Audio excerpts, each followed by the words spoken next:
Celebrating the power of speech through a slew of speaking events across the globe. And here in Singapore, more than 100 people will gather at the YMCA auditorium to speak on the causes they support. Joining me now is the chairman of the organising committee for the event, Peter Ng. Be able to speak from your heart on what matters to you as an individual. You are stronger than you know. The World Speech Day theme, Humanity at a Crossroads. We as society can definitely get through it. 世界をより良い場所にする Sa buong mundo at iba't ibang mga time zones. Multiracial society. So, come on! Chúc mừng năm mới các bạn. I'm eagerly waiting for 2021's World Speech Day. और सभी को इस वर्ष में सुरक्षित रहने के लिए Together, we will create a better world. Join us on 15th of March 2021. Now, more than ever, it is imperative that we come together. One simple speech, one simple and meaningful speech, can make the difference in people's lives. To create a bridge to help us meet each other at this unique point in our lives. Throughout more than 100 countries, the power of the spoken word. 记得3月15号世界演讲日，一定要上线看我们的24小时直播。 I'm looking forward to see you there. A speech is the mirror of the soul. As a man speaks, so he is. Let's be really good listeners before we start getting our message across. I'd like to invite you to come and join us to the World Speech Day 2021. Humanity is at a crossroad, and we must all meet there to make the world a better place. Join us. Join us. Join us. Join us. Join us on 15 March 2021. In this year of 2021, may all your wishes come true. 祝贺大家万事如意。 Kami mengucapkan kesihatan yang terbaik untuk Anda. और सभी को इस वर्ष में सुरक्षित रहने के लिए. Este año, conviértete en la mejor versión de ti mismo. Esse ano vai ser bom. 世界をより良い場所にする Stoimy na rozdrożu. 全人類團結為一。希望大家3月19號會使嚟參加。Laissez votre discours changer le monde. Sa buong mundo at iba't ibang mga time zones. มาร่วมเป็นส่วนหนึ่งกับกิจกรรมในครั้งนี้ฮะ Chúc mừng năm mới các bạn. Join us. Join us. Join us. Join us on 15 March 2021.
a day dedicated to celebrating the power of speech through a slew of speaking events across the globe. And here in Singapore, more than 100 people will gather at the YMCA auditorium to speak on the causes they support. Joining me now is the chairman of the organising committee for the event, Peter Ng. Be able to speak from your heart on what matters to you as an individual. You are stronger than you know. World Speech Day theme, Humanity at a Crossroads. We as society can definitely get through it. 世界をより良い場所にする Sa buong mundo at iba't ibang mga time zones. Multiracial society. So, come on! Chúc mừng năm mới các bạn.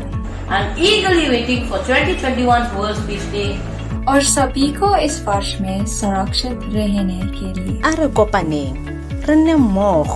Together, we will create a better world. Join us on 15th of March 2021. Now, more than ever, it is imperative that we come together.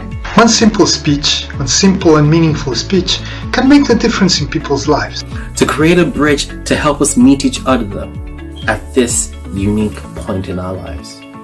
Throughout more than 100 countries, the power of the spoken word. 记得3月15号世界演讲日，一定要上线看我们的24小时直播。 I'm looking forward to see you there. A speech is the mirror of the soul.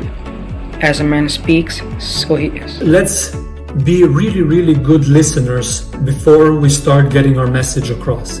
I'd like to invite you to come and join us to the World Speech Day 2021. Humanity is at a crossroad, and we must all meet there to make the world a better place.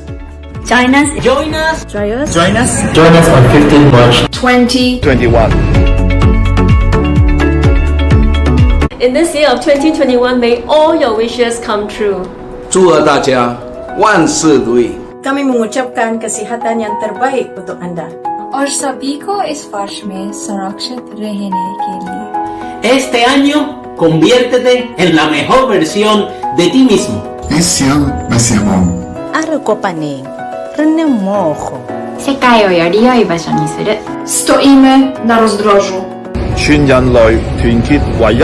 希望大家3月19號會使嚟參加。 Laissez votre discours changer le monde. Sa buong mundo at iba't ibang mga time zones. มาร่วมเป็นส่วนหนึ่งกับกิจกรรมในครั้งนี้ฮะ Chúc mừng năm mới các bạn. Join us. Join us. Join us. Join us. Join us on 15 March 21.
a day dedicated to celebrating the power of speech through a slew of speaking events across the globe.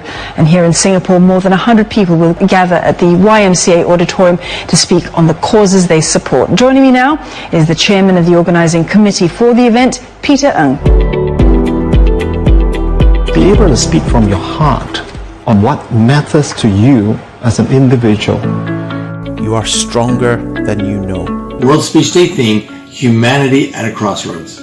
We as society can definitely get through it. 世界をより良い場所にする Sa buong mundo at iba't ibang mga time zones, Multiracial society. So, come on! Chúc mừng năm mới các bạn. I'm eagerly waiting for 2021's World Speech Day. और सभी को इस वर्ष में सुरक्षित रहने के लिए Together, we will create a better world.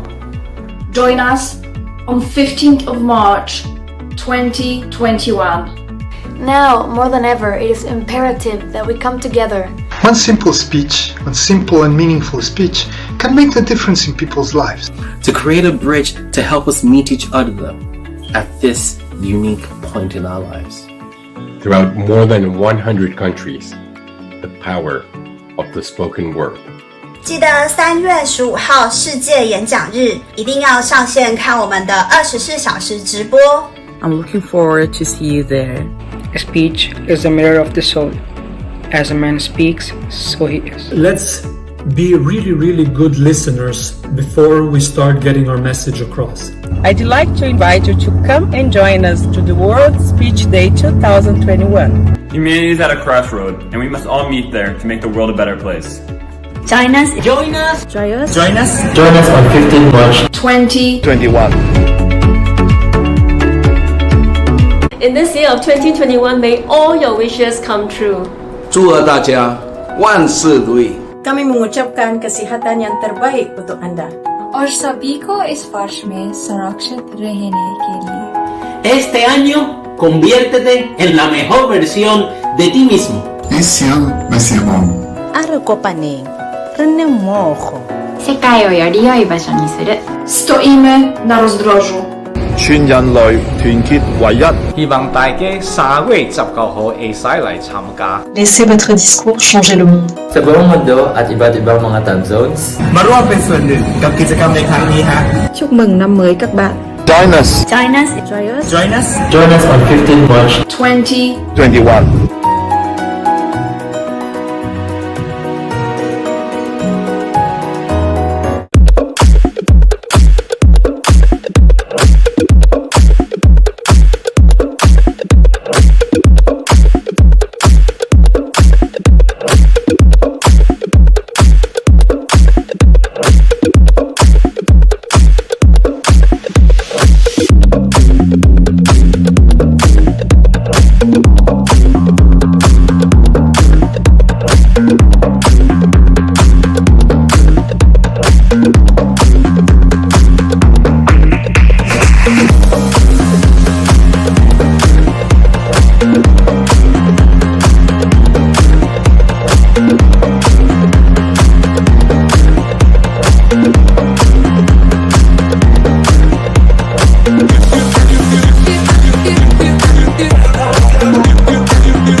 So you start first. Let me do the introduction and then we'll start.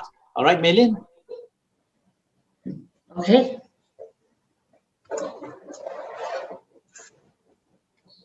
Melin, wait for my introduction, then we'll start, okay? Okay. Am I looking at the camera now? Yes, you are. Okay. Yes, you are. Okay, everyone. We're about to start. Welcome, everybody, to the second day of our World Speech Day event. Yesterday, we had a really full day. Today, we expect to have the same.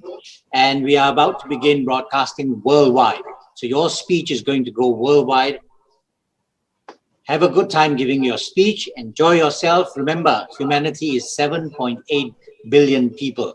You're just a sample, the lucky ones who've come forward to express what it means to be humanity at the crossroads. Melin, do you have a speech title? Making the difference. All right. Uy Melin, making the difference, the difference, Uy Melin. All yours. Hi everyone, I'm Uy Mei-ling from Kuala Lumpur, Malaysia. Today, I would like to talk about making the difference with you. When I was a kid, I liked to cry a lot. I didn't know why, but I could cry for almost anything at any time or anywhere. My family and friends used to call me Hampao in Cantonese, which means a crying bun. If you are curious why call Hampao, I guess it's because my face crumbles when I cry. It looks just like the creases on a bun. When I was a kid, I used to play with my sisters and my cousin sisters. They were forced to let me do whatever I like or whatever I wish because adults would scold them thinking they bullied me if I cried. Slowly, the girls didn't want to play with me anymore. So I joined my cousin brothers and the boys in the neighborhood. I followed the boys in the neighborhood, going places around the neighborhood, doing naughty things like climbing the trees like a monkey, catching the spider and grasshopper in the bushes, and playing hide and seek at the graveyards, and so on and so forth. Those activities were more interesting and dangerous compared to playing, cooking, or dressing the dolls at home with the girls. But when I was with the boys, I never cried once. Even when I fell from the trees, I scratched my skin in the bushes or lost in the graveyard. Because I know once I cry, the boys will not play with me anymore, just like the girls. I have learned to endure my fear, my pain, and swallow my tears. I realize crying will not make me have any friends. So I made a choice to stop crying. When I stopped crying playing with friends, the girls came back to play with me once more. Now I have more friends to play with. Dear friends and families, what I would like to say is, as a kid, I already knew what I needed to do to make the difference or to change the situation. It is a natural behavior or characteristic as a human being to make choices prioritizing our best interests that we call humanity. We make different choices in life every day, regardless of our age. The decision or the choices, of course, could be good one, right one, or the bad one, wrong one. But when we are at the crossroads, we have to make choices. What would you choose? Are you willing to learn from your experience, endure the fear, the pain, and sometimes making sacrifices to make the difference? The choices are in your hand. Make your choice wisely. Thank you. Back to you, Cyril. Thank you, Maylin. One thing for sure, next time I eat pao, I'm going to think of your speech. Thank you for making a difference. Our next speaker, Hashim Adnan. Hashim, are you ready with your speech, your Yes. 5-minute speech? And may I have the title of your speech, please? The Crossroad with My Career. The Crossroads with My Career. The Crossroads with My Career, Hashim Adnan. Thank you. My name is Haji Hashim Adnan from Malaysia. For whatever reason, extensive traveling has always been a part of my career. I was in a crossroads. Should I continue to pursue this or not? Will my career success depend so much on it? I first got a job with an American company which has the headquarters in New Brunswick, USA. I call this as Company A. My journey of 1,000 miles began with this job. I was responsible for the business in Malaysia and Singapore. I had to travel to both countries monthly, aside from making local trips weekly. On top of that, I also have to attend to meetings and conferences in the US and other parts of the world. After 8 years with the company A, I was offered a job with another American company which headquarters is in New York, USA. Here in Company B, I had to travel to New York or other cities such as Hawaii every quarter to present my results of the last quarter and my plan for the next quarter. As you know, in the 80s, we didn't have the online facilities that we are now enjoying. We used overhead projectors to do our presentation. My trip to the US was so frequent, so much so the US Embassy granted me with a multiple visa entry for 5 years at a time. As time was very precious, at one point, I also had to travel by supersonic Concorde from London to Singapore. I was again in a crossroads. Is this what I really want in life? I'm only human. I want to spend some valuable time to show my humanity and compassion to my family and friends. I also lasted 8 years in Company B before I was offered a job with an international Dutch company, which was my Company C. Oh, what a relief. Besides local travel, I didn't have to do much overseas travel in Company C.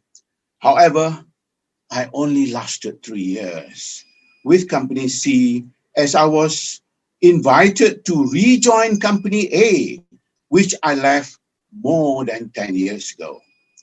Very thoughtful of them to remember me and to invite me. So after enjoying my 4 years sojourn in this Company A, I was again attracted to another beautiful job offer. Believe it or not, the job offer from that Dutch company I used to work, Company C. They wanted me back with excellent perks, which was difficult to refuse. To begin with, I was given a Mercedes and registered under my name. So it was mine for good, provided that I didn't leave the company until I retire. What the heck? I only had 8 years to go before I retire anyway. So indeed, I stayed with that company until my retirement in the year 2000. Besides local business travel here and there, except for accompanying overseas trip like incentive trips for meetings and conferences to countries like Brazil, Argentina, South Africa, Europe, Spain, USA, Portugal, Canada, Australia, China, and so on. Ladies and gentlemen, the crossroad in my career wasn't really a crossroad. It was just a unique challenges presented to me, which I have to overcome. It was like a love and hate situation. I love it because I could see the world. I hate it because when it gets too much, you get tired of it. I changed job 5 times, but I only worked for 3 companies because 2 of them I worked twice.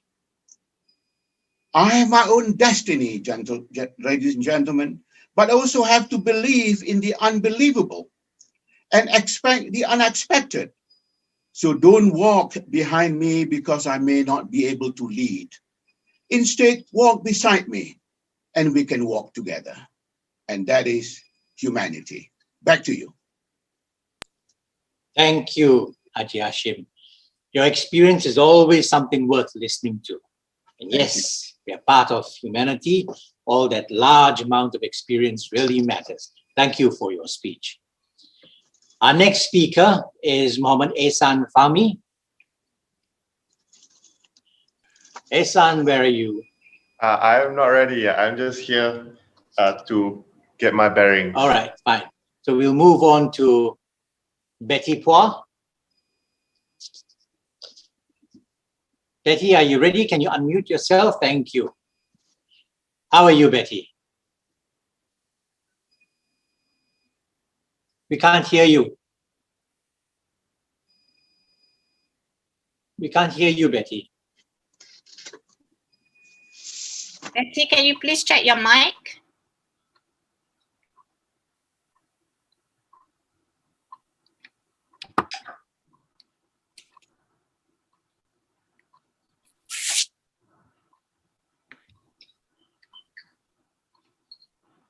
No, still no sound, Betty.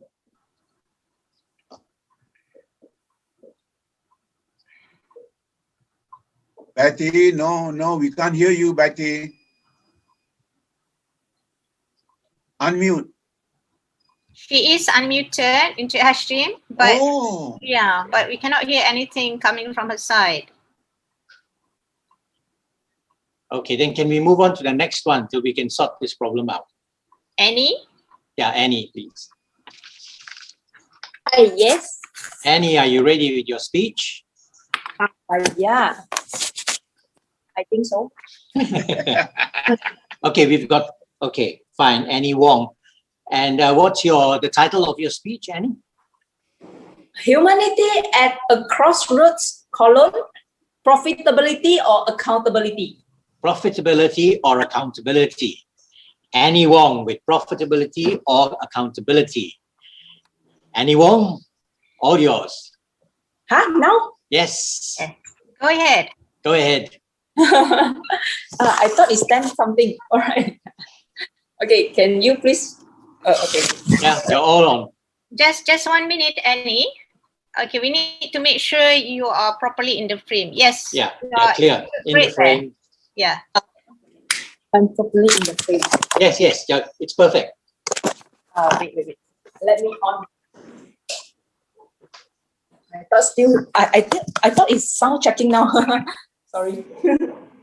Oh, apologies, we have to make some adjustments because the earlier speakers are not here yet. So we didn't want to keep you waiting. Okay. All right. Okay, can. Okay, all right. Ready, go. Ladies and gentlemen, very good morning. My name is Annie Wong. I was born in Penang. I'm based in KL for more than 14 years right now. I am a certified financial planner registered under Security Commissions Malaysia, and I'm currently running my own consultancy firm, Anyway 96 Consultancy. A very thank you to Victor's invitation for me to have a chance to speak in this great platform, World Speech Day 2021. Talking about the theme of this year, humanity at a crossroads, profitability, or accountability? According to the recent article that published by CIMB Malaysia, there are over 70% of the Malaysian outlive their retirement savings in their banks. And with this, I can tell you, retirement is not a joke. Imagine right now you are at age 60, at retirement age. And there are another 20 years for you to go to reach the lifespan average in Malaysia, which is around 80 or 85 years old. With this, the living cost increase, the medical cost increase, and the education cost for your children also increasing. How are you going to survive through this 20 years time? The simple answer is through the early planning about your retirement plan and also your saving plan. When we come over these saving plans or retirement planning, we often think about agents or financial planners. And I would like to share with you a little bit about the statistic in Malaysia. At this current moment, there are over 80,000 insurance agents, 60,000 over unit trust agents, and only 3,000 certified financial planners. With these groups of experts, they need to serve over 32 million Malaysian population, which means every one of them averagely need to serve at least 223 people in Malaysia. But wait, are all these people well-trained? Are all these people, they are well-versed in different kind of market products? Or they are just selling you something like another salesman to earn some living? Well, ladies and gentlemen, I'm already in this financial industry for almost 6 years. And I can simplify these experts, regardless whether they are insurance, unit trust agents, or financial planners. They can simplify into the two different groups. And I call them, the first group are the business-minded person. They will focus on the commission. They will focus on the profit margin. They need to put the bread and butter on the family tables. That is why they need to earn their livings by selling you what they want to, what their company want to, and they will focus on the products. We call them the product-based agents. This type of people, they are trained to be the best salesperson. Whenever you told them, oh, my budget is only 100 or 200 ringgit, they will simplify your statement saying that, no, listen to me, blah, blah, blah, and you need a 500 ringgit budget for that. This is what they train for, selling you higher, bigger deals to earn a higher, bigger commission. Well, the profit is what they focus. The second type of people that I look at them, they are passionate about the financial management. They are really good in their finance knowledge and they want to share. They want to customize for every single people, for their clients, for their friends, and for their family members. For this group of people, they will customize the plan just for you. It's very time consuming because they need time to gather all the data before they give you accurate advice. And also they have the least rewarding because they give you the advice and you are off to go. You can buy it from your own agents, from your own aunties or others people. So this group of people who are passionate, I call them the passionate people because they are whole accountable on their own advices. The mission always comes before commission. So ladies and gentlemen, let's think about this. If a real good financial planner they will not solely depend on the commission that you give to them. Because they are very good in financial planning, therefore, they already plan their own financial management. They already build their own money-making machine. They have multiple sources of income, and that is why they can be passionate towards servicing you. So ladies and gentlemen, now you know about these two of groups people.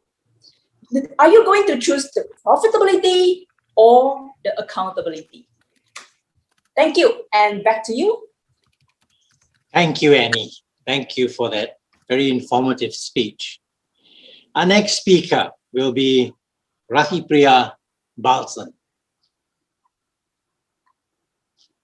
Rathipriya, can you please unmute yourself?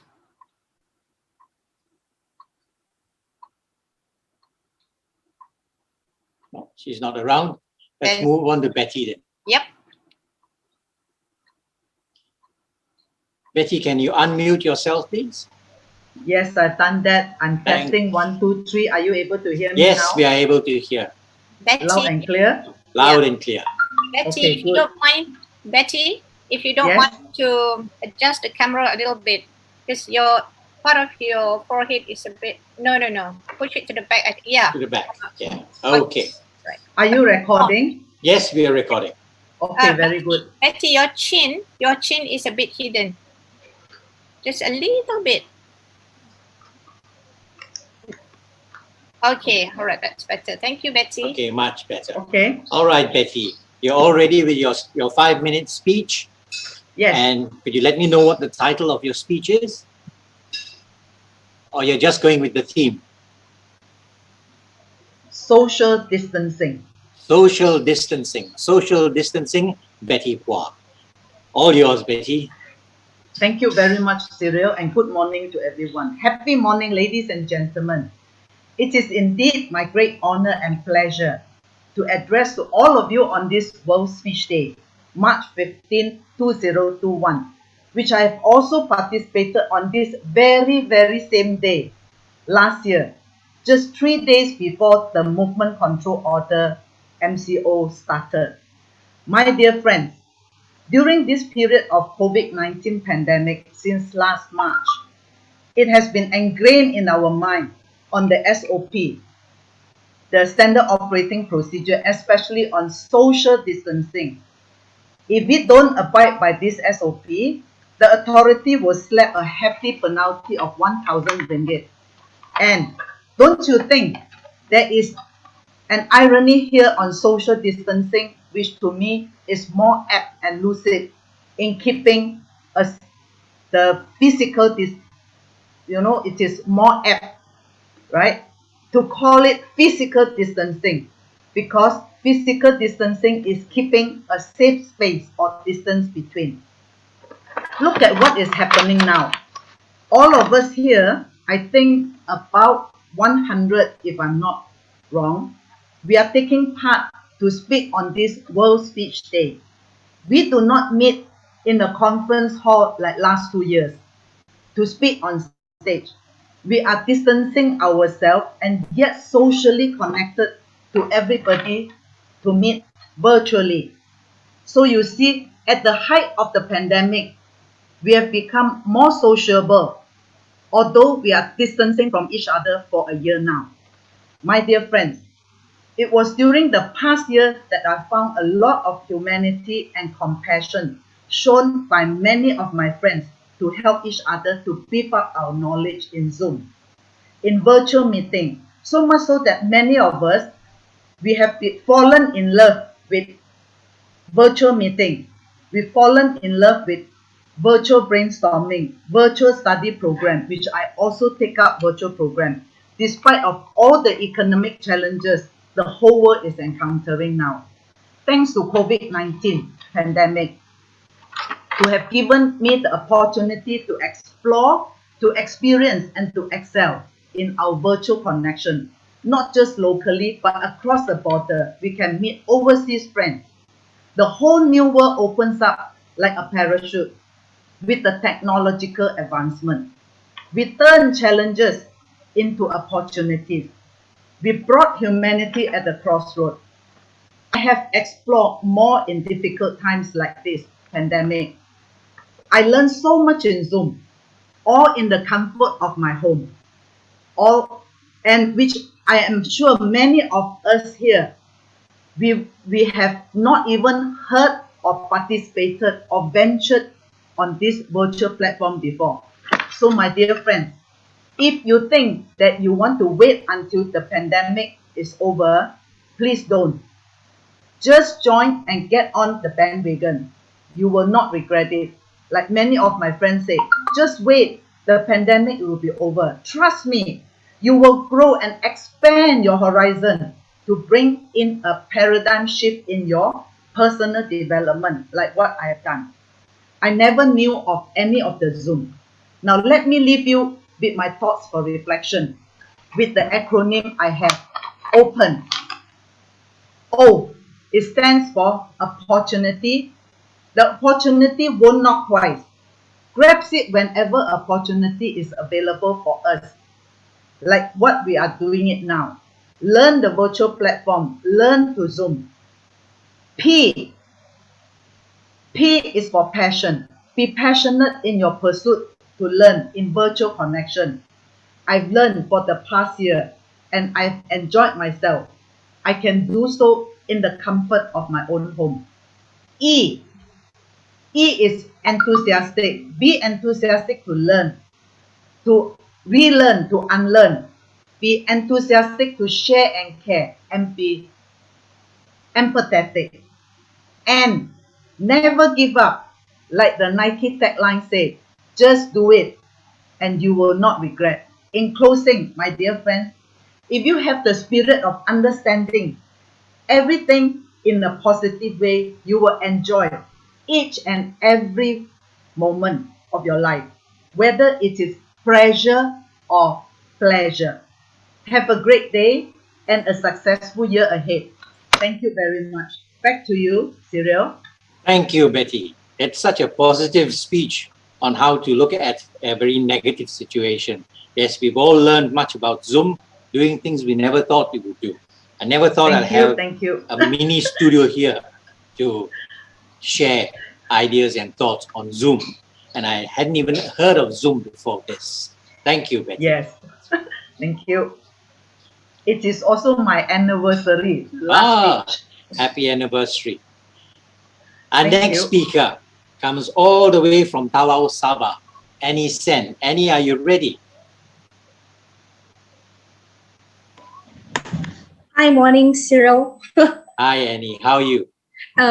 Nervous. Nervous, okay. That's a good sign. That's a good sign. And have you got your speech title ready? Yes, walk the talk. Walk the talk. Or yes. Walk the talk? Walk the walk talk. Walk the talk. Okay, very good. Annie Sen with Walk the Talk. Walk the talk. Annie Sen. All yours. Thank you, Sir Cyril. Yes, my name is Annie and I'm from Tawau, Sabah, East Malaysia. Thank you for having me to participate in this World Speech Day 2021, Kuala Lumpur. Walk the talk. I've heard enough. I said enough to myself. I wish I can change that. I wish I can be that. I wish to achieve my goal, but sometimes I stay put at the same place year after year. And during this COVID-19 pandemic, I've taken time to reflect. And I realized this is not going to work. According to some unknown statements that I have read, failure means it is unfinished success. Success comes to those who persevere and walk the talk. And many people will tell me, don't give up. Get out of the comfort zone and change yourself. But I only walk the talk, talk the talk and not walk the talk. Therefore, I've decided this time, in order to achieve my destiny, I've come up with 3 thoughts. First one is, my change should come from stretch out my hands. You see, we can't climb the ladder of success if we put our hands in our pockets.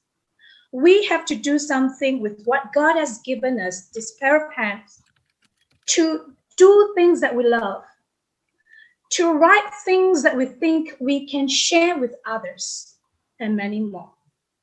And the other thought was, we need to move forward. Oftentimes, like I said earlier on, I wish I can be the queen of Malaysia. I wish to be like the world speech champion. But I need to move forward. You see, our feet is always pointing forward. So if we don't move away from the life that we used to be, we will never achieve it. See, the quote says, if we don't step forward, we will always be in the same place. So this year I've tried to move out, and to my amazement, the things that I thought I never can do it, in fact, I did it. The things that I've never realized that is in me, the talents, the giftings. In fact, when I move out of that comfort zone, I realized I have so many talents within me yet to surface up. In fact, I found out that I'm a multitasker. So during this pandemic, COVID pandemic, I come to a conclusion. What makes me not able to move forward? And I always heard people say, stop procrastinating.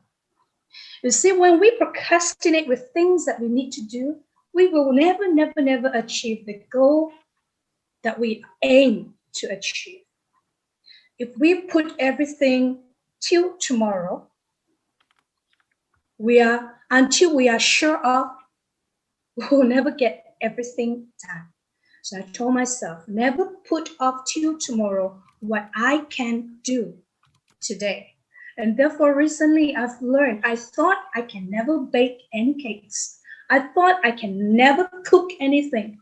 But when I stopped procrastinating and try out, dare to move forward, dare to fail, I realized, wow, I can bake a cake.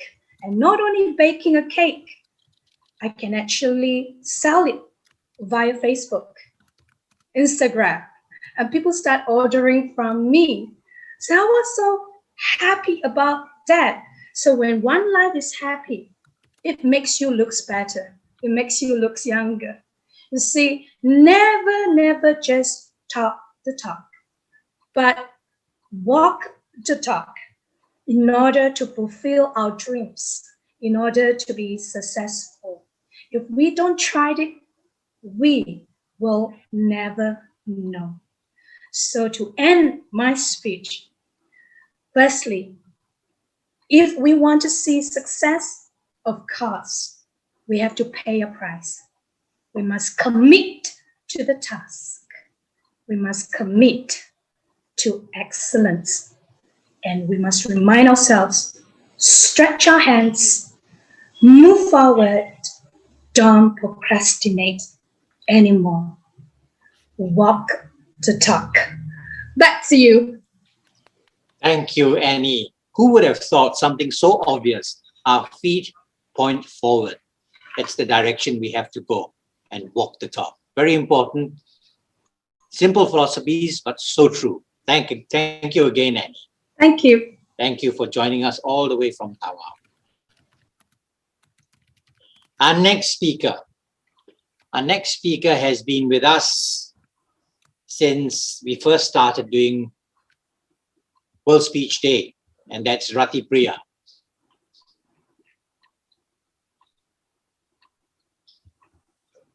Rati Priya, are you ready?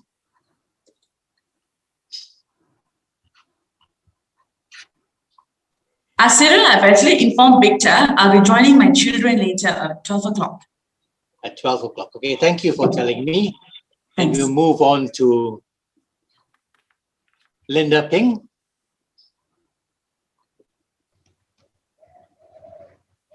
Hi, Linda. Hello, good morning. Good morning. Sorry. Are you all ready with your speech? Yeah, I am. Good. And what's your speech title? The title is It Takes a Village. It Takes a Village. Right. Right. Linda Ping, It Takes a Village. It Takes a Village. Linda Ping. All yours. Thank you.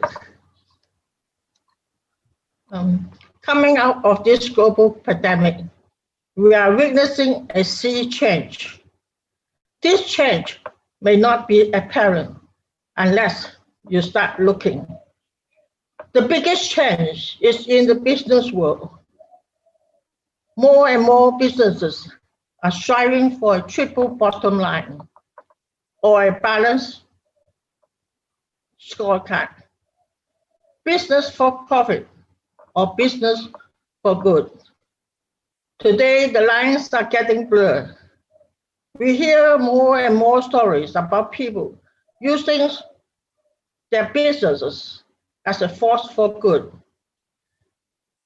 These businesses are driving diversity and inclusion to transform our societies, and they are making money using it. This transformation did not happen overnight.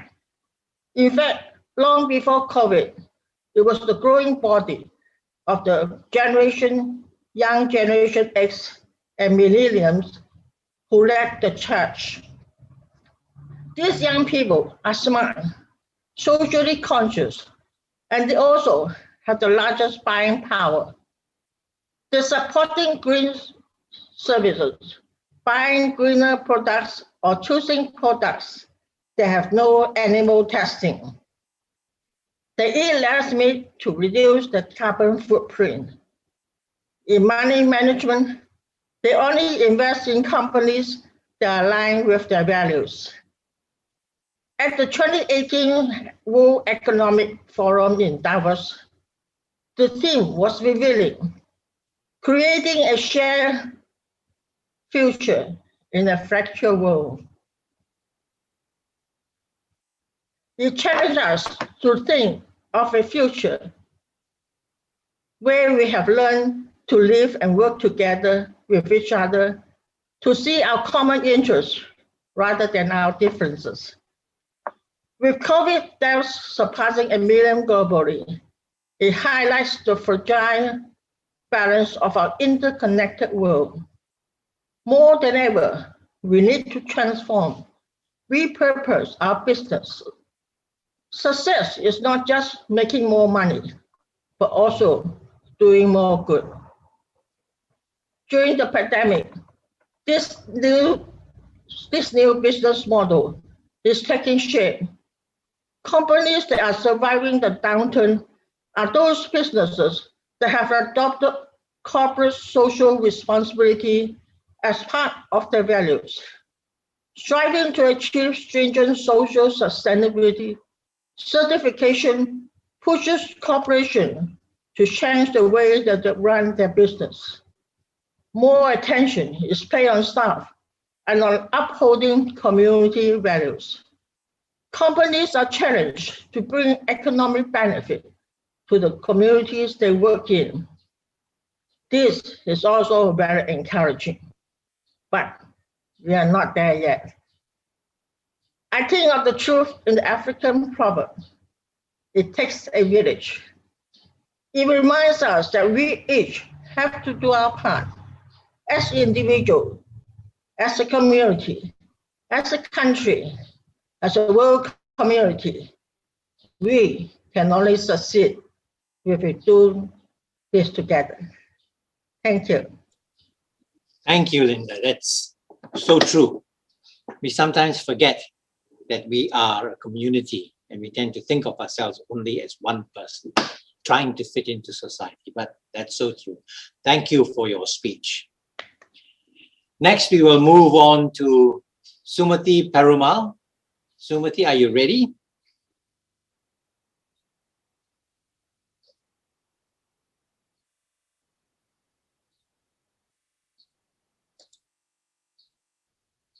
Not in the room. Not in the room. But then we have a wait because Just came in. Okay, let's wait. But no video feed. No video feed.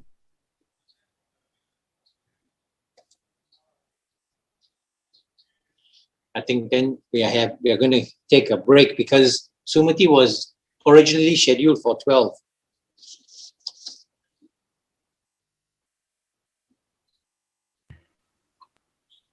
Yep, let's take a break Cyril, then. may I suggest that you invite one of your member up for an interview while Sumati is getting ready? Or Let's see.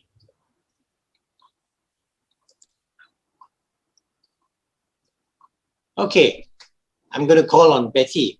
Betty Pua, you ready to just share some thoughts? Yes.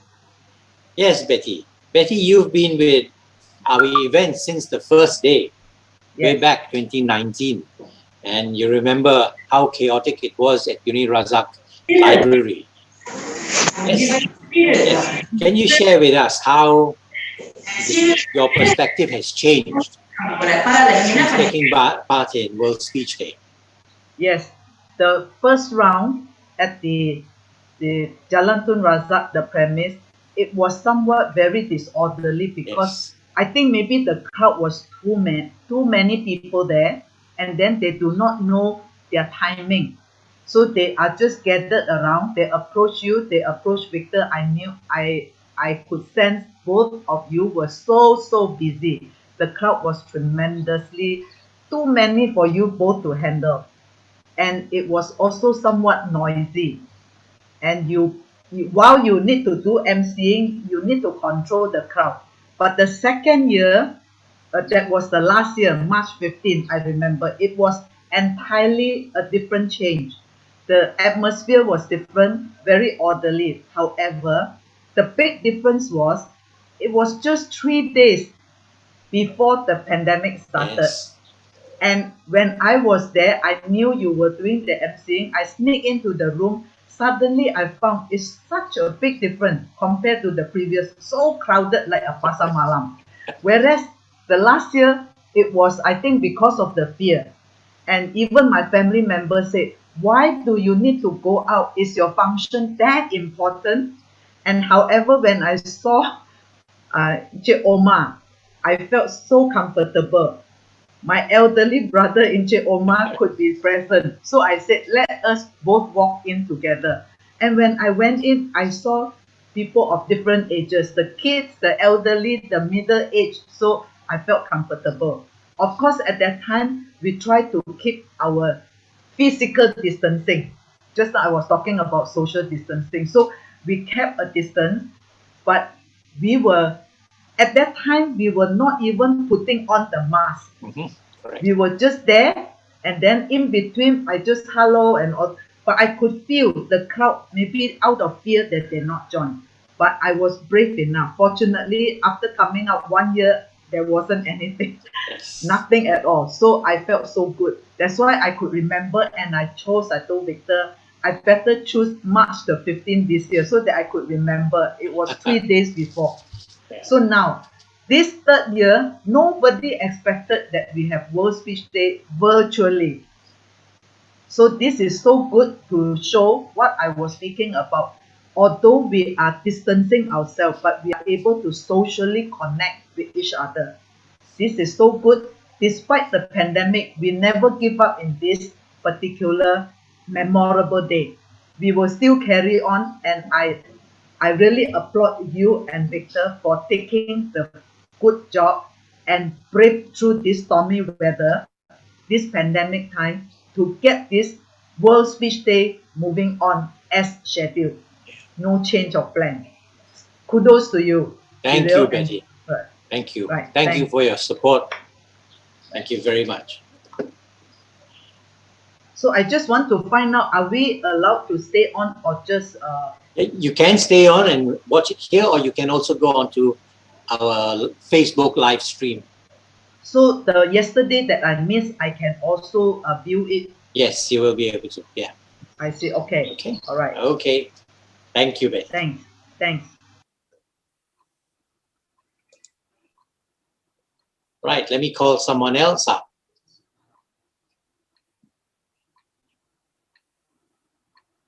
Hashim, are you still there?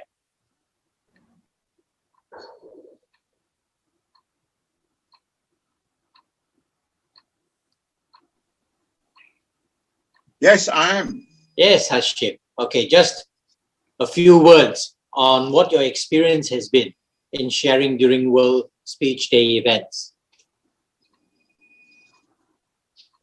Well, I was there at the first event and also the second event. The first event at Jalan Tun Razak, I remember I saw Betty there, and I also remember seeing Betty at the telecoms. It was havoc on the first on the first event.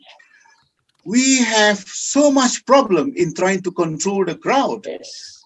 I remember even our dear friend Lucky at the table issuing the attendance certificate. It was also in the mess because everybody rushed to him to want to get the certificate. Yes. And Lucky said, "Could you please line up so that I can get this certificate?" They are not in alphabetical order anyway. So things like that, you know. Yes. However, at the end of the 2 days or 3 days, was it? We came out at least with a new experience. Yes. Without knowing that it will come back again the following day and then also today. Back to you. In the first one, we had 212 people registered. That was something. That's why there was so much chaos. And we didn't know how to anticipate the problems that we were going to get. And we also had 11 different languages. This year we've had everyone speaking in English, but the first one we had 11 different languages with some translations. So that was the difference. But it was fun. It's been such a good experience. I know. I was all the time with Omar, by the way. Thank you, Hashim, for your input. Thank you so much. Cyril, since we are interacting, now that Che Hashim has already made mention about the certificate, I don't remember receiving the certificate. Oh. And I think Okay, tell me about it after the event. We'll see what we can do. no, but then just another curiosity. You mean to say the last time when you had 212 participants, you Yes. did not limit it like this year? No, we Or didn't is limit it. We just kept. even this year you didn't limit? This year we limited. The first one, Oh. Victor refused to stop registering people. Oh, I He see. got so I see. excited. Okay, looks like our next speaker is all ready. Because of the online timing, you know. Yes. Yes, yes. All right, let's move to our next speaker. Sumati, are you ready?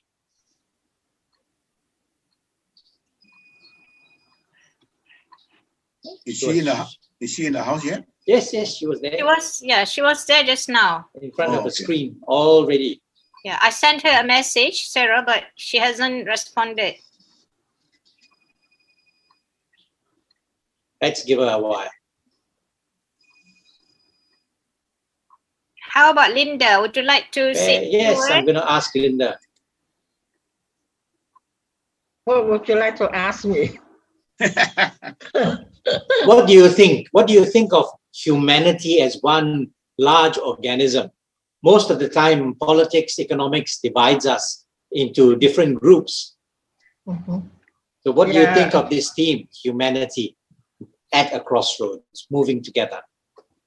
Yeah, I think we need, as a one of the teams, that are past teams that you have as a role citizens. Yes. We should not forget that we, as individually, we have to take our part. We have to move and encourage other people to move along with us. So that's why I said we need to be aligned, or even the young generation X they were going for the programs that would align to the values. That's what I meant with humanity, that we all need to contribute. Yes. Not just the organizers as you are, Cyril and Victor, or even Simon Gibson himself, you know, all of us individually, we have to step up and encourage all to take part. That's what is humanity. Even as a crossroad, the crossroad where we are now is that we cannot visit, we cannot travel to Singapore or to wherever you all are. It was also when I first came to know about World Speech Day was in Singapore when I stepped onto the soil to attend a semi-annual conference. That's how I came to know and brought the idea back to Tao the first time in 2006 when we had the World Speech Day that our Malaysian National Ambassador Lee Chai-yu was there, and he took up the challenge that I posed to him. That's how the continuity came about. From I was there in the first, and I think at the last, the previous one that our Toastmaster Club hosted it. So this is the third time I'm on World Speech Day. So wonderful. even though I cannot miss you all, we are in the Zoom. We are in this virtual meeting all global citizens to help to build a better world. Yes, that's what it's all about. People connecting with people. About, humanity at the crossroads. Yes, thank you so much. Welcome. All right, we've got Rohijas. Rohijas looks all set with his speech. I do? Yes, you always do. You're always ready. I can't think of a time when you were not ready to give a speech. Good. Do you have a title for your speech, or are you just going with the theme? Oh, the title for my speech is, what was the title? Oh yeah, biar cepat walau tak tepat. Biar cepat walau tak tepat. Tepat. All right, Rohijas. We're ready to hear your speech, and you're doing it in Bahasa Malaysia. Yes. Okay, very good. Yours is the first non-English speech. Congratulations. Oh, really? Yes. I was thinking of doing it in a sign language, but you know. You've got one in sign language coming up afterwards. Oh, right. Yes. I would like to see that. Yes. All right. The floor is yours. Oh, really? Yes. Oh, it's ahead of time. Oh, no. 2 minutes ahead of time. Doesn't matter. Doesn't matter. Okay, let me switch my camera to standing up.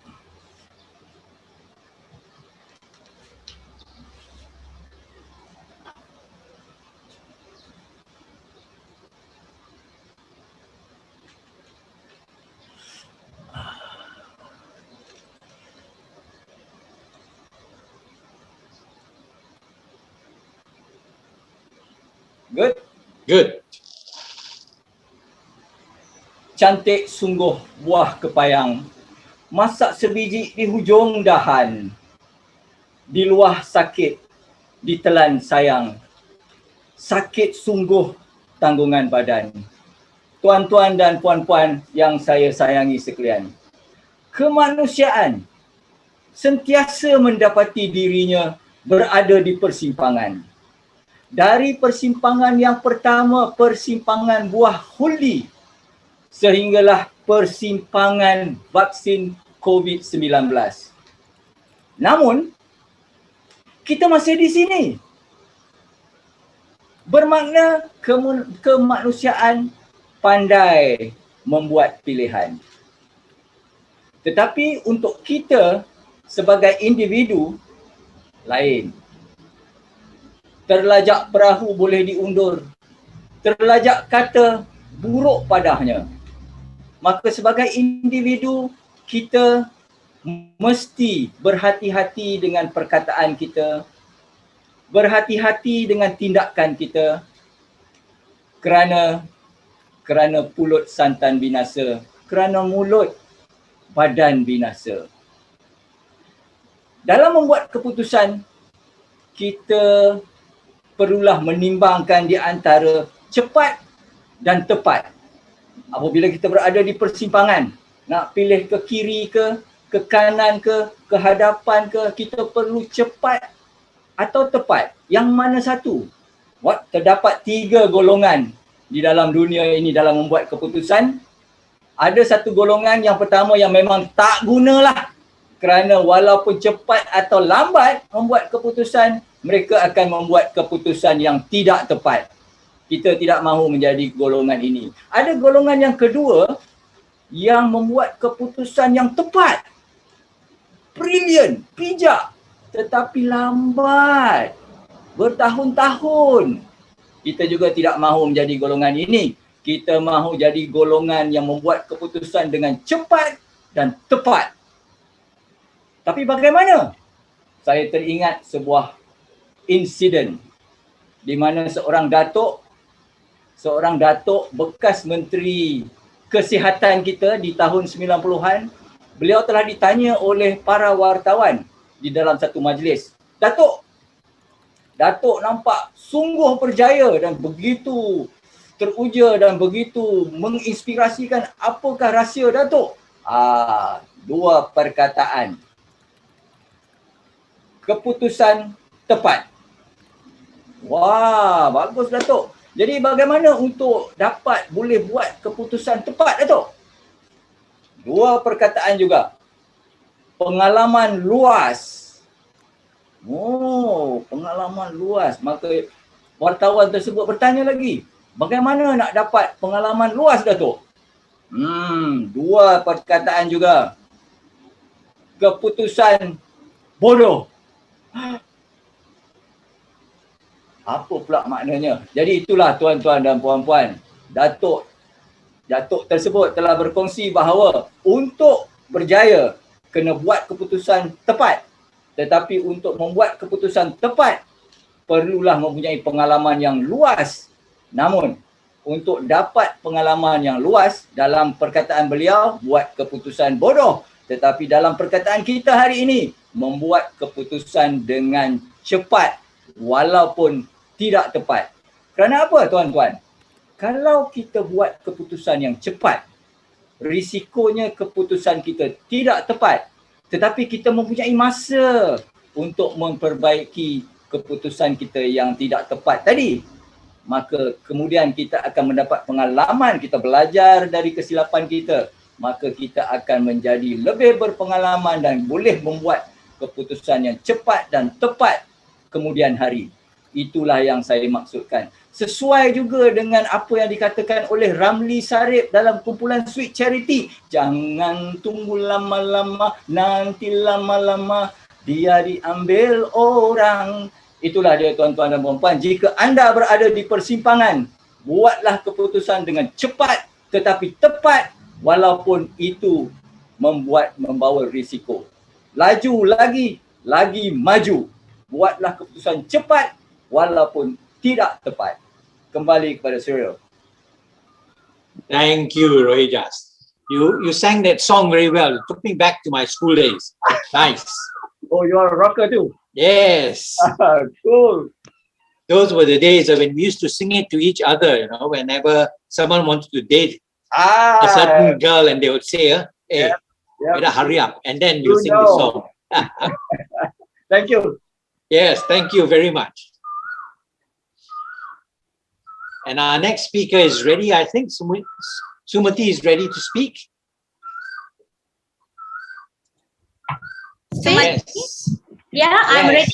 Oh, you're ready? Okay. Yes. But I think you need to adjust your camera. Oh, need to adjust. Yeah, because we can't see the top of your head. Okay. Is it okay? Okay now? A little higher. A little higher. Yeah, okay, that's better. That's better. Okay. Yes, okay. Do you have the title of your speech? Yes, my hidden talent during MCO. My hidden talent during MCO. Yes. Yes, okay. So we have Sumati Perumal, my hidden talent during MCO. My hidden talent during MCO, Sumati Perumal. All yours.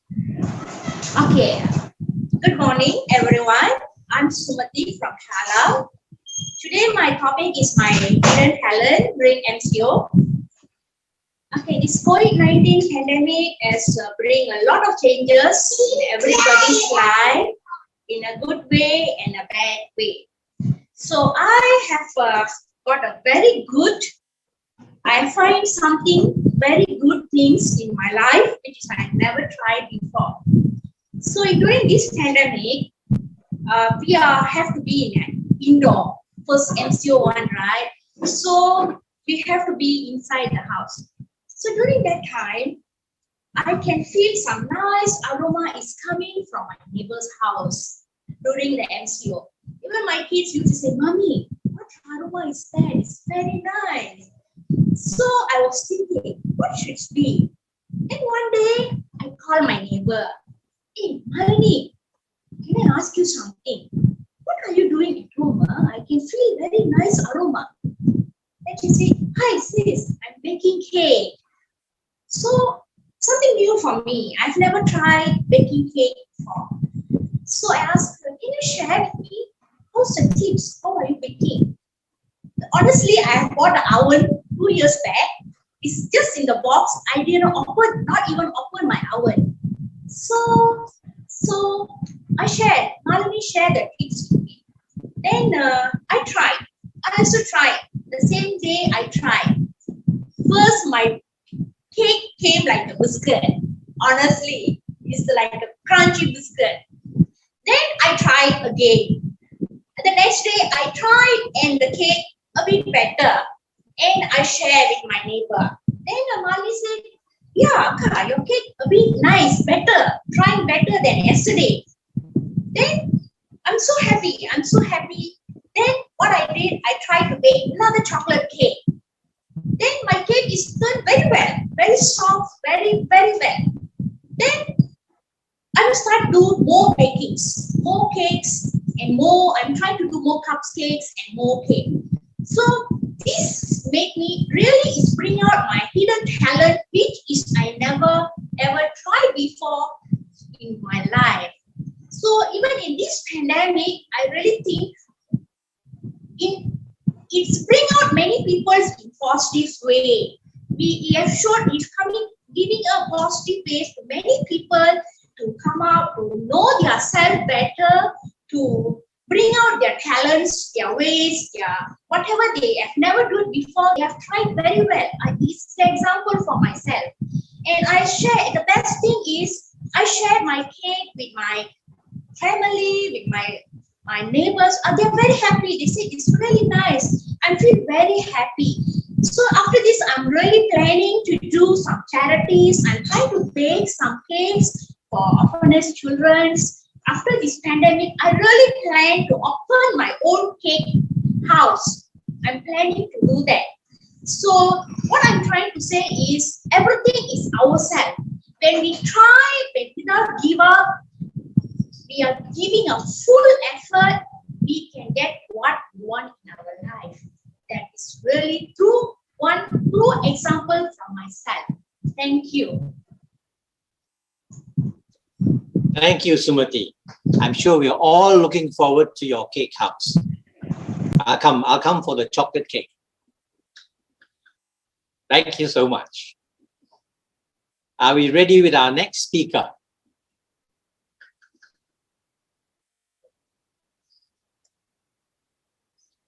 No, I don't think we have our next speaker ready yet.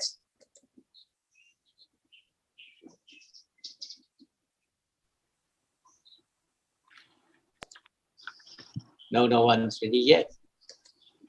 Maylin, are you still there?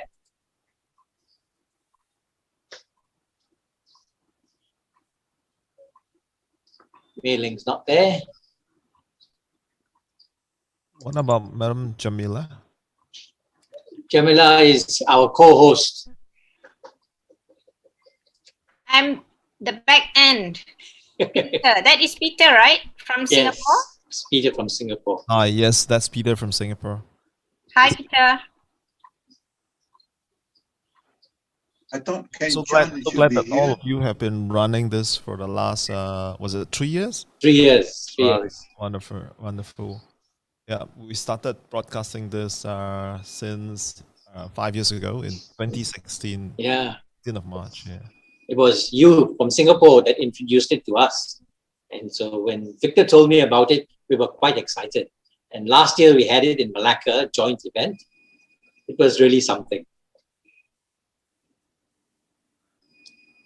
So, well, why don't we introduce Cyril then? Well, we have not heard so much about Cyril himself as the host of World Speech Day in Malaysia for the last 3 years. We already heard some of your great work that has happened in World Speech Day in Malaysia. So now this is the 3rd year. What do you have to say to the world?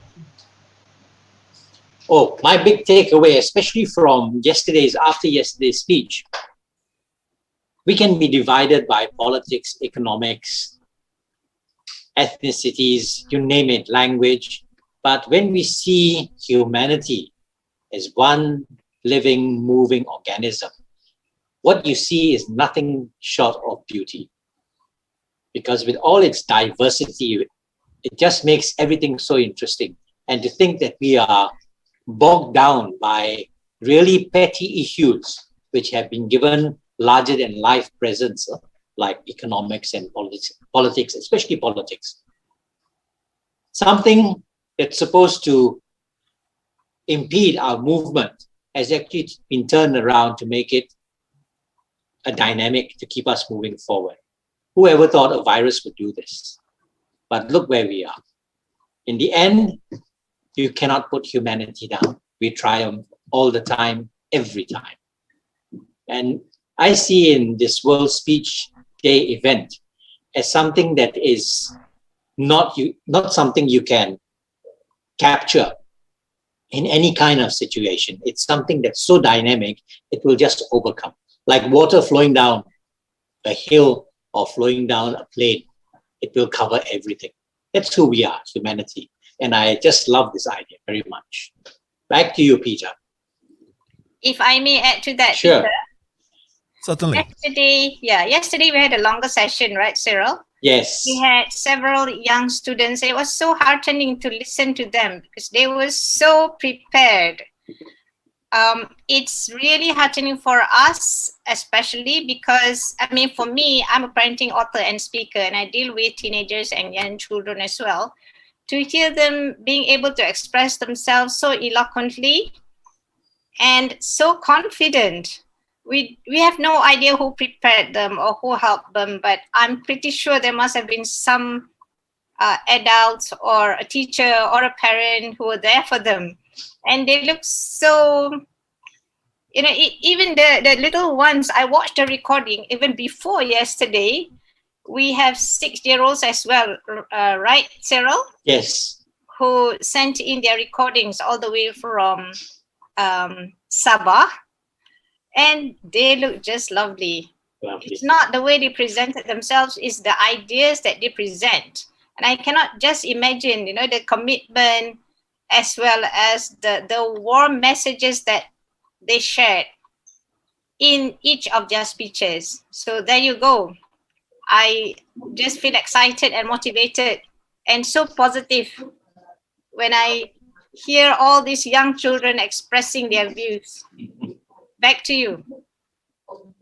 Well, thank you, Jamila, for sharing that, and Cyril as well. And yes, certainly children are the most creative lot because they have never been clouded with a pattern of the past. And when it comes to delivering ideas about future, I always enjoy listening to children. There's so much more that I learn from children speaking about the future.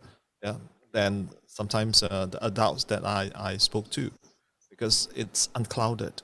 It's really a really bright future that they are looking forward to achieving. Yeah, and it's never a pattern that was trying to be repeated. Yeah. So I urge you, I take this little short few minutes to urge all of you to pop by to hashtag World Speech Day Live YouTube channel. There are quite a number of children who have spoken all around the world. If you listen to not just children of Malaysia or Sabah, but in India, in other parts of the world, in Europe, yeah, they have beautiful speeches, and their outlook towards the future is so different from all the adult speeches that we have heard so far. So remember, your speech is also in that YouTube channel. This entire segment, hashtag World Speech Day Live, and you can go over there to download or click on the link to share with your friends wherever you are.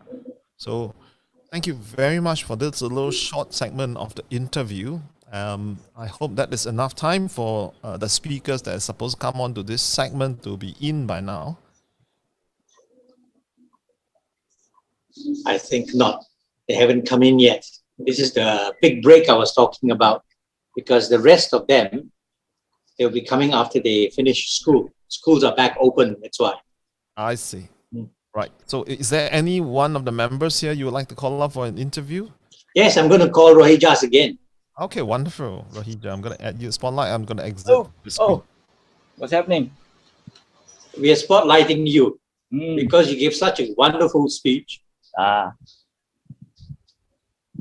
So what's your impression been all these years taking part in World Speech Day? I mean, you do speeches all the time in your club. Yep. Doing a speech where Victor is or where I am, me not so much, but with Victor, you've done it. So he's sort of a part of the furniture when you do a speech. Yep. Well, first and for all, Victor Ong is the one that persuaded me, or was it tricked me into getting involved with this World Speech Day thing. This is my second time actually. The first time was before the pandemic. Yes. So I managed to experience the live World Speech Day experience. So it was an experience doing it live because it's on a totally alien audience because I really did not know the people in the audience.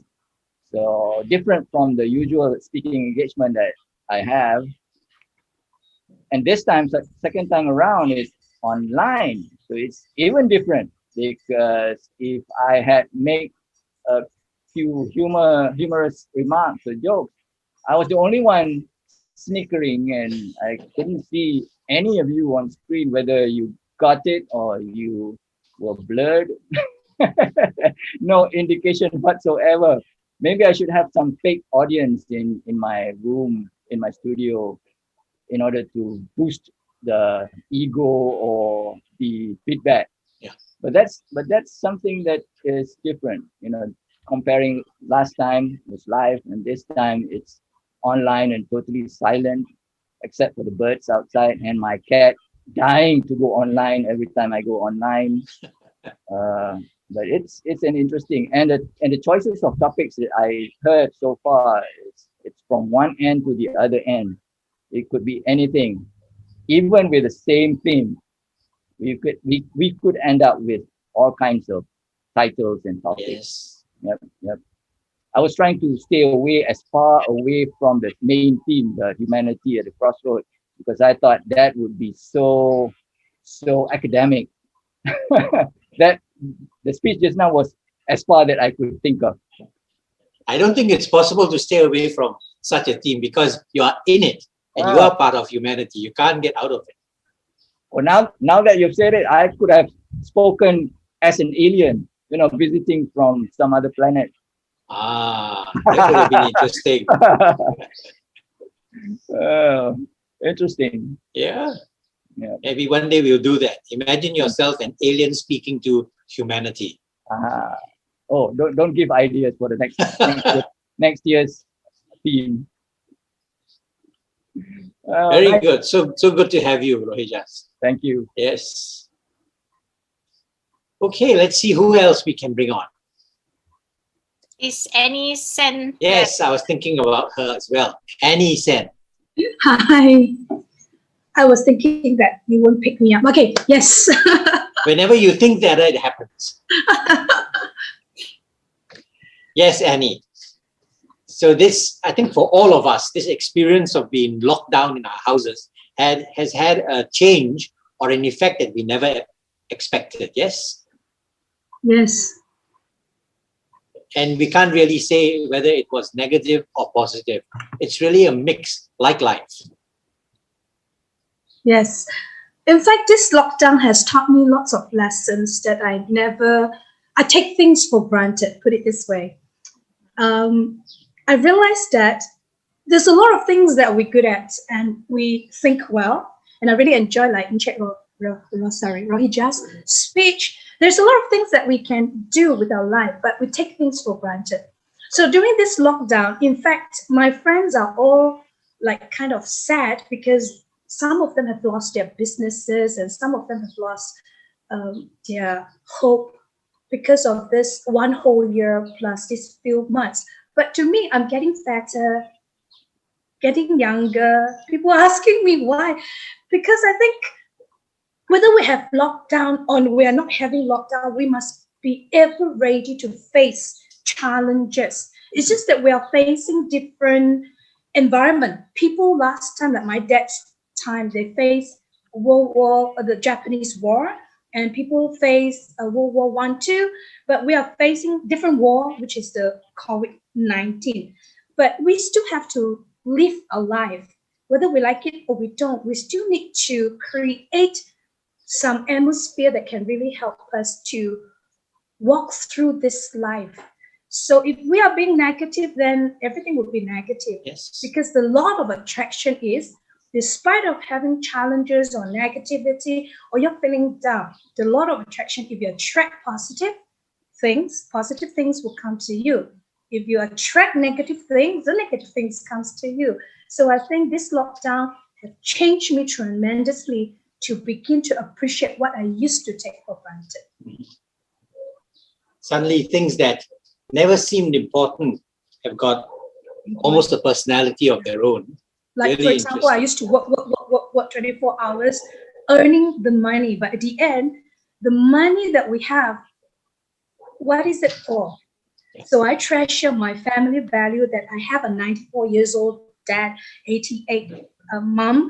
And I felt that during this COVID-19, I can really spend time and get to know them more, which I don't usually pay attention to it. But with this lockdown, I'm really thankful, even though it's negative, but I'm thankful that I have such opportunity to yes, very true. Enjoy the moment. So true. Thank you so much for joining us and sharing your ideas with us. Thank you. Thank you. Mei Ling. Hi. Hi, Mei Ling. Would you like to share some of your thoughts with us? Okay, this is my first time participating in the World Speech Day invited by Victor Ong. So when Victor invited me, I was quite worried because I was working back then, thinking even if I have any time to prepare speeches, because even in my Toastmasters Club, I'm too lazy to present any speeches. But surprisingly, I was free, jobless after January. So I have plenty of time, but yet I still have no idea what to deliver or present because the humanity is too broad. The topic was too broad and too wide. So I decided to do 2 different languages, one in Chinese, which is pre-recorded video that presented in Chinese, Mandarin, about the humanity. And then the second one, I just prepared this speech 2 days ago because I have no idea what to present. So, but I realized and I know people like to hear stories. Yes. So I made some of my personal stories to deliver a short speech talking about making the difference. So I hope everybody enjoy my speech about making the difference. Definitely, definitely. You made a difference. Just by joining us, you did. Yeah. Yes. Thank you. Thank you. Good to have you with us. Well, no one else has come in yet. I thought Ken Chan is supposed to come in. Yeah, Ken Chan is supposed to come in, but no news from him. Oh, by the way, I would like to take this opportunity to thank all speakers who had to step up ahead of their slots. I know that some of you had to, there was a moment of uncertainty. Hey, why was my name suddenly announced when I had just entered the frame? So we are really, really grateful for that, for stepping up and presenting, even though it's not your time yet. Several of the speakers were supposed to present earlier this morning, did not turn up, and we didn't want to keep you waiting. So Cyril and I decided to, just go for it and let's try our luck. If anybody is ready, we just had to call you. Thank you so much. Anyway, with everyone mostly Toastmasters, that's not a problem. Cyril has a mailing delivered. Mailing from? No, just now mailing was. Yeah, she delivered. Yes. Yeah. This morning. Yes. She was the Oh, that first. means Making a difference. I miss her. Yes, you came in after that. I see. Mailing did it before me. Yes. I was Oh, the okay. first speaker. I still remember last year, Rohijas and Ken delivered when I arrived in the last year's on stage platform. And now I see Rohijas again. And So Ken I'm going to see Ken coming in. Ken coming. He said he wants to be here 10 minutes before his time. Oh, okay. So looks like Rohijas and Ken always the early birds, early morning slots. Did he speak to you just now, Hashim? Yeah. He messaged me. He said he'll be coming in 10 minutes before his schedule time. Okay. His schedule time is 11. He should be in. It's 10:58, so he should be in now. Yeah. Unless his Wi-Fi failed him. Unless he got caught in a traffic jam. Or his Wi-Fi failed him. But it's possible. This morning when I turned on my computer, it said no signal. Oh, So I just went down, turned off the main switch, turned it back on again. And okay. Can I say something? Sure. Yeah. We heard so much that you thanking the speakers. Can I take this opportunity to thank the organizing chairperson, Victor Ong, and sorry, I cannot pronounce your name. Cyril, because I first say Cyril, and those co-hosts for organizing such a beautiful World Speech Day, Johor Bahru, or some other places. In fact, Victor has been telling me about this World Speech Day and asked me to have live and join the live World Speech Day, but I always put it off. And Victor actually sort of persuade me, not back, to join in. But today is my second time. The first one is the pre-recording Johor Bahru World Speech Day. And I really want to take this opportunity to say a big thank you for opening this platform to people throughout the world, because it's not easy in organizing and getting people to share together like yesterday, today, and a few weeks ago, or just 4 times in a year. But truly, truly, from the bottom of my heart, thank you for making this possible for each one of us to improve our speech as well, to share our thoughts, because different people have different voices in their hearts that they wish to share. And thank you so much for making it possible. Thank you. We really appreciate that. Thank you so much. This year, we actually plan to do more than we've done the other years. We've got the one in Johor Bahru. Then in the middle of the year, there are many who are clamoring for a real physical event. So we said, one thing settled down and we are allowed to do that, we will have the physical event. And we are planning, it's not confirmed yet, we're planning to do one on Children's Day. That's because everyone likes to see the children perform. Cyril, since we are doing the chatting, may I ask because I signed up also for Johor Bahru, and Victor did mention to me, because I was busy, I said for Johor, I need to prepare after today's the World Speech Day, which is virtually. The Johor, would you be able to advise me how is the planning? Are we going to do a video to share it, or you are going to take today's session, the recording, and focus in the Johor Bahru session? No, it'll be separate. It'll be a separate thing altogether. And that Victor is handling. Actually, he hasn't shared with me the details on the Johor thing, because I told him, let's finish this first, then we'll focus on Johor. So how do we do recording and then send the recording, or you are doing to do the recording of today's speech and send it for the Johor? And that's You can do your recording and send it to us if it's convenient for you. Yeah, send it to us and we'll get it displayed there. So if I don't have the time to prepare that, so will you be taking today's recording and send it for Johor? No, we won't be doing that. We might show a clip of today's meeting. We might show that, but we want to keep it authentic. What's for Johor is Johor, and that will be an event by itself. So the Johor is also a 5-minute speech. Yes. Okay. What is the timeline to deliver to you? As soon as you can get it ready, send it to Victor. Or send to Victor? Yes. What is the deadline? I don't have the deadline with me because the one is being handled by someone else. All right. But if you can get it done within the next week. Or within the next week? Yes. Okay. All right. We'll do. Okay. Thanks so much, Cyril. Hi, Cyril. Sorry to Hi. interrupt. Hi, Cyril. Yes. Just to check with you. Okay, because I had to set my kids. They're all here actually. The whole gang.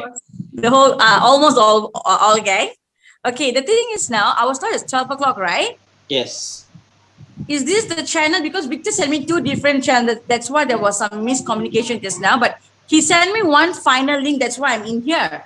So, are all my children in the same channel or different channels? I think all are in here. How many of them are there? 2, 4, 6, 7, 8. But in total, I have about yesterday 2 of my kids already joined. I have another 3 more to come. They are yet to come yet because they have school. So some of these children took off. So I saw there was a few children under C and few children under B. Okay, let's do this. Yes. All those who are with you now, we will handle that. Cool. Yes. Okay, whoever's Because with you I'm now. using one.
The cornerstone of a truly just, fair, and equal society is the economic freedom of the last and the least in the society.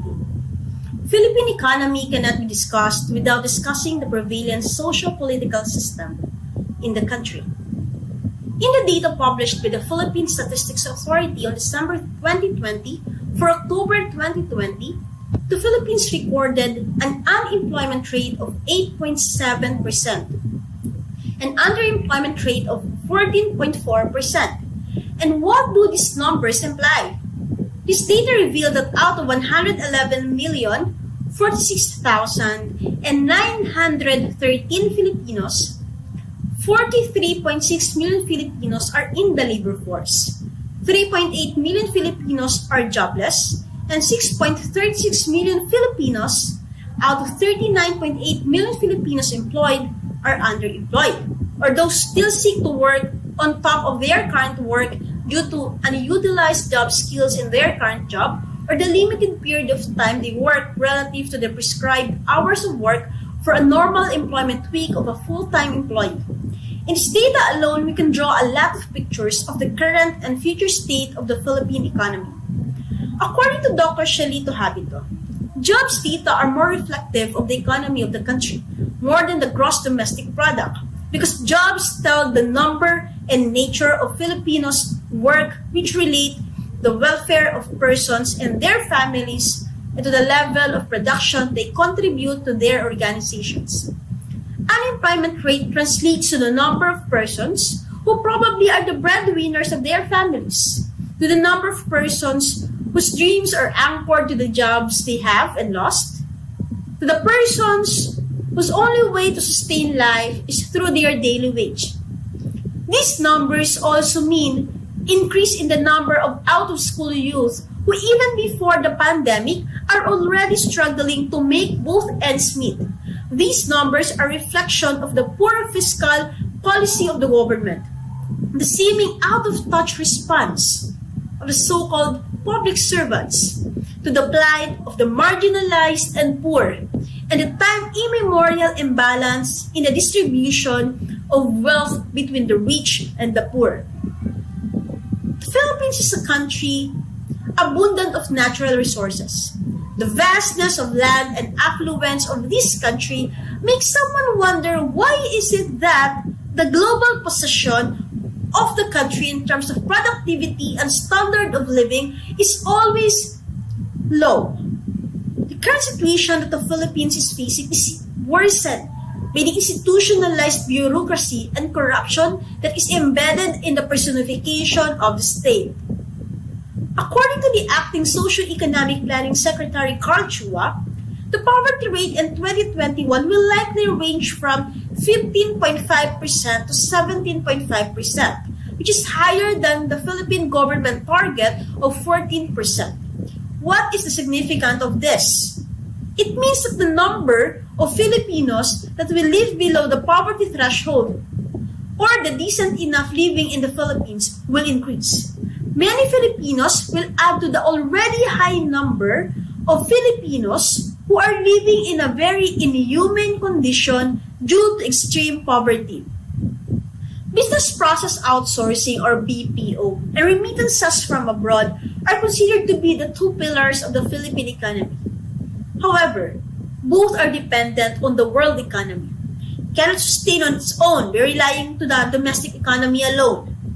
While our economy benefits so much from these two pillars, COVID-19 revealed the weakness of our economy. COVID-19 created a more economic protectionist approach from countries affected by COVID-19 trying to contain to themselves the scarce job opportunities they have and taking advantage of newly unemployed workforce in their country that once were very expensively rated relative to the labor of their BPOs across the globe, which is very cheap. In a system that commodifies human, capitalism is a race won by the powerful. Again, in a system that commodifies human, capitalism is a race won by the powerful.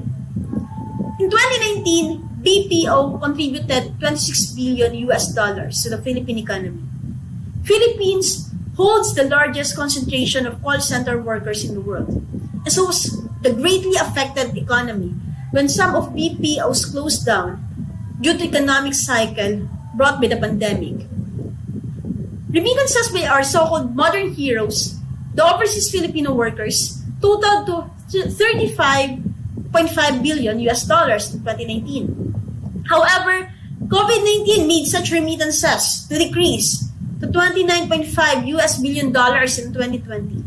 These figures tell us that the difference between the pre and during pandemic remittances is the amount of money, chances, food, and fortune flown away from the Filipino families who rely from remittances from abroad.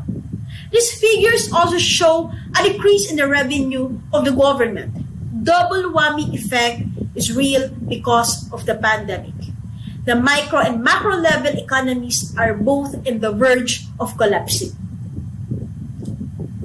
The government has passed bayanihan laws to mitigate the effect of COVID-19 in the Philippine economy, but the top-to-bottom approach of the national government will defeat the purpose of the law.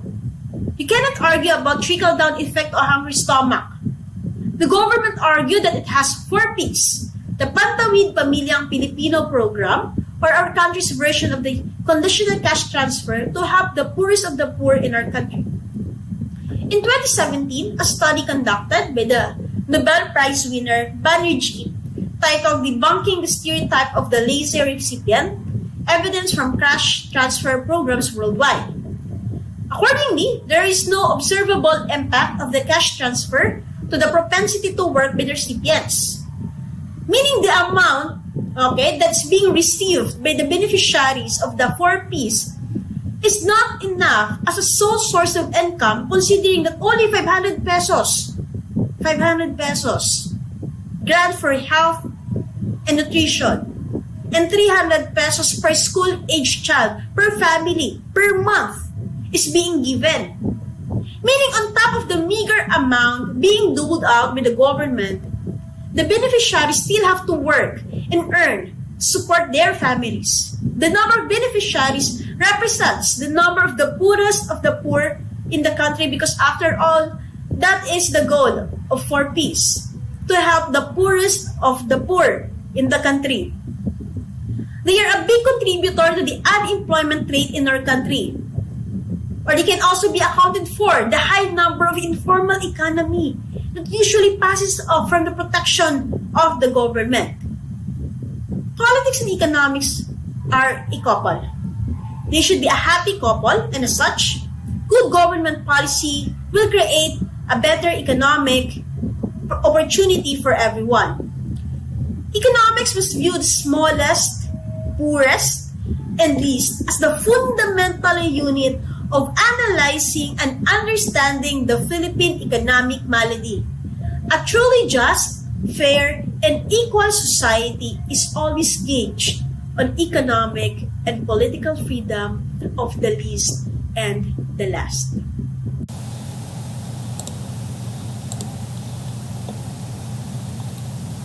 Remontados Debate Society, students and colleagues, ladies and gentlemen, good day to you all. I am especially pleased with this opportunity to speak before you about media, and I thank the Remontados Debate Society for inviting me.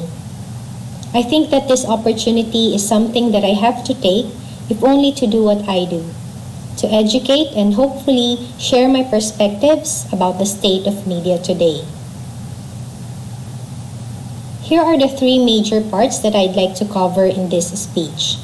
First, I'd like to begin by giving you a picture of the ideal, what media is supposed to be in a free press, the where we want to be. This is the media that we communication educators know, and the one which we seek from the media now, and around which our students are being trained for in their future practice. Second, I'd like to paint you a picture of where media really is today. Third, I'd like to present some suggestions on how we can go to where we want to be, back to the ideal. Why do I ask, where do we want to be? I posit that because evidently, media is not really where it is supposed to be anymore. It is no longer in a pure and genuine state of a free press. A semblance of that, yes, but not fully as we once were. The Philippine media follows the libertarian media philosophy, which is a truly beautiful media, undeniably among the most respectful of human dignities. A media that acknowledges the exercise of democracy by treating the government's power as what it should be, owned by the people, and was only delegated to the government. And therefore, this media, who treats the people as the owner of the power, acts as a watchdog of that power, and barks at the government whenever that power is misused or abused. This is to alert the people, the real owner of the power, and to let them decide on what to do about it. That is how the Philippine media is supposed to be. This is why an ideal media is a media that honors its role as the fourth estate, a watchdog, a true blue fourth estate that stands guard against the wrongdoings of the government, allows us to make informed decisions, to exercise our reason and choice as the country's real owner of power. We are not in a real state of free press anymore because this role of media is now being threatened and slowly being negated. While we still have the social and economic roles of a free press, its political role is operating in intense threat and pain. And this thus brings me to my next point. What is the PMS now? PMS as in the Philippine media state. This PMS, the Philippine media state, is having its own PMS-like symptoms. By the latter PMS, I mean yes, premenstrual syndrome. Premenstrual syndrome, as we know, brings dull pains that can vary in degree and in which the afflicted has no choice but to bear before she bleeds. Apologies for the analogy, but this is also how I see Philippine media state as of now. The Philippine media is in serious pain. It is having its own pains in varying degrees, which all anticipate bleeding. Let me organize these pains according to three kinds: the government-driven pain, the infodemic-driven pain, and the pandemic-driven pain. First, the government-driven pain, which is characterized by subtle demands for the media to submit to government power, and non-submission appears to be sanctioned with censorship. Laws are weaponized to silence the media. This administration appears to be specifically hostile to those who seriously uphold the role of the watchdog.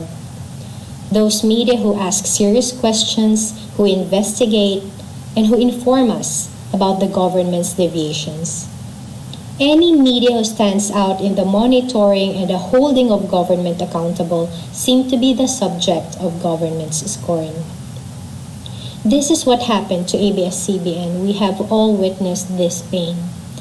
With ABS-CBN now out of the free TV, we now have a less competitive environment in Philippine television. This means not only a reduction of media and information quantity, but also of quality. And more than that, this reduction to the privately owned media competing in an open market, there is the unignorable discomfort of the seemingly downgraded exercise of the fourth estate. Can you feel that discomfort too?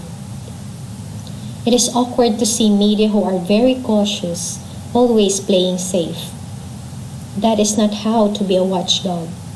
That is a lapdog. The same pain was felt by Rappler and Maria Ressa.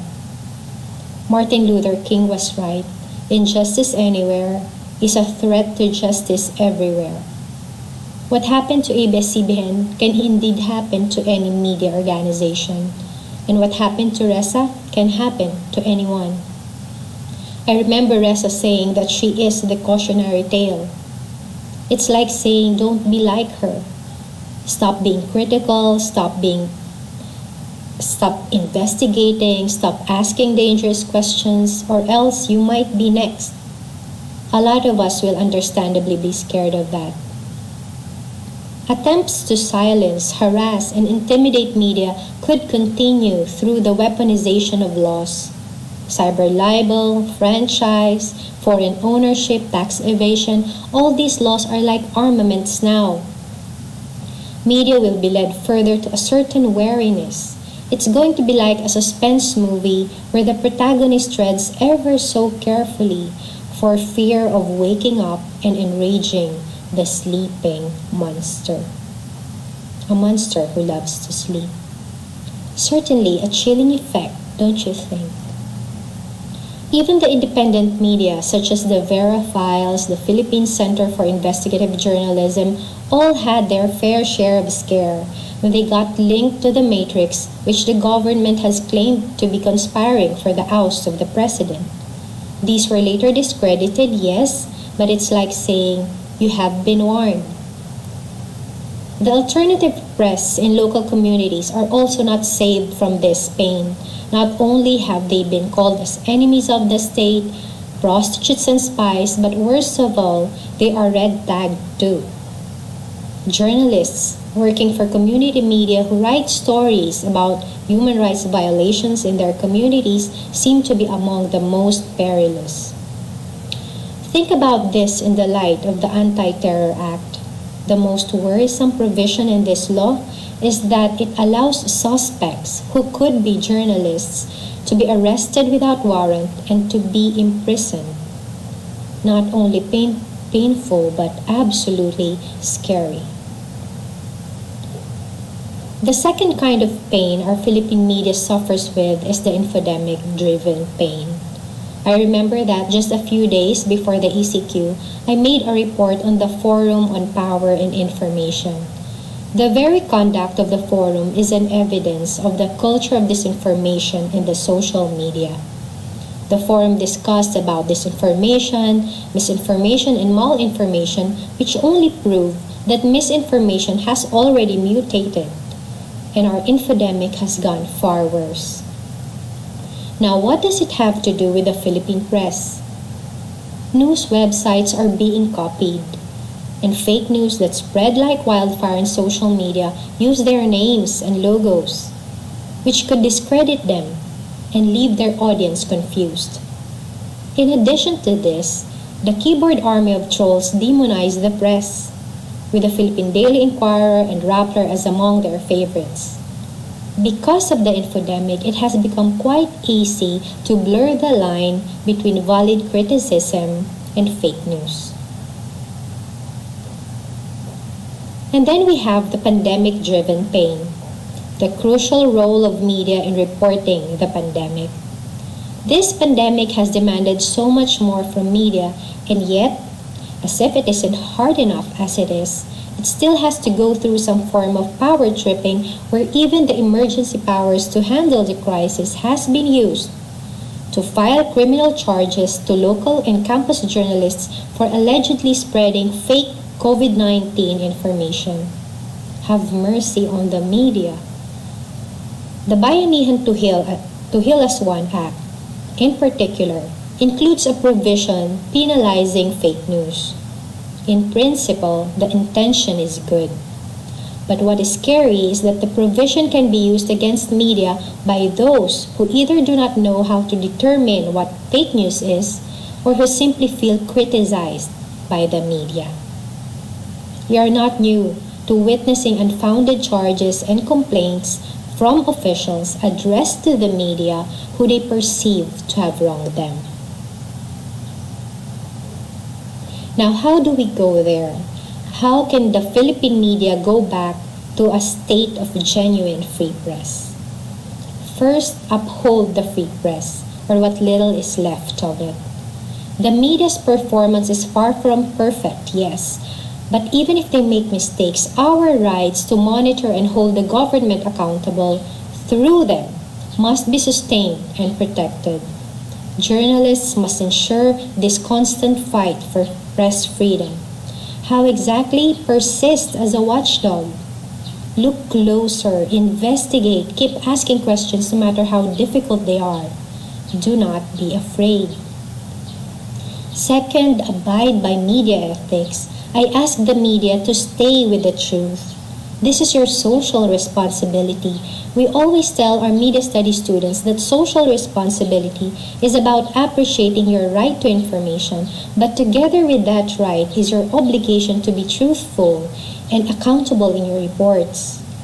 Be conscientious in your treatment of the world of events. Do not only make stories digestible and intelligible, but make your delivery of truth purposeful.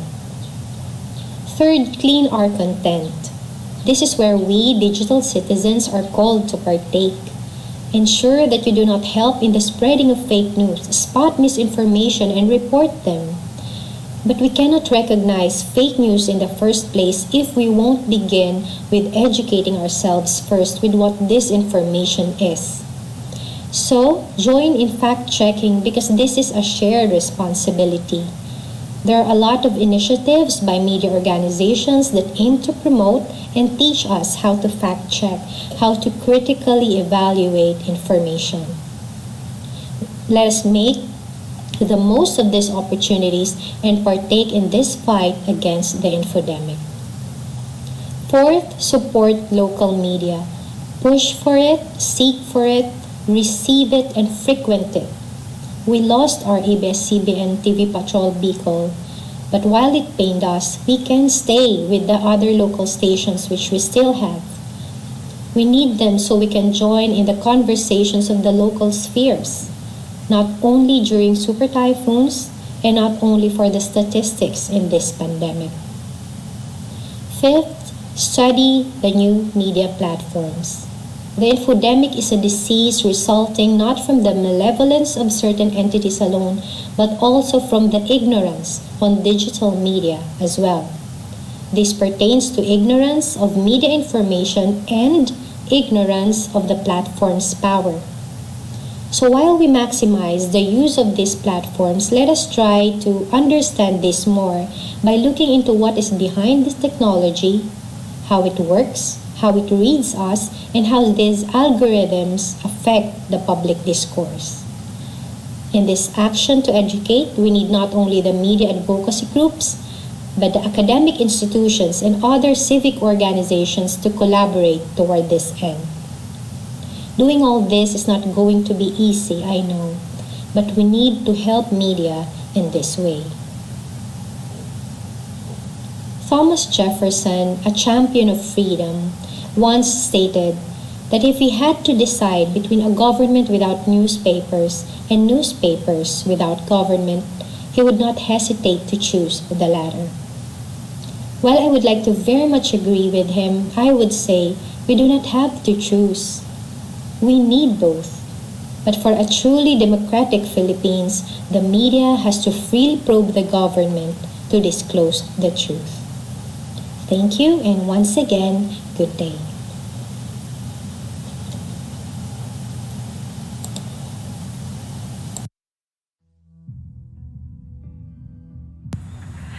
Good day, ladies and gentlemen, and to my fellow youths. First, I would like to thank you for choosing me. I feel so honored to be invited as one of the speakers for this year's World Speech Day.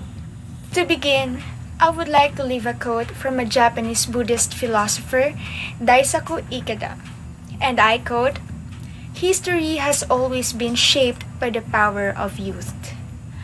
With that, in the Philippines, we have a history of youths being active in fighting for democracy, even though we do not have many resources. Yet, we are indeed resourceful in terms of political participation, such as street activisms and social media campaigns. We extract whatever available resource we have for us to be heard by the government, because in the Philippines, it is evident that the government only functions once they are being called out. But why? Why do youths clamor for democracy? Democracy is important for us because it gives us the freedom of speech, freedom of press, and freedom of political expression. We have the right to criticize and pinpoint the wrongdoings and anomalies that the government is committing.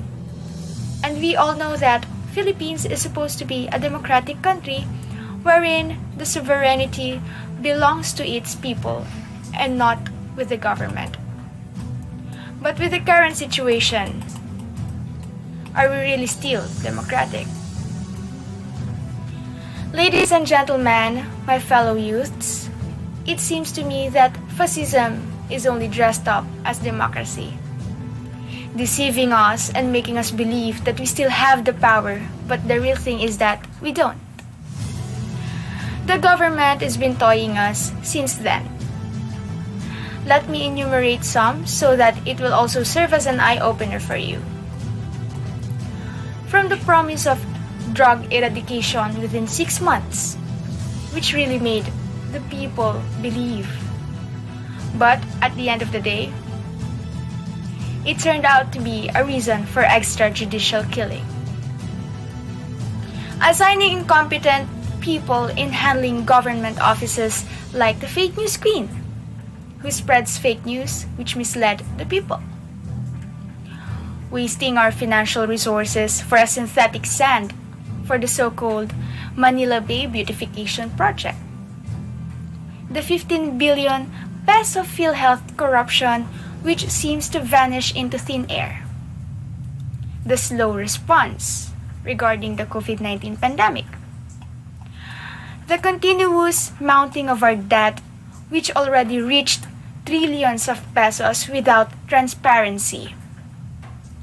The controversial Sinovac vaccines which is much expensive and with low effectivity rate than other vaccines. And the red tagging of students from different universities just because they are activists and they are calling out and criticizing the government. Student activists are not terrorists. Ladies and gentlemen, my fellow youth, if those things do not make you upset, I don't know what will. It is obviously an abuse of power and oppression of people which only a fascist government is capable of doing. Youth, like us, plays a huge role in strengthening the democracy in our country. If we are going to trace back the history, the people power was not only done by adults but as well as the youths. Because even though at a young age, I do believe that we are also capable of being responsible citizens and that we have the capabilities to lead other people to do what is right. I do believe that the youths are not leaders of tomorrow, but rather we are leaders of today. Although it is pretty challenging because of our limitations, still it is not impossible. We can start by educating ourselves with our rights as a citizen so that we know what we are really fighting for. We can be the voice of the people who are crying out their call for help. We can guide our fellow youth in opening their eyes to reality.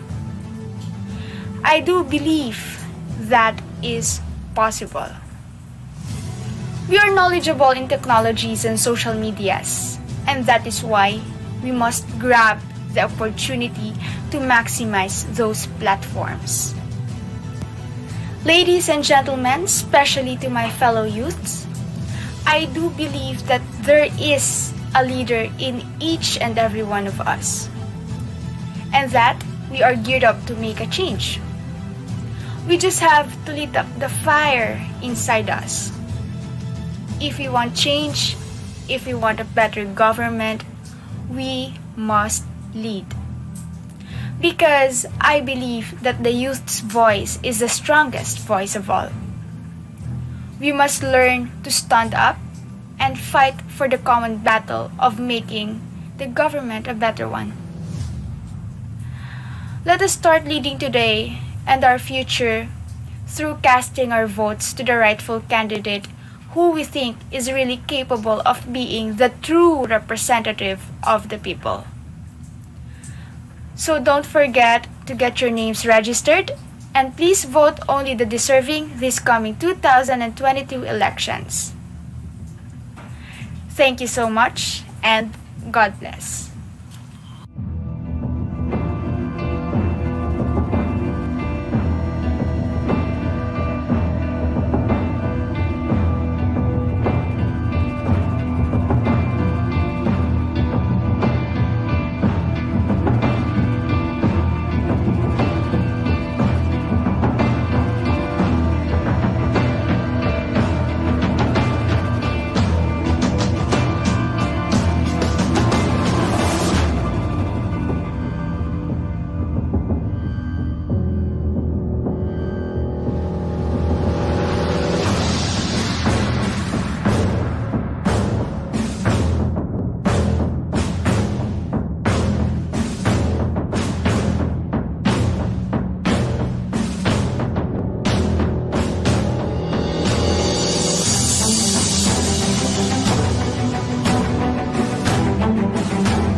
Hello, I am Nika Umbao. I am a cultural worker and a gender rights activist based in the Bicol region here in the Philippines. I am currently the regional coordinator for Bicolana Gabriela, a non-government organization fighting for women's rights. I have been given the wonderful honor to talk about arts and culture, something that I am very passionate about. For as long as I can remember, art had always been part of who I am. I could still remember the time when I got into trouble for picking up a marker and drawing pictures all over our house. I could remember how music is what woke me up in the morning and what lulled me to sleep at night when I was still a kid. I remember volunteering for every event or task that would involve performing when I was still in school. I was one of those really annoying people who seemingly got thrilled by role-playing assignments in class. I have an uncle who loves to draw and a grandfather who loved to draw as well. Both of them supported my art and told me that they were beautiful even if they were not. I have several family members who play an instrument and quite a few who love to dance. And as with every Filipino household, everybody loves to sing, and every occasion has to have a karaoke machine. Unfortunately as well, I had a family who only thought of art as a hobby, something you do in your spare time from your full-time job. In high school, my school held this week-long event called Peacetime. This is where the student population were divided into 8 groups, and students chose a sport or an event to compete in to earn points for their groups during peacetime. The year Dramatic Excerpt was introduced as an event in peacetime, I was absolutely thrilled. Performing had always been a thrill to me. My parents, however, weren't thrilled by the idea of rehearsals because it involved going home late, and they thought that it was inappropriate for a girl like me to go home late at night because something might happen to me. I only joined that event once. That was the last time I set foot on a stage as a performer for a very long time. That Dramatic Excerpt event happened in 2010. The next time I set foot on stage as an actor and performer was on 2017. To understand how my understanding of what art is and how I decided to be a gender rights activist, I have to share to you the most traumatic experience I've ever had. I am a violence against women victim. In 2016, my father beat me up in public. He was drunk because he was celebrating his birthday. I had gone out to meet up with friends because I didn't feel welcome at home. Things had been very hostile between me and my parents for many reasons that need not be mentioned here.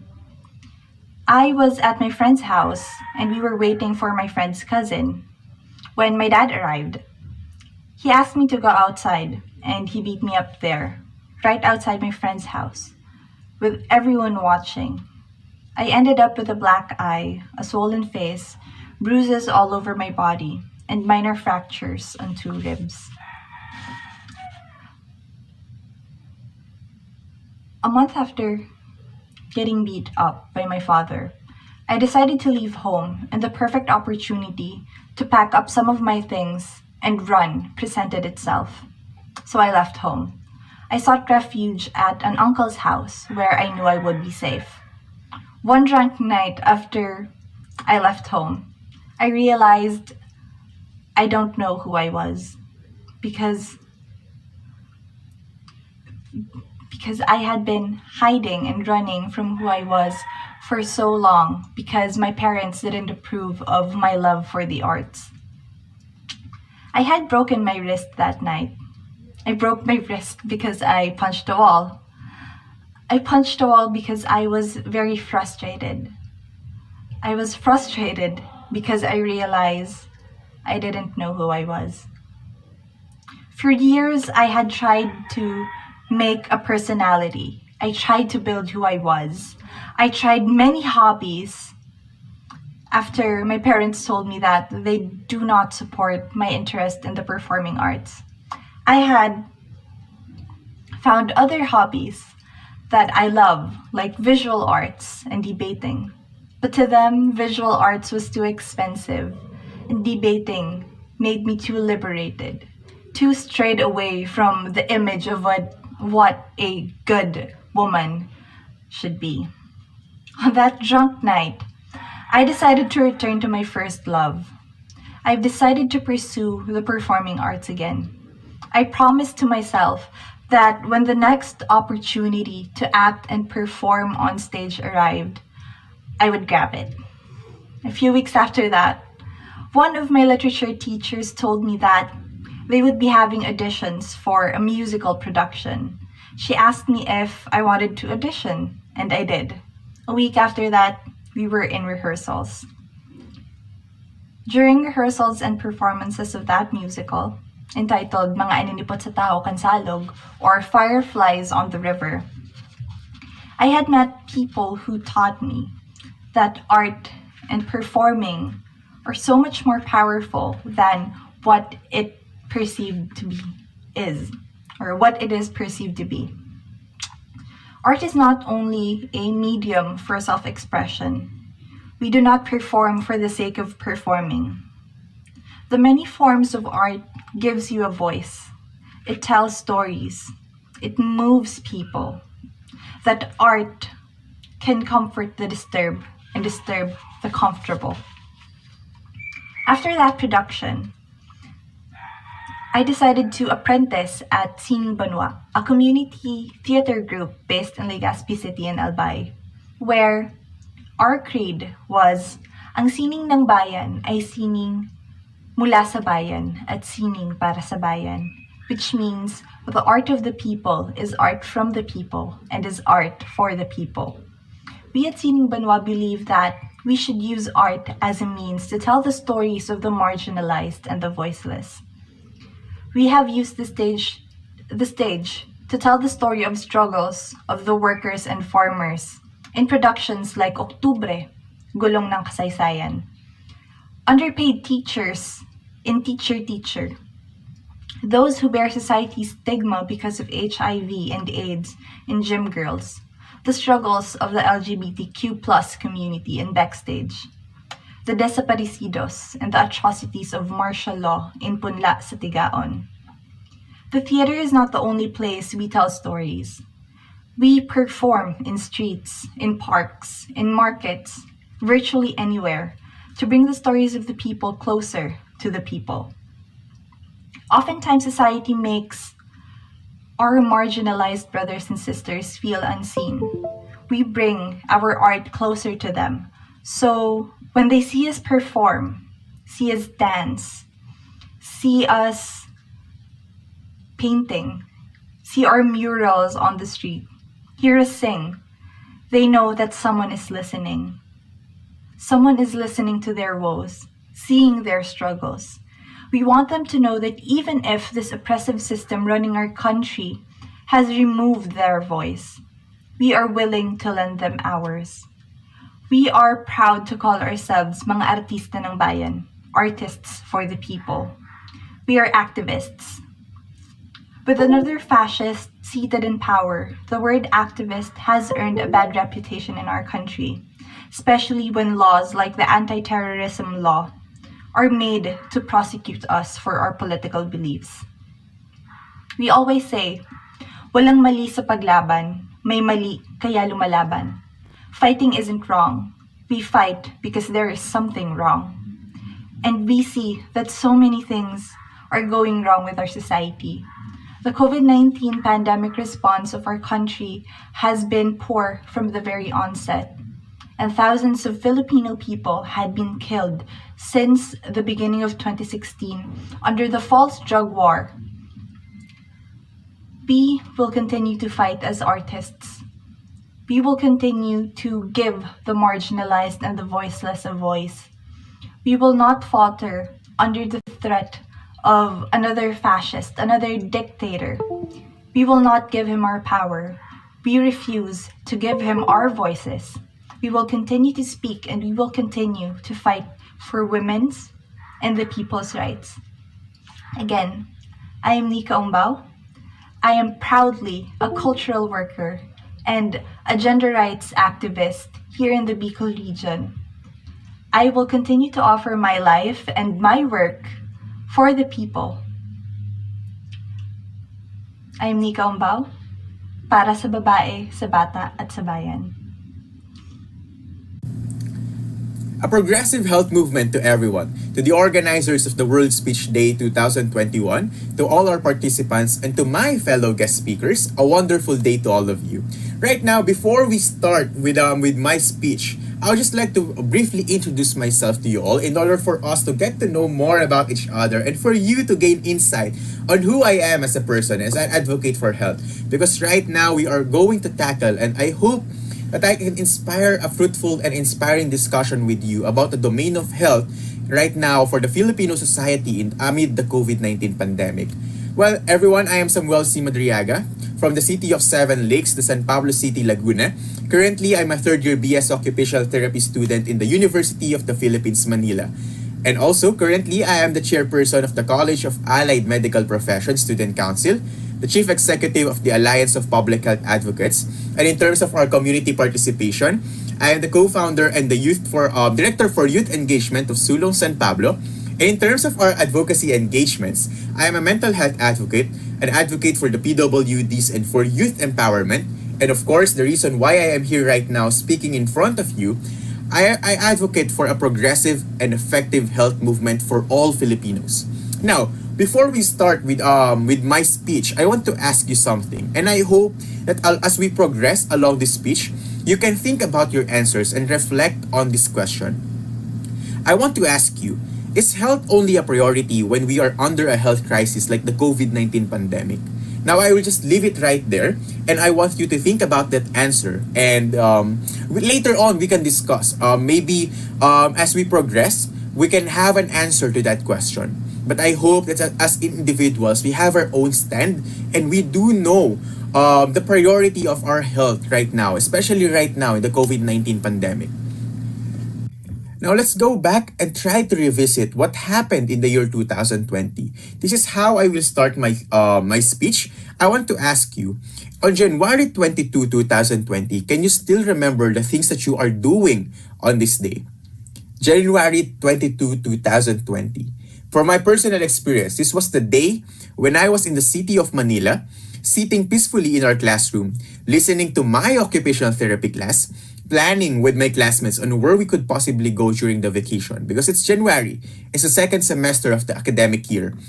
And it was supposed to be a normal day for all of us. But little did I know that January 22 was more than just being a normal day. In the Philippines, this was the very day where the coronavirus disease entered and infiltrated the borders of our archipelago. At that moment, I heard about the news that I didn't even know what COVID-19 is. What is COVID-19? In my mind, I'm really asking, is it really dangerous? Or is it just like a simple flu wherein you do not need an intensive treatment for you to be cured? Well, admittedly, at that certain moment of time, I was unaware of what was happening. I really do not know because it's very new in our nature, the COVID-19 pandemic. I had to research more about it. I had to empower myself with the right knowledge about COVID-19. But at that moment, I didn't know about anything about COVID-19. But as we all know, life continued. January has passed. We celebrated Valentine's in February. A lot of people were still out of the streets, running around, walking, strolling across the busy pathways of Manila. You can still hear the loud sounds of the jeepneys, the buses, of people chattering on how lucky they were on that day. Those were the common noises of the Filipino society, of the common environment in the urban areas. Then suddenly, at a snap, just like what Thanos did in the Avengers movie, everything has changed. The COVID-19 pandemic happened, and we were all in shock. We didn't know what to do. We didn't know what is COVID-19. The background of COVID-19 isn't full yet. And can you imagine that just from having one positive case of COVID-19 last January, on March 3, 2020, it was reported that the number of infected people rose to 633 in number. Then there was the enhanced community quarantine in Luzon until it was declared to all the regions of the Philippines. And we all know the lockdown happened. Almost a year has passed, we are still here, continuously adjusting to the new demands associated with living under the pandemic. But I am not here to just report to you of what happened in the past, of what happened in 2020, of how well my life became in 2020. but rather I am here to instill hope and inspiration to all of you on how we can have an active and fruitful discourse and discussion on how the COVID-19 pandemic really impacted the Filipino community, and how can we, the Filipino youth, collectively build a proactive response to help the land of the Juan de la Cruz in recovering from this adversity. But I want us to start with cherishing our quarantine realizations. Of course, I know quarantine has been a year now, and I know that all of us had our own realizations and reflections in life. During the COVID-19 pandemic, most of us had our own realizations. There's some time that we spend a mental health break. We spend time being alone, thinking of the possibilities of the future, because the future is uncertain right now. Whether it's about how we manage our time, about our relationships, mental health, academics, and many more, which aims to improve our participation in the various domains of our lives. But one notable thing that I think most of us were able to realize collectively is how critical the promotion of effective health education and literacy is in our way forward amid the pandemic. We all know how critical and how vital the promotion of health is right now, especially with all the national and social issues that have been happening right now, with all the deaths that have been counted, number of people infected. We have known and recognized the importance and significance of health today. In a digitally connected society where the Philippines tops in terms of social media usage, the spread of misinformation and fake news and the true nature of COVID-19 has been very rampant.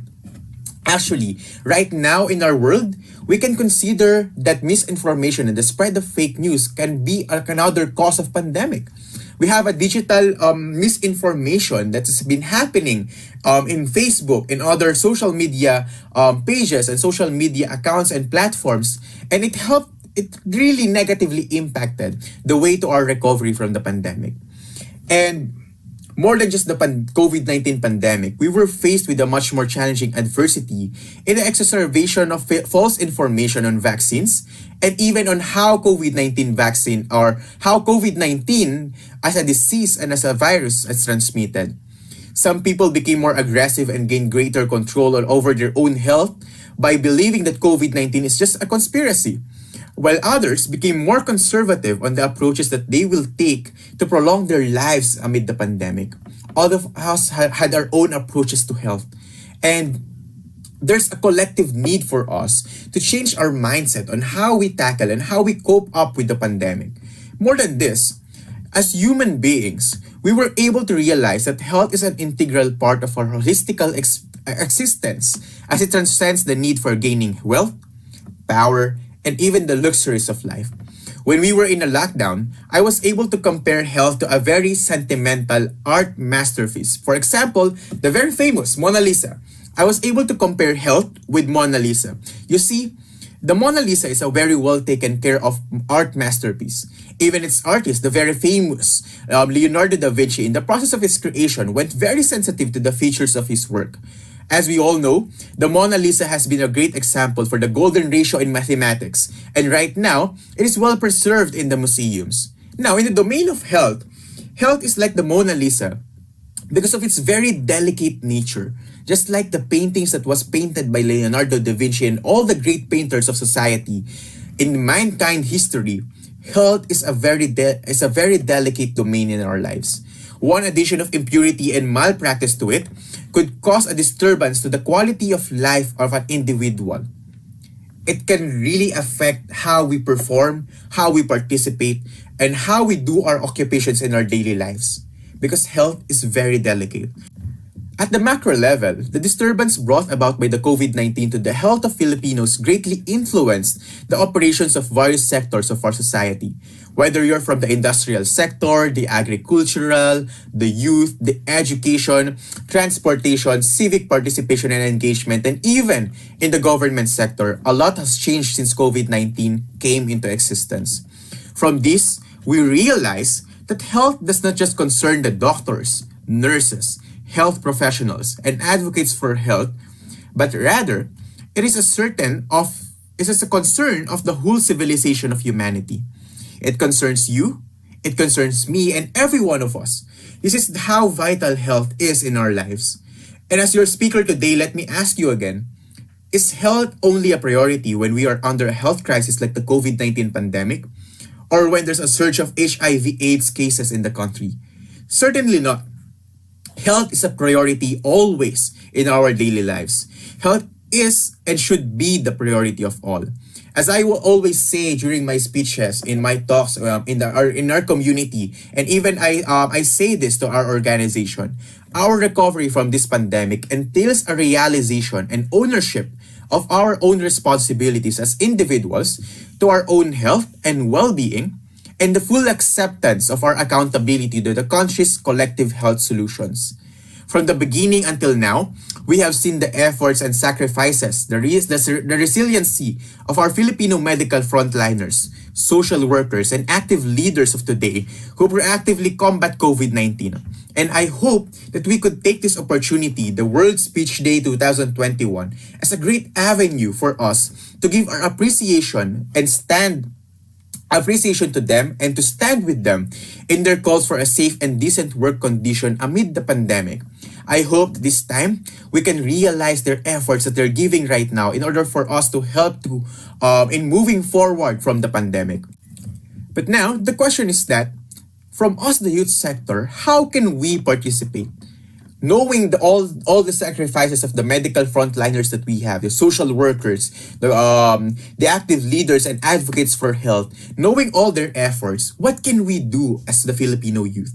As youth members of this Filipino community, how can we maximize our potentials to become active contributors to our collective health actions that will help us move forward from this pandemic? Well, let me share to you 4 action steps that the Filipino youth can do to build safer and healthier communities for all. The first one, let's start with the health information. I want us to amplify health education and literacy campaigns in your homes, communities, and even digital networks. We need to capitalize on the power of social media today to create innovative ways to promote health during the pandemic. Good health promotion starts with the good nutrition of our minds with accurate health information, as it yields better health outcomes. We can use our influences in the virtual world to increase the accessibility of not just COVID-19 related information, but also information related to mental health, adolescent sexual reproductive health, nutrition, disability prevention and awareness, and all among topics related to health to the people that we have, to the people in our surroundings and environment. As the cliche says, knowledge is power, and our power to battle COVID-19 is harnessed when we utilize our knowledge on the promotion of prevention and vaccination strategies against the pandemic. The second one, I encourage everyone here today to collaboratively build opportunities for youth involvement in the development processes of health solutions in communities. Our recovery entails collaborative participation of all sectors of our community. And as a sector which composes a huge part of the population, we need to recognize that the youth has a significant role to fill in our journey to recovery amid the pandemic. You can empower your households, your communities, your cities, municipalities, provinces, and even your region. You can empower them with your innovative initiatives that promote vaccination and prevention strategies against COVID-19. I would just like to take an example from our initiative here in San Pablo City. We have launched the ACO initiative, or the Angat Kalusugan's Operation Initiative, in which this is an initiative that works to promote vaccine education strategies and the fundamental knowledge on COVID-19 to the youth, and to elevate their participation to the vaccination programs in our local communities today. As you all know, we are in the phase of vaccine rollout, and we do recognize the significant role of our Filipino youth, or the Calabarzon youth, because our scope as of the moment is the Calabarzon youth. And we do recognize their potential to become active members of our programs for health. If you're part of an organization that shares the same advocacy as ours, we invite you to collaborate with us on this project. ACO initiative has been a great initiative in our region in Calabarzon, because various Sangguniang Kabataan officials, local youth development councils have been participating and have been collaborating with us to localize the campaign in their own communities. Now, for the third tip, I want us to activate institutions that work for the welfare and health of the youth and the people. This is high time for us to build trust and greater accountability to our institutions to help us tap the potentials of our people, to become more proactive in their approach against the COVID-19. Through this, we can build a collaborative health environment that genuinely works for the health of our people. And that's what we all need. We need a collaborative health environment and a system that will work for the demands and the needs and the concerns of the Filipino people in terms of their health. Okay? Now, for the fourth tip that we have, I want us to proactively lobby effective health policies, measures, and suggestions to agencies that work against the COVID-19 pandemic. As part of a democratic society, we have the right and power to participate in the shared decision-making processes that involves the future of our health and welfare. I encourage everyone, to the Filipino youth that has been listening to the World Speech Day 2021, I encourage and persuade all of you here today to become models of leadership in amplifying the voice of the unheard and the marginalized sector by effectively lobbying our suggestions and concerns to rightful authorities. You see, we are more than just members of the youth sector because we are part of the builders of a safer and healthier tomorrow for all Filipinos. This is the year that we need to seek avenues to unify and to collaborate our ideas to engineering solutions that would spark a sustainable impact on our communities. We have the power to transform our future amid the pandemic by actively participating in platforms that strengthen the building blocks of our country's healthcare system. We can, because the youth can. You, I, and all of us participating right now in the World Speech Day 2021 are partners for sustainable, progressive, and inclusive health for all Filipinos. Mabuhay ang kalusugan ng bayan, mabuhay ang kalusugan para sa lahat ng Pilipino. Let's all move for a healthier Philippines. Padayon at maraming salamat.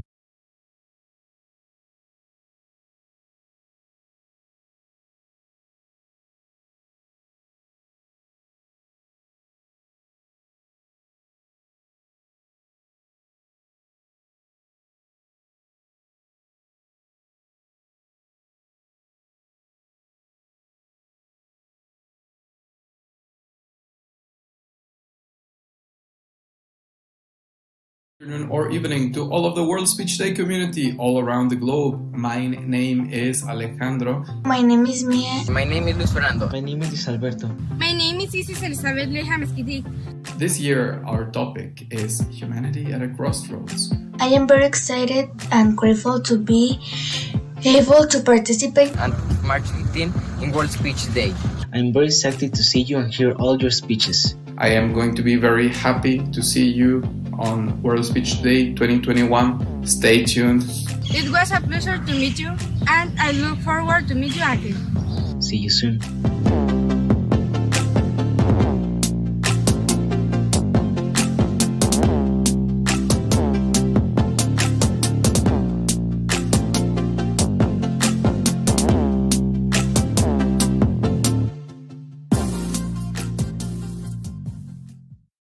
World Speech Day is right around the corner, and this year's theme is Humanity at a Crossroads.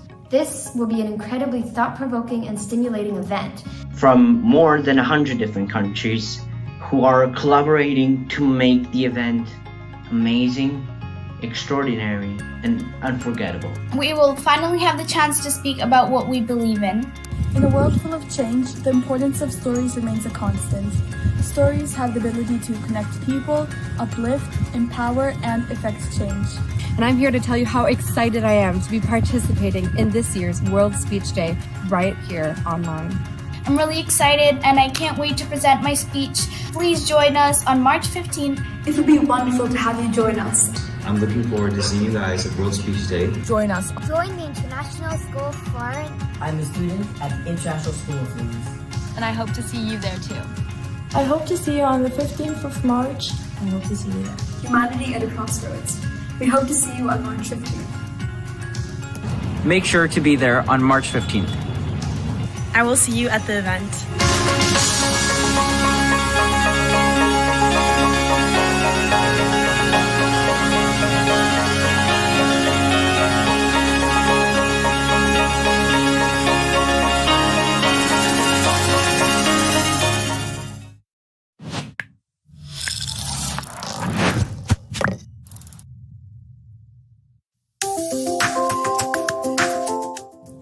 It's a day that has been put together so that different people with different backgrounds, different origins can come together and just enlightening and empower you.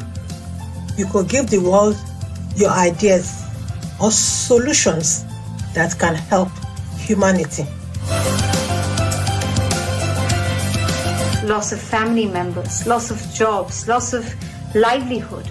The cries that erupted from our nation for a final end to the gender-based violence pandemic. Why do people hurt the environment to live on?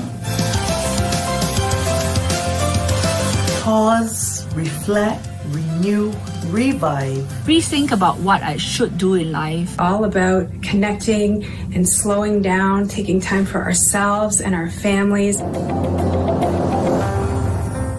See how your creativity and connectivity can help bring back society or redefine society. We need to take better care of ourselves in terms of self-care mentally. And when you start there, you start to feel love for yourself, love for others. Is there someone you know who needs magic hand? What kind of messages we want to pass on to the next generation? We took this call to action to the youth of South Africa. I can contribute to some things on how to help people with chronic illnesses or hidden disability. But through conversation and speeches, we can instill hope and confidence in people's lives. Save this date and share with the many people as possible. Be ready to participate. And I hope you'll join us then on March the 15th. See you and be inspired.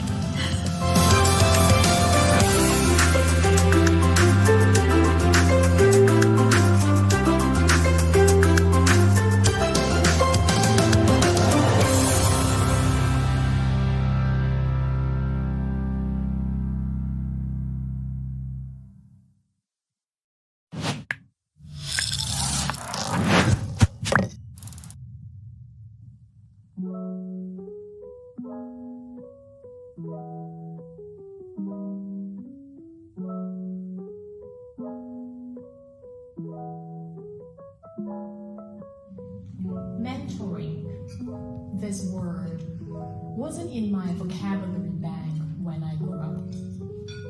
Largely due to my upbringing.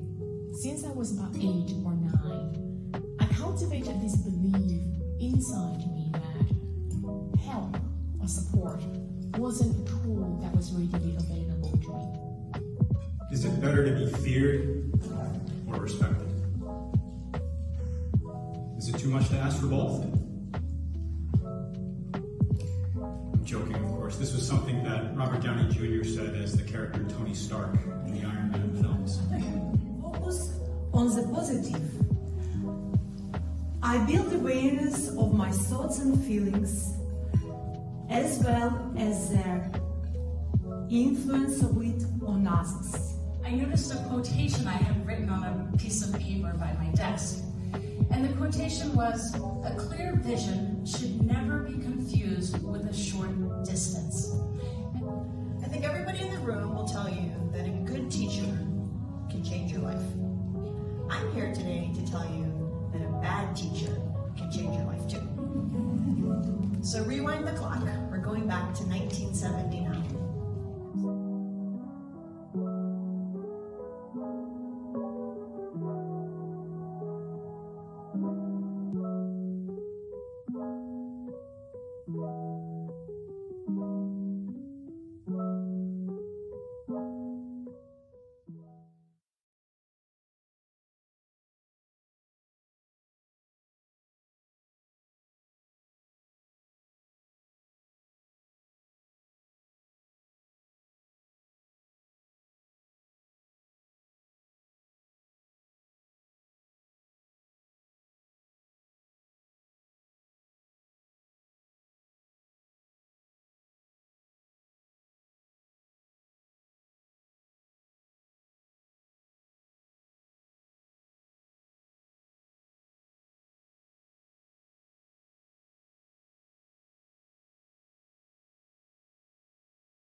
The cornerstone of a truly just, fair, and equal society is the economic freedom of the last and the least in the society.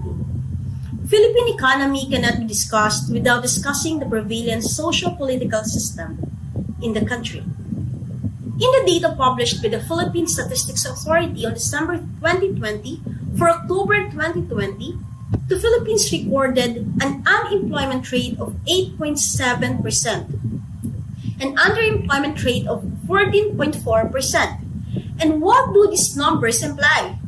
This data revealed that out of 111,046,913 Filipinos, 43.6 million Filipinos are in the labor force, 3.8 million Filipinos are jobless, and 6.36 million Filipinos out of 39.8 million Filipinos employed are underemployed, or those still seek to work on top of their current work due to unutilized job skills in their current job, or the limited period of time they work relative to the prescribed hours of work for a normal employment week of a full-time employee. In this data alone, we can draw a lot of pictures of the current and future state of the Philippine economy. According to Dr. Shelito Habito, jobs data are more reflective of the economy of the country, more than the gross domestic product, because jobs tell the number and nature of Filipinos' work, which relate the welfare of persons and their families and to the level of production they contribute to their organizations. Unemployment rate translates to the number of persons who probably are the breadwinners of their families, to the number of persons whose dreams are anchored to the jobs they have and lost, to the persons whose only way to sustain life is through their daily wage. These numbers also mean increase in the number of out-of-school youth who even before the pandemic are already struggling to make both ends meet. These numbers are a reflection of the poor fiscal policy of the government, the seeming out-of-touch response of the so-called public servants to the plight of the marginalized and poor, and the time immemorial imbalance in the distribution of wealth between the rich and the poor. The Philippines is a country abundant of natural resources. The vastness of land and affluence of this country makes someone wonder why is it that the global position of the country in terms of productivity and standard of living is always low. The current situation that the Philippines is facing is worsened by the institutionalized bureaucracy and corruption that is embedded in the personification of the state. According to the acting Socio-Economic Planning Secretary Carl Chua, the poverty rate in 2021 will likely range from 15.5% to 17.5%, which is higher than the Philippine government target of 14%. What is the significance of this? It means that the number of Filipinos that will live below the poverty threshold or the decent enough living in the Philippines will increase. Many Filipinos will add to the already high number of Filipinos who are living in a very inhumane condition due to extreme poverty. Business process outsourcing or BPO and remittances from abroad are considered to be the two pillars of the Philippine economy. However, both are dependent on the world economy.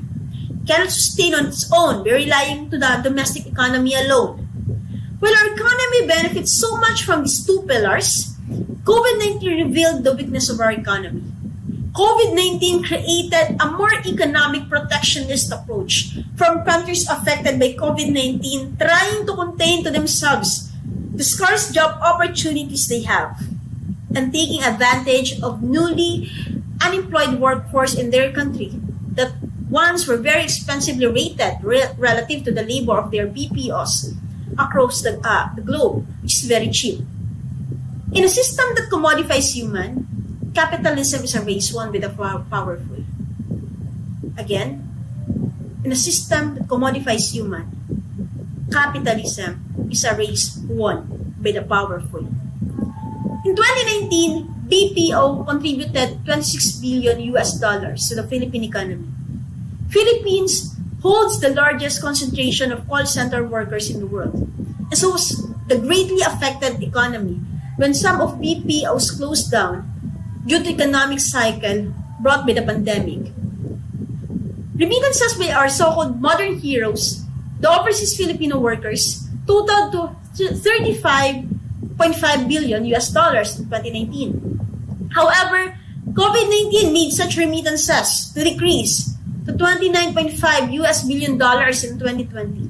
These figures tell us that the difference between the pre and during pandemic remittances is the amount of money, chances, food, and fortune flown away from the Filipino families who rely from remittances from abroad.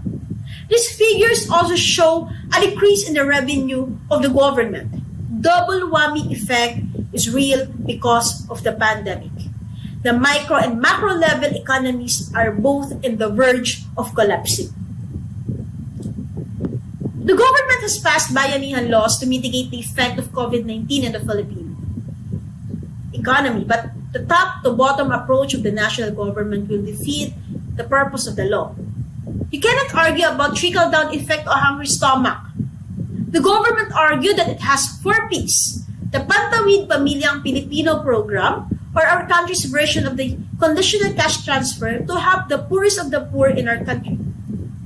In 2017, a study conducted by the Nobel Prize winner Banerjee, titled Debunking the Stereotype of the Lazy Recipient, Evidence from Cash Transfer Programs Worldwide. Accordingly, there is no observable impact of the cash transfer to the propensity to work by the recipients. Meaning the amount that's being received by the beneficiaries of the 4 Ps is not enough as a sole source of income, considering that only 500 pesos grant for health and nutrition, and 300 pesos per school-age child per family per month is being given. Meaning on top of the meager amount being doled out by the government, the beneficiaries still have to work and earn to support their families. The number of beneficiaries represents the number of the poorest of the poor in the country, because after all, that is the goal of 4 Ps, to help the poorest of the poor in the country. They are a big contributor to the unemployment rate in our country. Or they can also be accounted for the high number of informal economy that usually passes off from the protection of the government. Politics and economics are a couple. They should be a happy couple, and as such, good government policy will create a better economic opportunity for everyone. Economics must view the smallest, poorest, and least as the fundamental unit of analyzing and understanding the Philippine economic malady. A truly just, fair, and equal society is always gauged on economic and political freedom of the least and the last.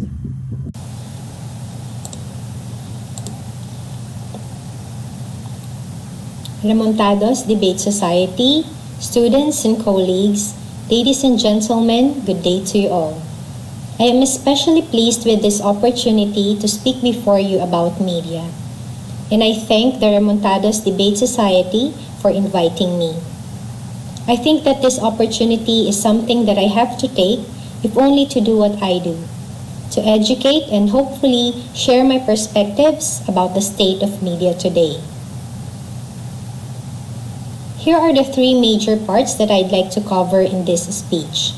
First, I'd like to begin by giving you a picture of the ideal, what media is supposed to be in a free press, the where we want to be. This is the media that we communication educators know, and the one which we seek from the media now, and around which our students are being trained for in their future practice. Second, I'd like to paint you a picture of where media really is today. Third, I'd like to present some suggestions on how we can go to where we want to be, back to the ideal. Why do I ask, where do we want to be? I posit that because evidently media is not really where it is supposed to be anymore. It is no longer in a pure and genuine state of a free press. A semblance of that, yes, but not fully as we once were. The Philippine media follows the libertarian media philosophy, which is a truly beautiful media, undeniably among the most respectful of human dignities. A media that acknowledges the exercise of democracy by treating the government's power as what it should be, owned by the people and was only delegated to the government. And therefore, this media, who treats the people as the owner of the power, acts as a watchdog of that power, and barks at the government whenever that power is misused or abused. This is to alert the people, the real owner of the power, and to let them decide on what to do about it. That is how the Philippine media is supposed to be. This is why an ideal media is a media that honors its role as the fourth estate, a watchdog, a true blue fourth estate that stands guard against the wrongdoings of the government, allows us to make informed decisions, to exercise our reason and choice as the country's real owner of power. We are not in a real state of free press anymore because this role of media is now being threatened and slowly being negated.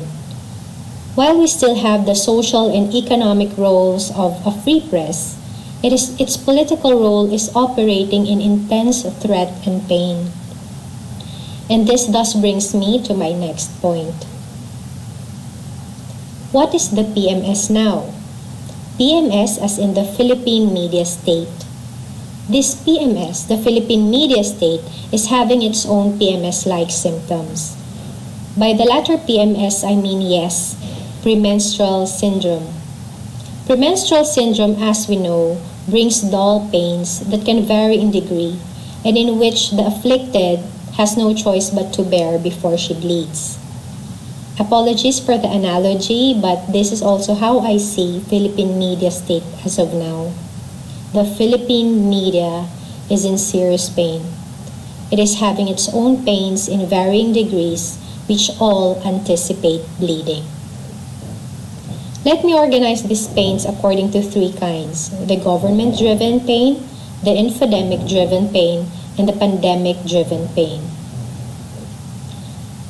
First, the government-driven pain, which is characterized by subtle demands for the media to submit to government power, and non-submission appears to be sanctioned with censorship. Laws are weaponized to silence the media. This administration appears to be specifically hostile to those who seriously uphold the role of the watchdog, those media who ask serious questions, who investigate, and who inform us about the government's deviations. Any media who stands out in the monitoring and the holding of government accountable seem to be the subject of government's scorn. This is what happened to ABS-CBN. We have all witnessed this pain. With ABS-CBN now out of the free TV, we now have a less competitive environment in Philippine television. This means not only a reduction of media and information quantity, but also of quality. And more than that, this reduction to the privately owned media competing in an open market, there is the unignorable discomfort of the seemingly downgraded exercise of the fourth estate. Can you feel that discomfort too? It is awkward to see media who are very cautious, always playing safe. That is not how to be a watchdog. That is a lapdog.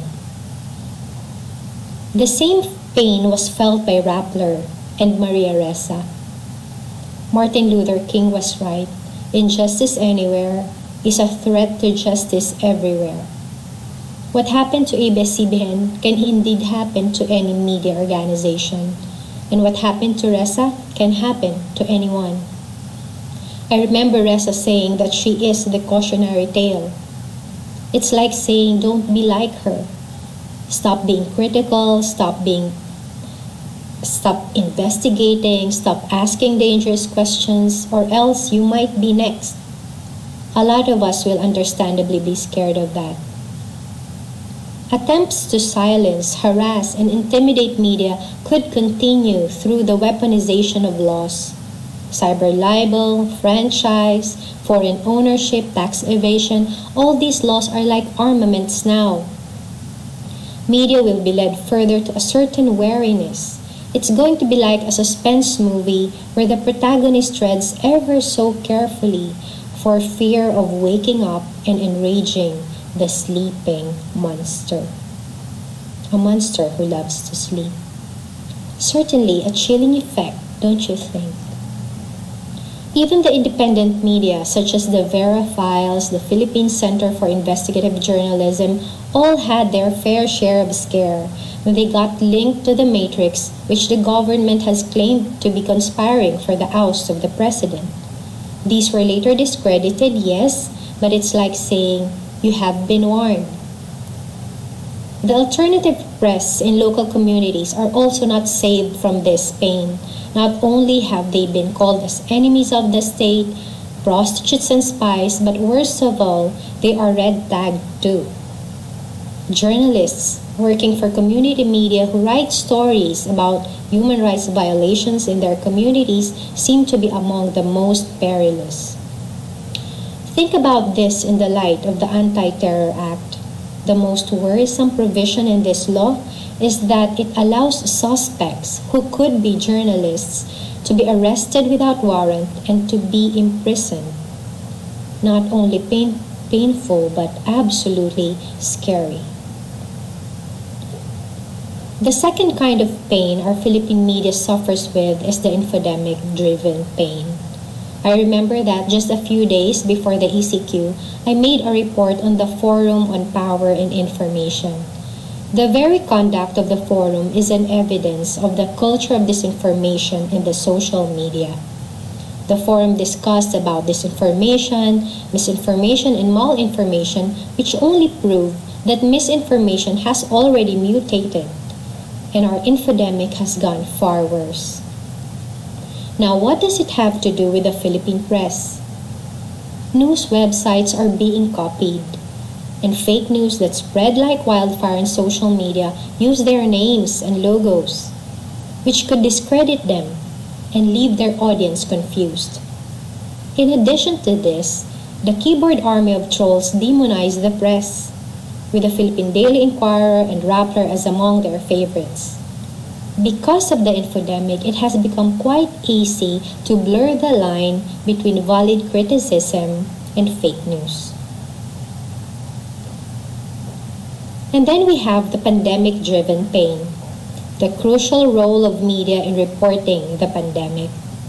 This pandemic has demanded so much more from media, and yet, as if it isn't hard enough as it is, it still has to go through some form of power tripping where even the emergency powers to handle the crisis has been used to file criminal charges to local and campus journalists for allegedly spreading fake COVID-19 information. Have mercy on the media.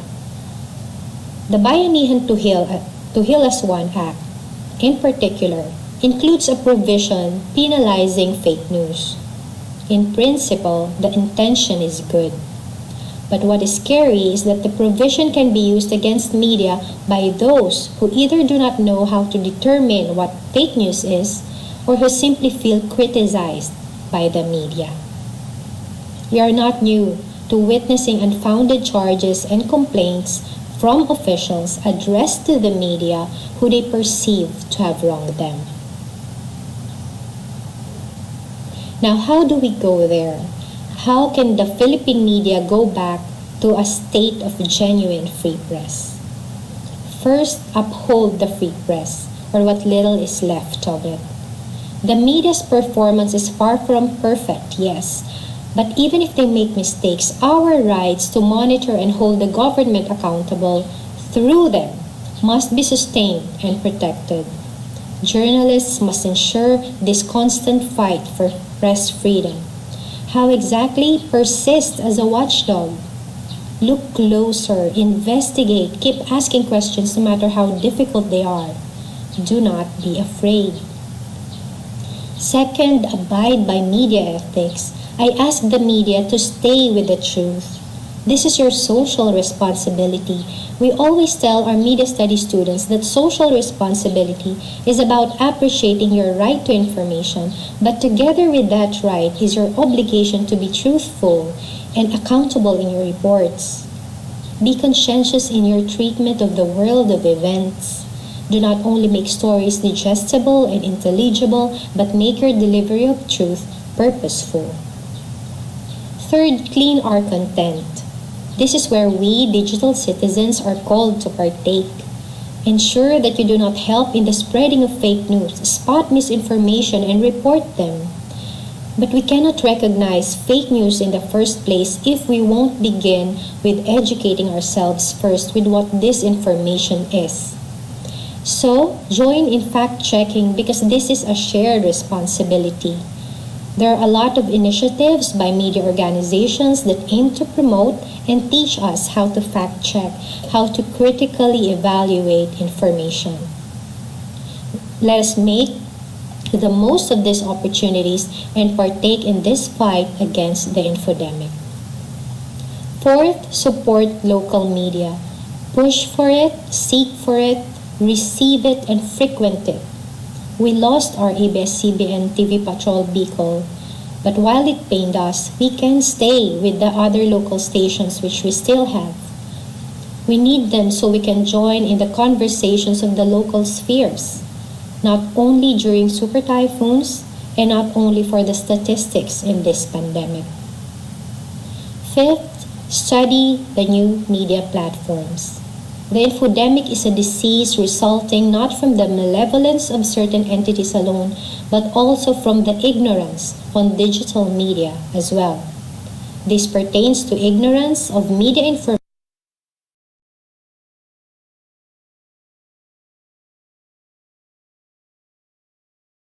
The use of these platforms, let us try to understand this more by looking into what is behind this technology, how it works, how it reads us, and how these algorithms affect the public discourse.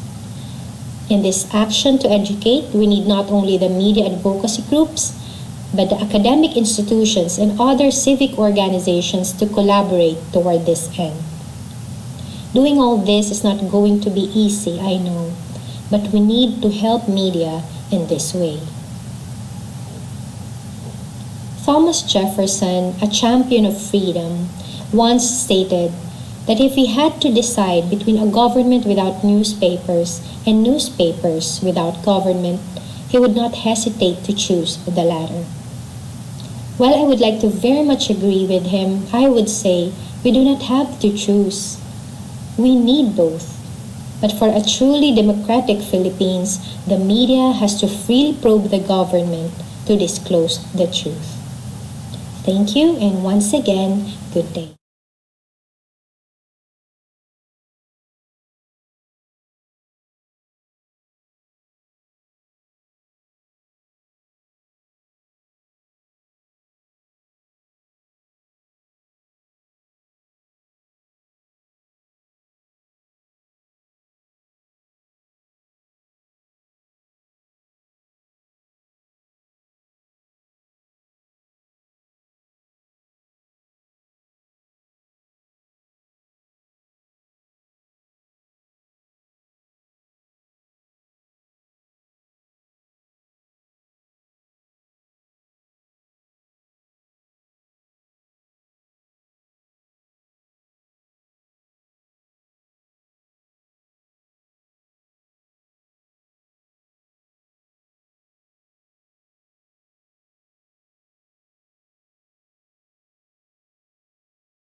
afternoon, or evening to all of the World Speech Day community all around the globe. My name is Alejandro. My name is Mia. My name is Luis Fernando. My name is Alberto. My name is Isis Elizabeth Leja Mesquidi. This year, our topic is Humanity at a Crossroads. I am very excited and grateful to be able to participate on March 15 in World Speech Day. I'm very excited to see you and hear all your speeches. I am going to be very happy to see you on World Speech Day 2021. Stay tuned. It was a pleasure to meet you, and I look forward to meet you again. See you soon.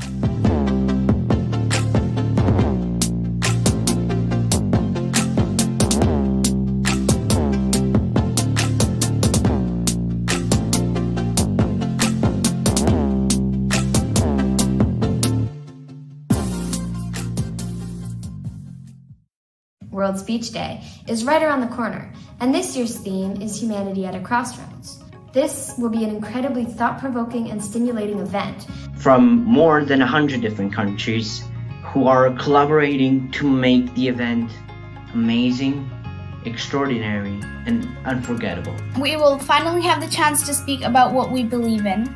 In a world full of change, the importance of stories remains a constant. Stories have the ability to connect people, uplift, empower, and effect change. And I'm here to tell you how excited I am to be participating in this year's World Speech Day right here online. I'm really excited and I can't wait to present my speech. Please join us on March 15th. It will be wonderful to have you join us. I'm looking forward to seeing you guys at World Speech Day. Join us. Join the International School of Foreign. I'm a student at International School of Leeds. And I hope to see you there too. I hope to see you on the 15th of March. I hope to see you there. Humanity at a Crossroads. We hope to see you on March 15th. Make sure to be there on March 15th. I will see you at the event.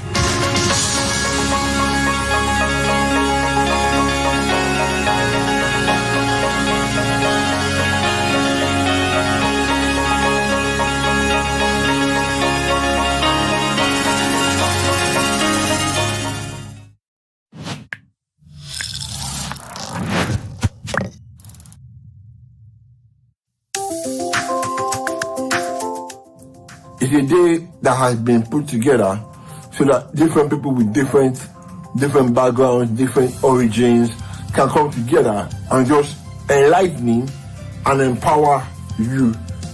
You could give the world your ideas or solutions that can help humanity. Loss of family members, loss of jobs, loss of livelihood.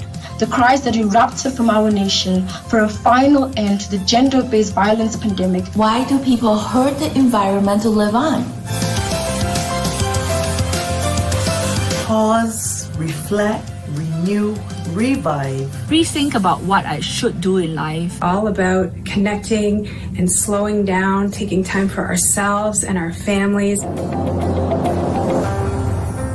See how your creativity and connectivity can help bring back society or redefine society. We need to take better care of ourselves in terms of self-care mentally.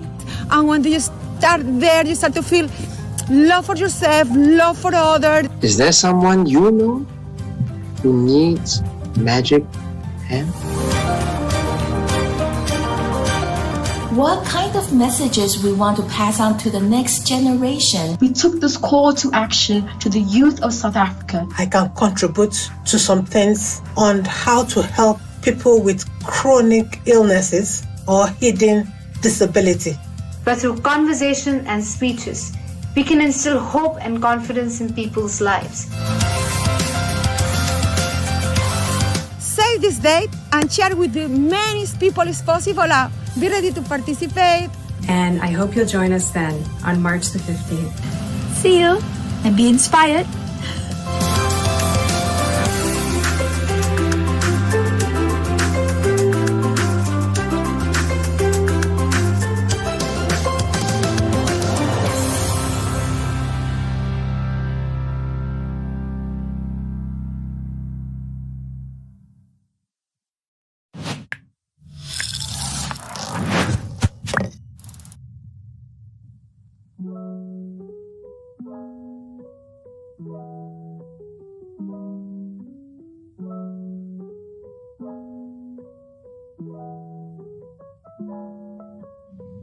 Mentoring. This word wasn't in my vocabulary bank when I grew up. Largely due to my upbringing. Since I was about 8 or 9, I cultivated this belief inside me that help or support wasn't a tool that was readily available to me. Is it better to be feared or respected? Is it too much to ask for both? I'm joking, of course. This was something that Robert Downey Jr. said as the character Tony Stark in the Iron Man films. Focus on the positive. I build awareness of my thoughts and feelings, as well as their influence of it on others. I noticed a quotation I had written on a piece of paper by my desk. And the quotation was, "A clear vision should never be confused with a short distance." I think everybody in the room will tell you that a good teacher can change your life. I'm here today to tell you that a bad teacher can change your life too. So rewind the clock. We're going back to 1979.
Mentoring. This word wasn't in my vocabulary bank when I grew up. Largely due to my upbringing. Since I was about 8 or 9, I cultivated this belief inside me that help or support wasn't a tool that was readily available to me. Is it better to be feared or respected? Is it too much to ask for both? I'm joking, of course. This was something that Robert Downey Jr. said as the character Tony Stark in the Iron Man films. Focus on the positive. I build awareness of my thoughts and feelings, as well as their influence of it on others. I noticed a quotation I had written on a piece of paper by my desk. And the quotation was, "A clear vision should never be confused with a short distance." I think everybody in the room will tell you that a good teacher can change your life. I'm here today to tell you that a bad teacher can change your life too. So rewind the clock. We're going back to 1979.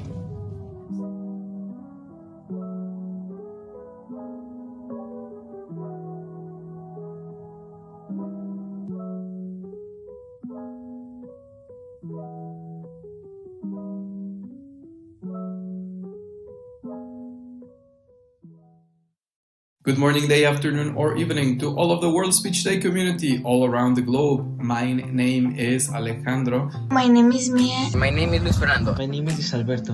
My name is Isis Elizabeth Leja Mesquiti. This year, our topic is Humanity at a Crossroads. I am very excited and grateful to be able to participate on March 15 in World Speech Day. I'm very excited to see you and hear all your speeches. I am going to be very happy to see you on World Speech Day 2021. Stay tuned. It was a pleasure to meet you, and I look forward to meet you again. See you soon.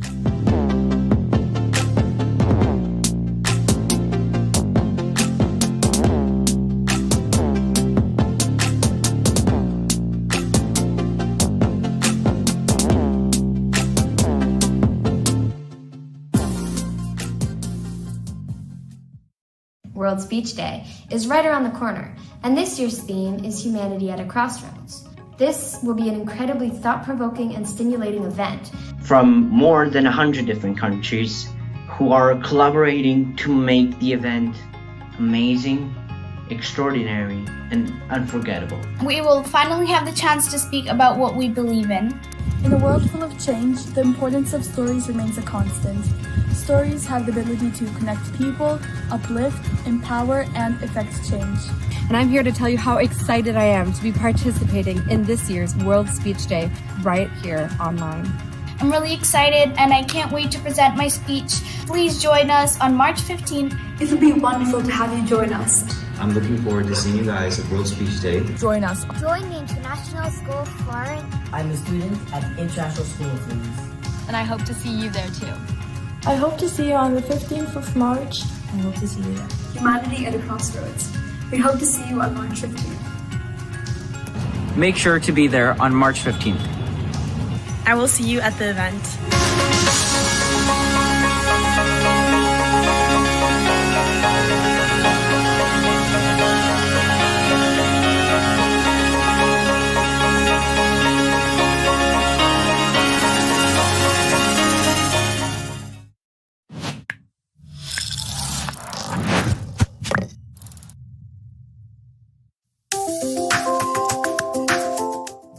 It's a day that has been put together so that different people with different backgrounds, different origins can come together and just enlighten and empower you.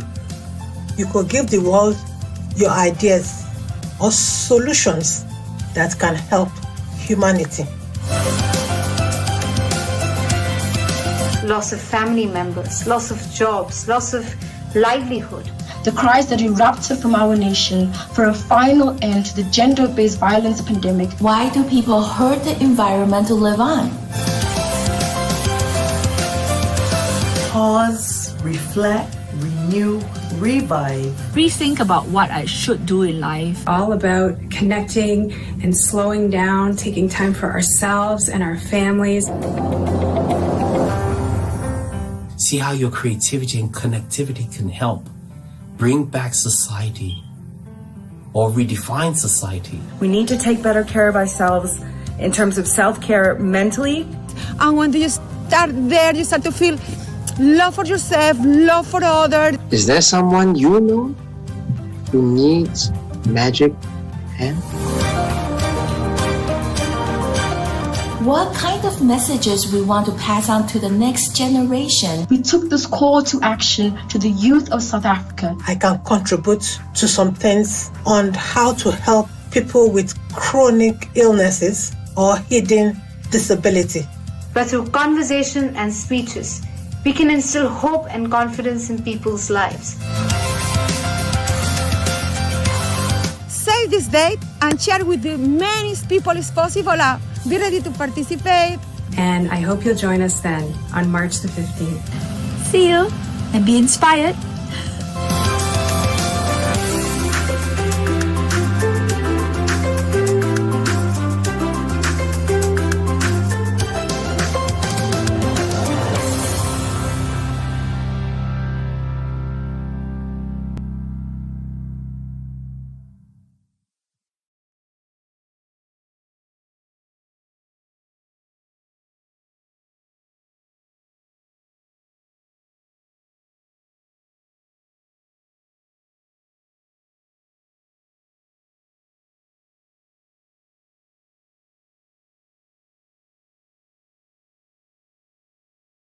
Good morning, day, afternoon, or evening to all of the World Speech Day community all around the globe. My name is Alejandro. My name is Mia. My name is Luis Fernando. My name is Alberto. My name is Isis Elizabeth Leja Mesquiti.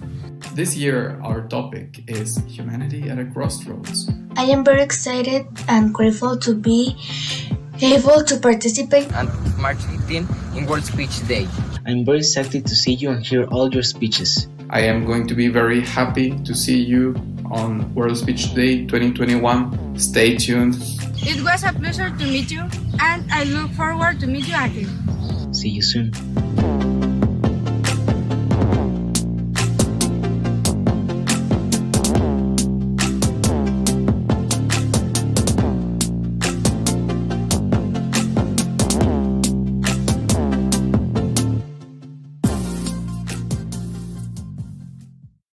World Speech Day, is right around the corner, and this year's theme is Humanity at a Crossroads.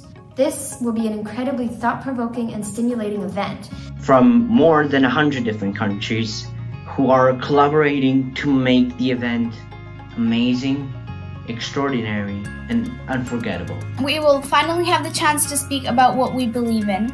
In a world full of change, the importance of stories remains a constant.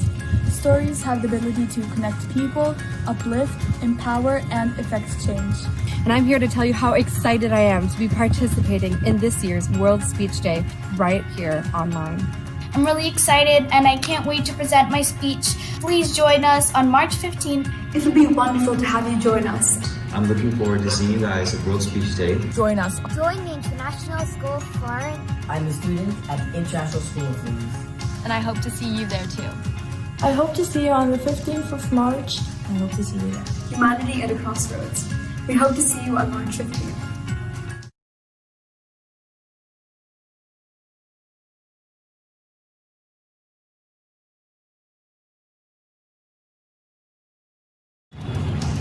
I will see you at the event.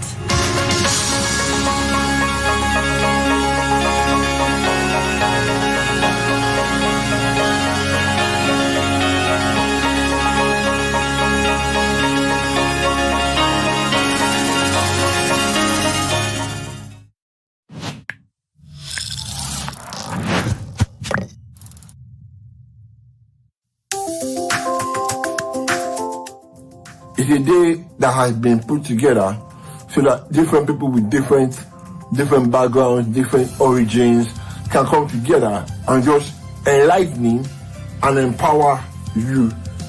You could give the world your ideas or solutions that can help humanity.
It's a day that has been put together so that different people with different backgrounds, different origins can come together and just enlightening and empower you.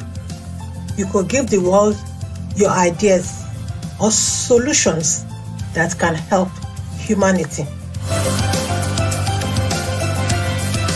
Loss of family members, loss of jobs, loss of livelihood. The cries that erupted from our nation for a final end to the gender-based violence pandemic. Why do people hurt the environment to live on? Pause, reflect, renew, revive. Rethink about what I should do in life. All about connecting and slowing down, taking time for ourselves and our families. See how your creativity and connectivity can help bring back society or redefine society. We need to take better care of ourselves in terms of self-care mentally. And when you start there, you start to feel love for yourself, love for others. Is there someone you know who needs magic hand? What kind of messages we want to pass on to the next generation? We took this call to action to the youth of South Africa. I can contribute to some things on how to help people with chronic illnesses or hidden disability. But through conversation and speeches, we can instill hope and confidence in people's lives. Save this date and share with the many people as possible. Be ready to participate. And I hope you'll join us then on March the 15th. See you and be inspired.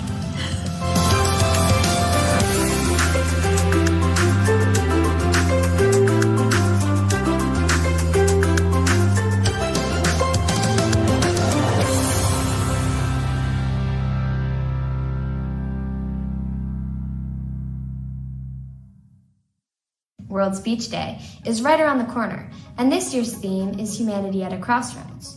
This will be an incredibly thought-provoking and stimulating event from more than 100 different countries who are collaborating to make the event amazing, extraordinary, and unforgettable. We will finally have the chance to speak about what we believe in. In a world full of change, the importance of stories remains a constant. Stories have the ability to connect people, uplift, empower, and effect change. And I'm here to tell you how excited I am to be participating in this year's World Speech Day right here online. I'm really excited and I can't wait to present my speech. Please join us on March 15th. It would be wonderful to have you join us. I'm looking forward to seeing you guys at World Speech Day. Join us. Join the International School of Foreign. I'm a student at the International School of Leaders. And I hope to see you there too. I hope to see you on the 15th of March. I hope to see you there. Humanity at a Crossroads. We hope to see you on March 15th. Make sure to be there on March 15th. I will see you at the event.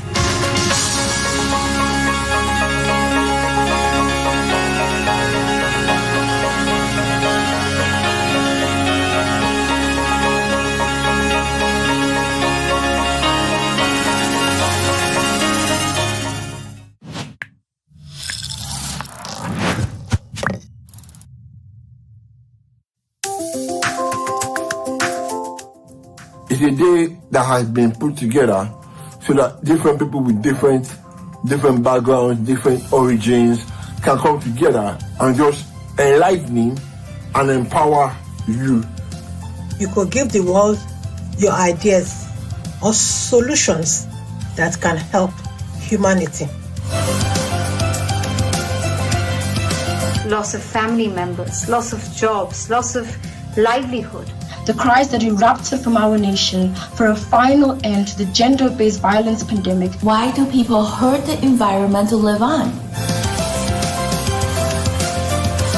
Pause, reflect, renew, revive. Rethink about what I should do in life. All about connecting and slowing down, taking time for ourselves and our families. See how your creativity and connectivity can help bring back society or redefine society. We need to take better care of ourselves in terms of self-care mentally. And when you start there, you start to feel love for yourself, love for others. Is there someone you know who needs magic hand? What kind of messages we want to pass on to the next generation? We took this call to action to the youth of South Africa. I can contribute to some things on how to help people with chronic illnesses or hidden disability. But through conversation and speeches, we can instill hope and confidence in people's lives. Save this date and share with the many people as possible. Be ready to participate. And I hope you'll join us then on March the 15th. See you and be inspired.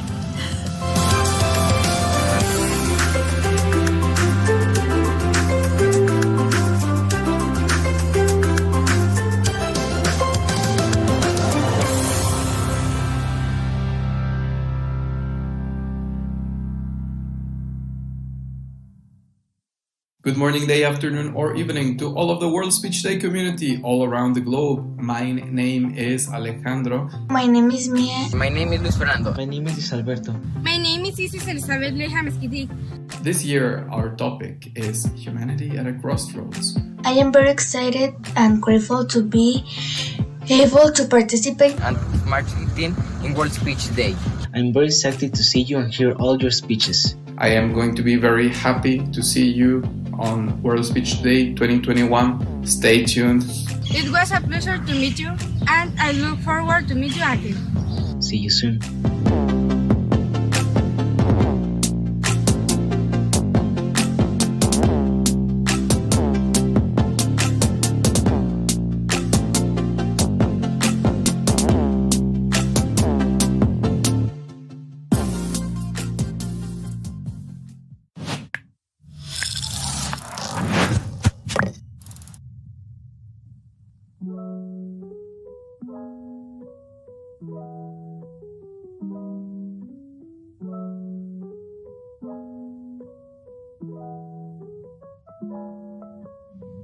Mentoring, this word, wasn't in my vocabulary bag when I grew up.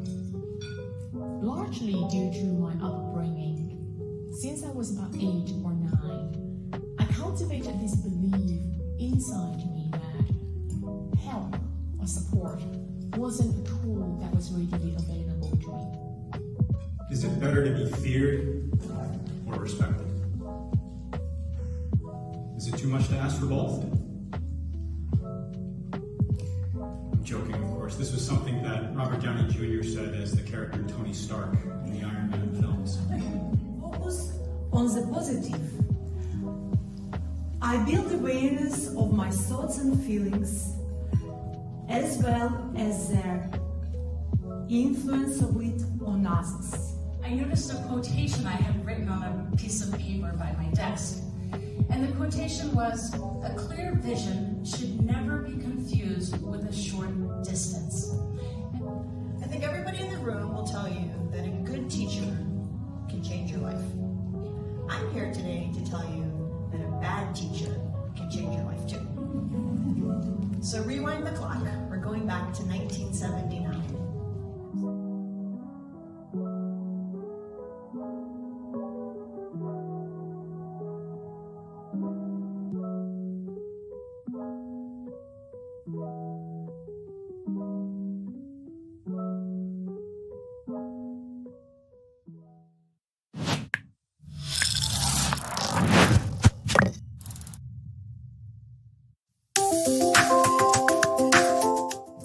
It's a day that has been put together so that different people with different backgrounds, different origins can come together and just enlighten and empower you. You could give the world your ideas or solutions that can help humanity. Loss of family members, loss of jobs, loss of livelihood. The cries that erupted from our nation for a final end to the gender-based violence pandemic. Why do people hurt the environment to live on? Pause, reflect, renew, revive. Rethink about what I should do in life. All about connecting and slowing down, taking time for ourselves and our families. See how your creativity and connectivity can help bring back society or redefine society. We need to take better care of ourselves in terms of self-care mentally. And when you start there, you start to feel love for yourself, love for others. Is there someone you know who needs magic hand? What kind of messages we want to pass on to the next generation? We took this call to action to the youth of South Africa. I can contribute to some things on how to help people with chronic illnesses or hidden disability. But through conversation and speeches, we can instill hope and confidence in people's lives. Save this date and share with the many people as possible. Be ready to participate. And I hope you'll join us then on March the 15th. See you and be inspired.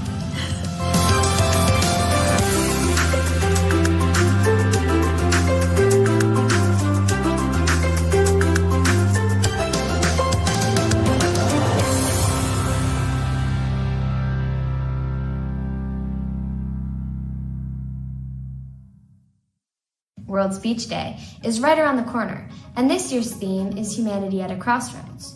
This will be an incredibly thought-provoking and stimulating event. From more than 100 different countries who are collaborating to make the event amazing, extraordinary, and unforgettable. We will finally have the chance to speak about what we believe in. In a world full of change, the importance of stories remains a constant. Stories have the ability to connect people, uplift, empower, and effect change. And I'm here to tell you how excited I am to be participating in this year's World Speech Day right here online. I'm really excited and I can't wait to present my speech. Please join us on March 15th. It would be wonderful to have you join us. I'm looking forward to seeing you guys at World Speech Day. Join us. Join the International School of Foreign. I'm a student at the International School of Leeds. And I hope to see you there too. I hope to see you on the 15th of March. I hope to see you there. Humanity at a Crossroads. We hope to see you on March 15th. Make sure to be there on March 15th. I will see you at the event.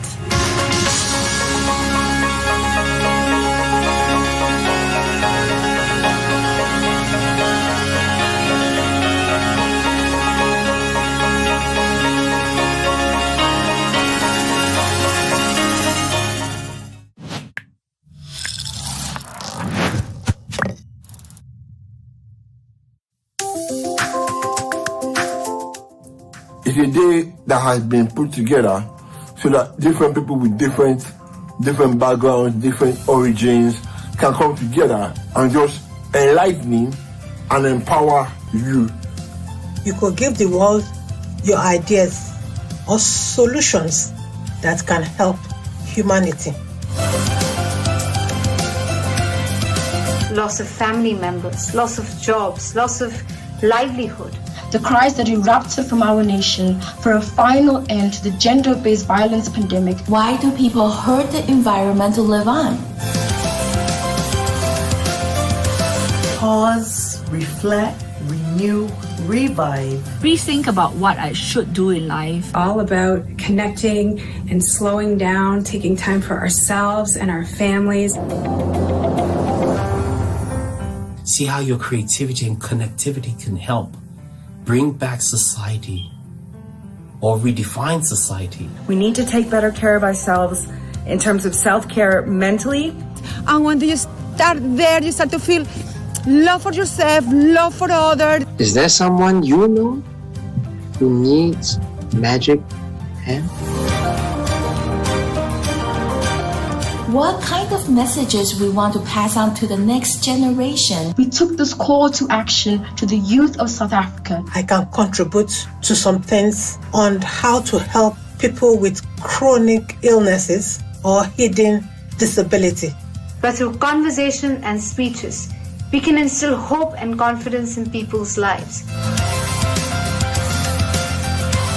Save this date and share with as many people as possible. Be ready to participate. And I hope you'll join us then on March the 15th. See you and be inspired.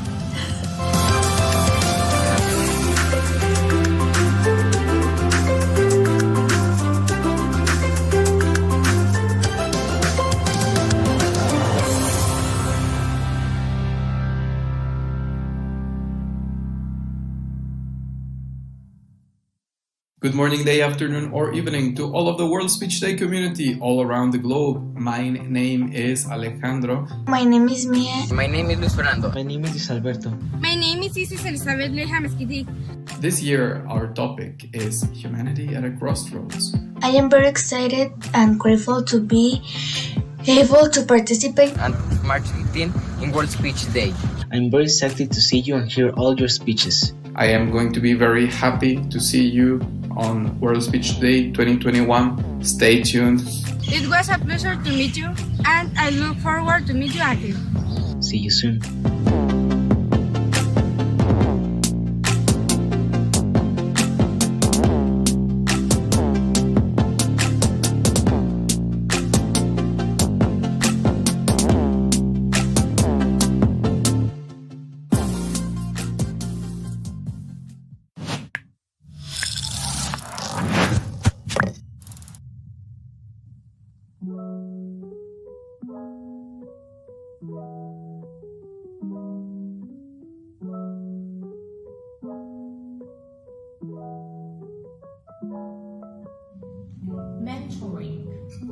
this word wasn't in my vocabulary bank when I grew up.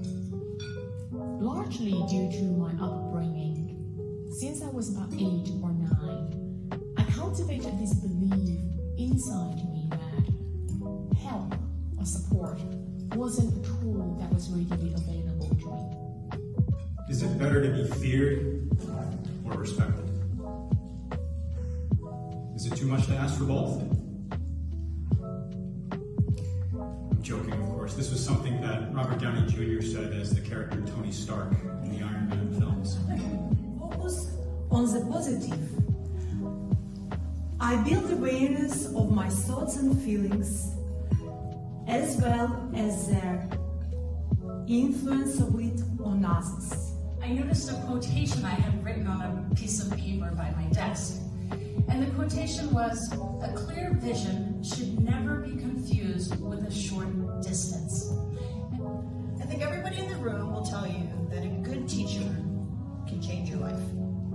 I'm here today to tell you that a bad teacher can change your life too. So rewind the clock. We're going back to 1979.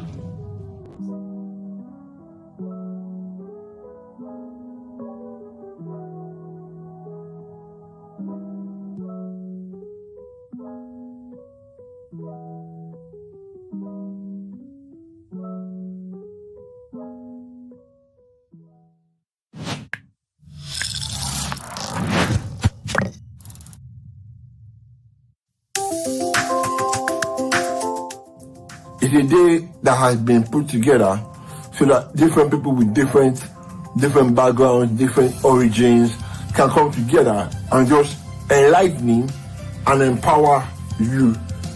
You could give the world your ideas or solutions that can help humanity.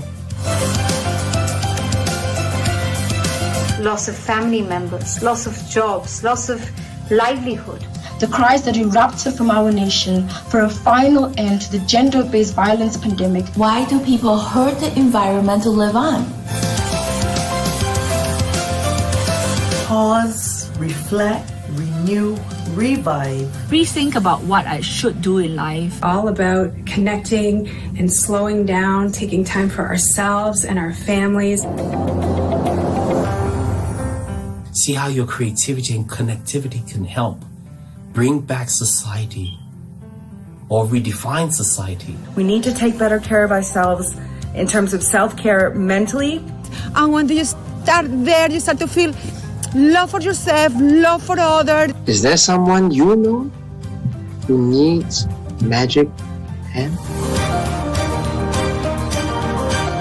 What kind of messages we want to pass on to the next generation? We took this call to action to the youth of South Africa. I can contribute to some things on how to help people with chronic illnesses or hidden disability.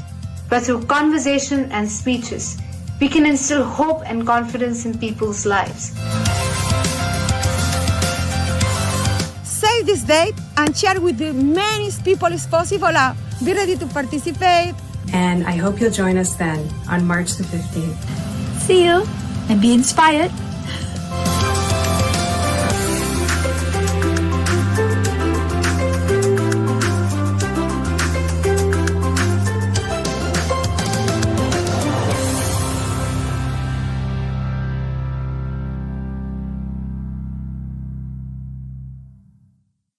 World Speech Day is right around the corner, and this year's theme is Humanity at a Crossroads. This will be an incredibly thought-provoking and stimulating event.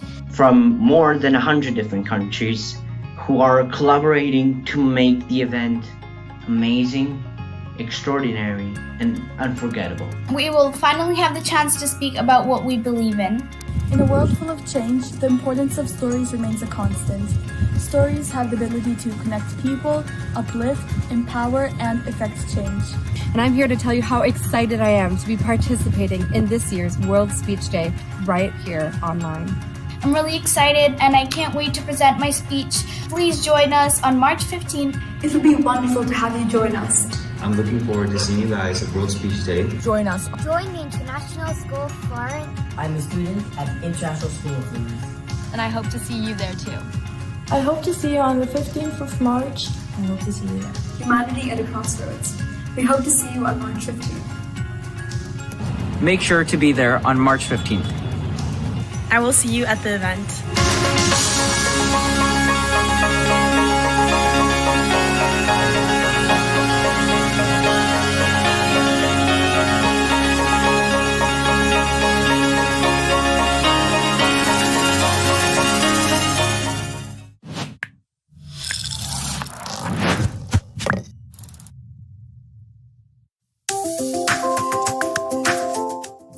It's a day that has been put together so that different people with different backgrounds, different origins can come together and just enlightening and empower you. You could give the world your ideas or solutions that can help humanity. Loss of family members, loss of jobs, loss of livelihood. The cries that erupted from our nation for a final end to the gender-based violence pandemic. Why do people hurt the environment to live on? Pause, reflect, renew, revive. Rethink about what I should do in life. All about connecting and slowing down, taking time for ourselves and our families. See how your creativity and connectivity can help bring back society or redefine society. We need to take better care of ourselves in terms of self-care mentally. And when you start there, you start to feel love for yourself, love for others. Is there someone you know who needs magic hand? What kind of messages we want to pass on to the next generation? We took this call to action to the youth of South Africa. I can contribute to some things on how to help people with chronic illnesses or hidden disability. But through conversation and speeches, we can instill hope and confidence in people's lives. Save this date and share with the many people as possible. Be ready to participate. And I hope you'll join us then on March the 15th. See you and be inspired.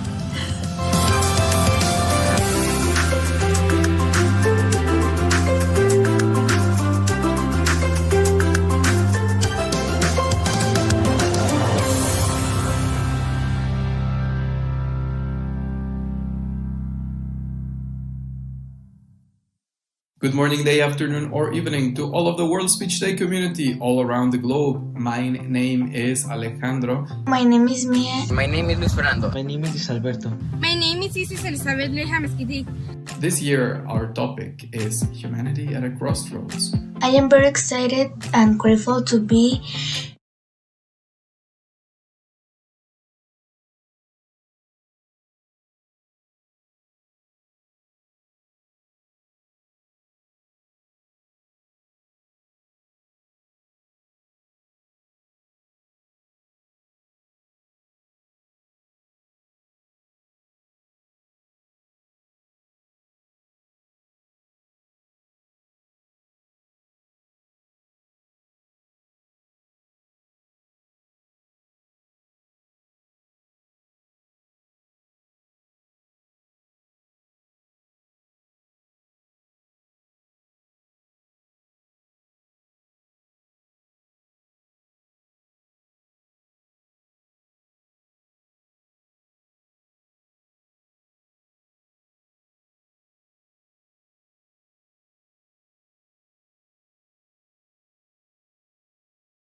It's a day that has been put together so that different people with different backgrounds, different origins can come together and just enlighten and empower you. You could give the world your ideas or solutions that can help humanity. Loss of family members, loss of jobs, loss of livelihood. The cries that erupted from our nation for a final end to the gender-based violence pandemic. Why do people hurt the environment to live on?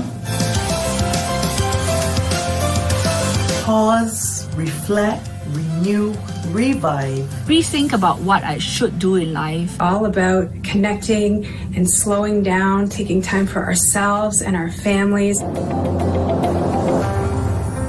See how your creativity and connectivity can help bring back society or redefine society. We need to take better care of ourselves in terms of self-care mentally. And when you start there, you start to feel love for yourself, love for others. Is there someone you know who needs magic hand? What kind of messages we want to pass on to the next generation? We took this call to action to the youth of South Africa. I can contribute to some things on how to help people with chronic illnesses or hidden disability. But through conversation and speeches, we can instill hope and confidence in people's lives. Save this date and share with the many people as possible. Be ready to participate. And I hope you'll join us then on March the 15th. See you and be inspired.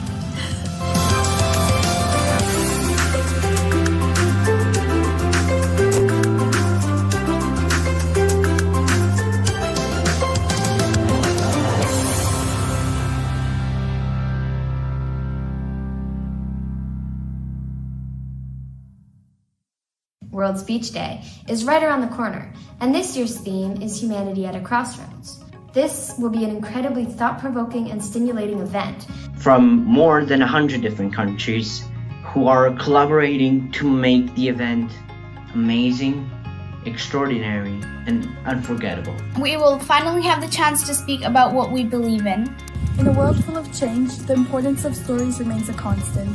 Stories have the ability to connect people, uplift, empower, and effect change. And I'm here to tell you how excited I am to be participating in this year's World Speech Day right here online. I'm really excited and I can't wait to present my speech. Please join us on March 15th. It will be wonderful to have you join us. I'm looking forward to seeing you guys at World Speech Day. Join us. Join the International School of Foreign. I'm a student at the International School of Leaders. And I hope to see you there too. I hope to see you on the 15th of March. I hope to see you there. Humanity at a Crossroads. We hope to see you on March 15th. Make sure to be there on March 15th. I will see you at the event.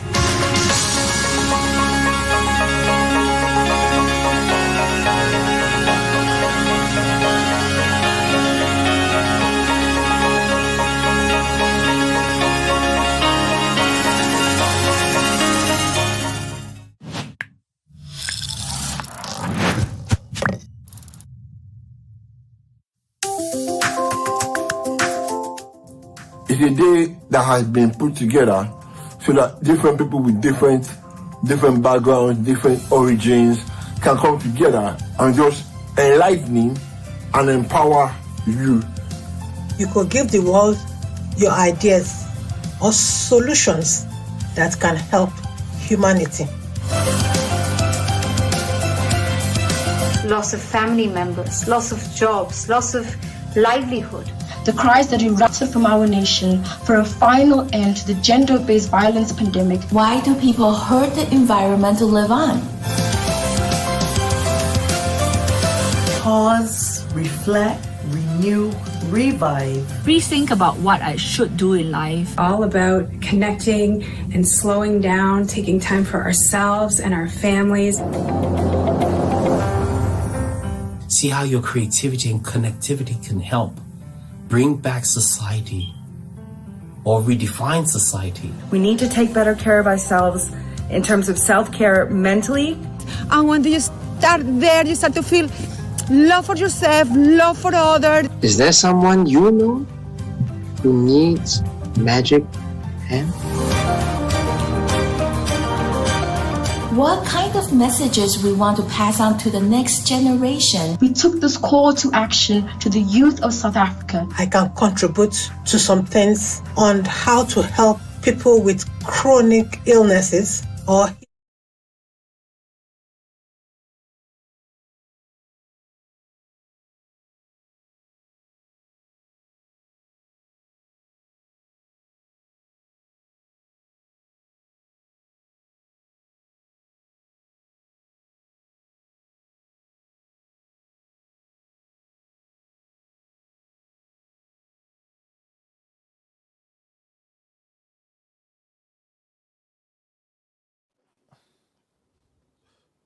Good afternoon from Singapore. This is WSD or World Speech Day Live, and we are now broadcasting across the world to about 103 countries. Now we have come to the segment 3 where Mongolia is coming online, and there are a total of 35 speakers waiting to present their World Speech Day Live message to you. And the host for this afternoon is Uyanga and Bira. Uyanga and Bira, the show is being handed over to you. It's your time now. Thank you very much, Peter.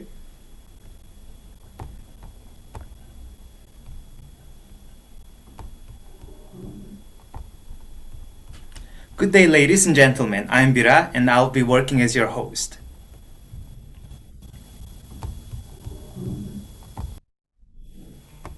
Uyanga, back to you.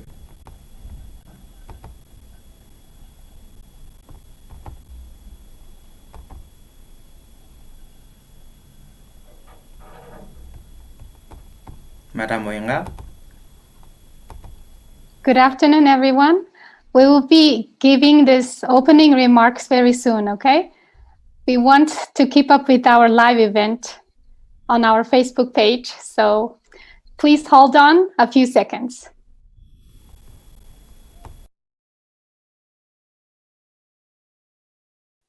Bira, you can start, Bira. Great. So this year is very special because we are celebrating World Speech Day virtually for the first time in Mongolia.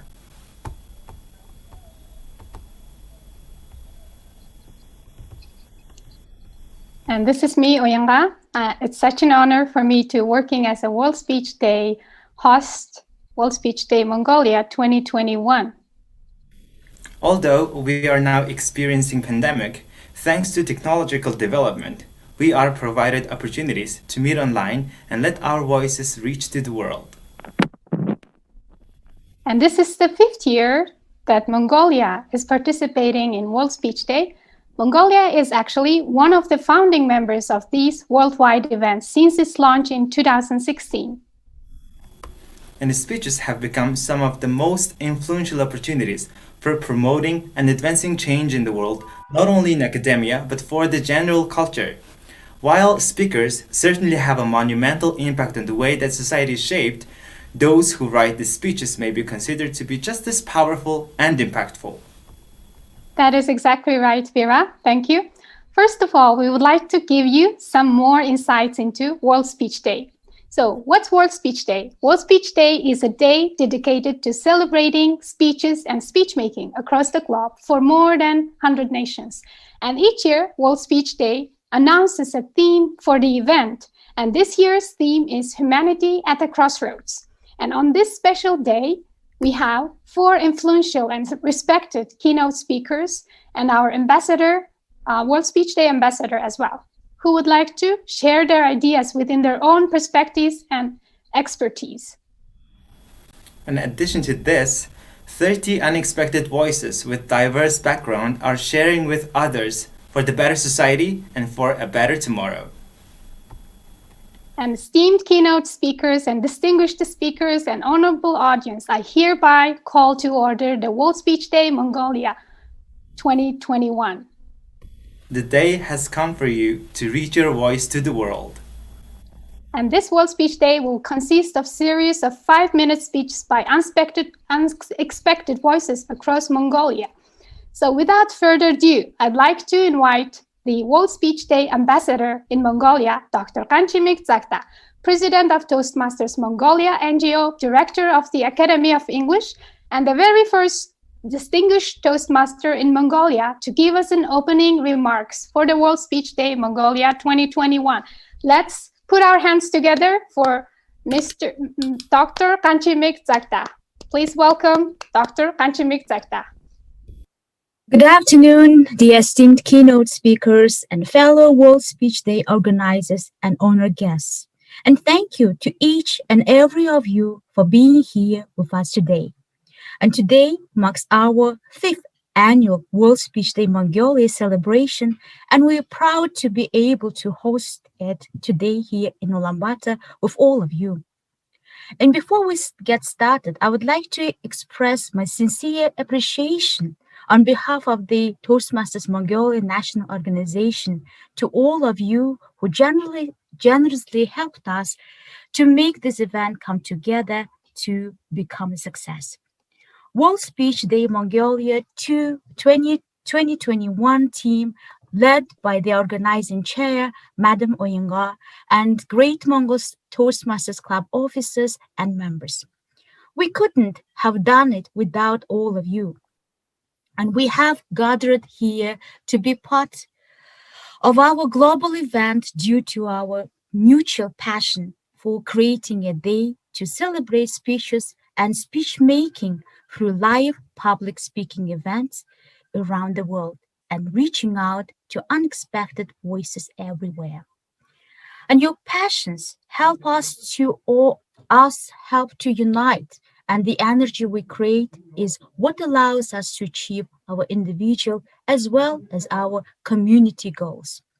We need to hear your voices as much as you need ours, and that is why we are grateful to have you join the World Speech Day here. Let us feel the power of words. Today, over 100 countries from across the globe are taking a part in this global virtual event. World Speech Day's theme this year is Humanity is at the Crossroads. And we have been experiencing harsh times of worldwide pandemic, and we want to focus on the right choice to improve the quality of life and well-being of communities and the building of aspirations. World Speech Day is founded by Simon Gibson, one of Europe's leading speechwriters, and he initiated the celebration in the belief that speeches have changed the world. Schoolgirls have voices, schoolboys have voices, teachers have voices, the elderly have voices, and lives have voices, and just one voice can change everything. So everyone has ideas, and everyone can have a voice on World Speech Day. They will be held not just on a grand scale, but anywhere from the palaces of parliament to your local secondary school. So and I don't want to take too much of my time, and I need to leave some time for our esteemed keynote and guest speakers. And today will be full of learning and inspirations.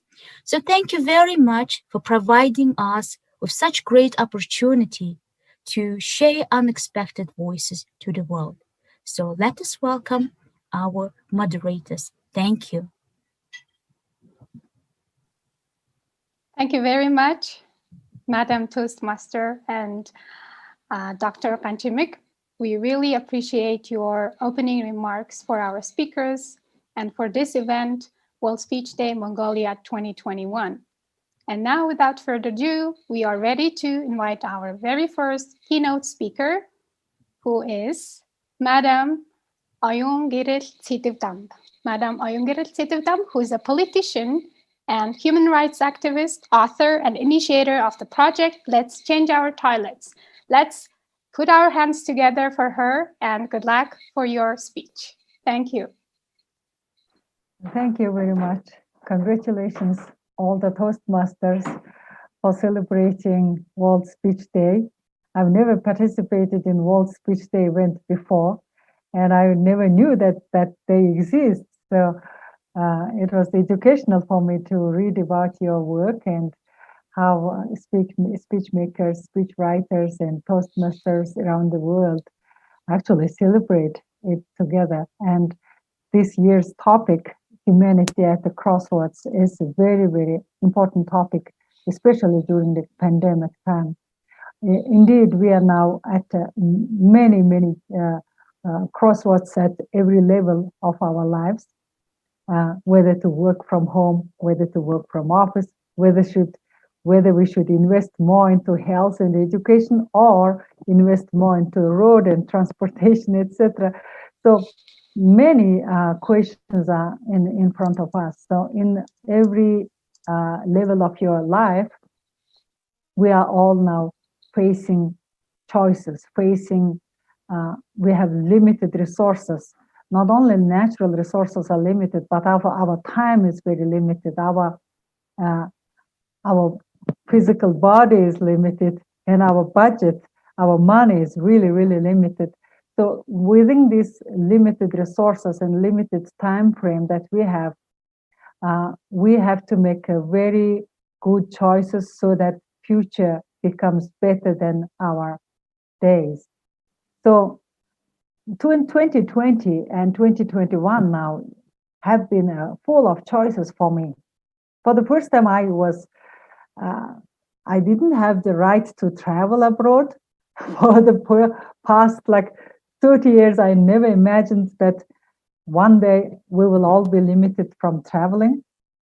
But as soon as we were limited from doing business and traveling, and suddenly we started thinking, what is my choice? What is we have to do now? So while sitting at home and while working from distances, we started thinking how much we could save actually if we looked our minds open to make better choices. So even without much income and without much businesses this year, we managed to meet the ends meet, and we managed to spend only to necessary things and not to spend too much on unnecessary goods and unnecessary wealth, etc. So we started realizing that our budget can be frugally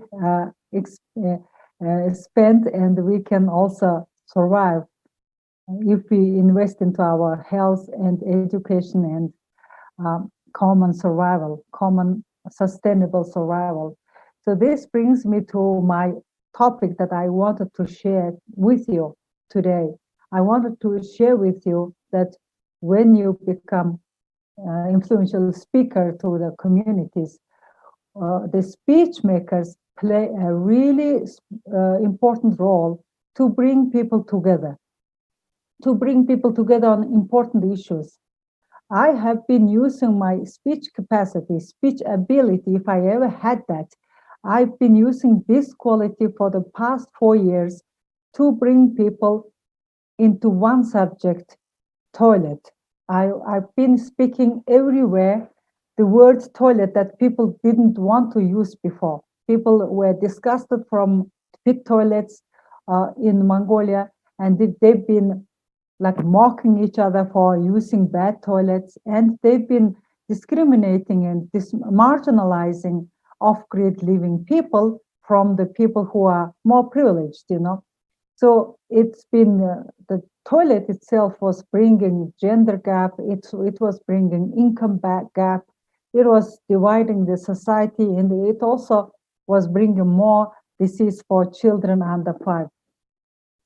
So just by using the word toilet, by using this word, using these speeches, our team has been tirelessly educating people every day, saying that we can change this toilet this way and that way and this way. And we've been introducing many technologies of toilets to people, and was saying to people that by saying this word, we should bring the society together. People think together. And thanks to discussing this taboo subject openly, thanks to opening up the talking points, people actually started really pragmatically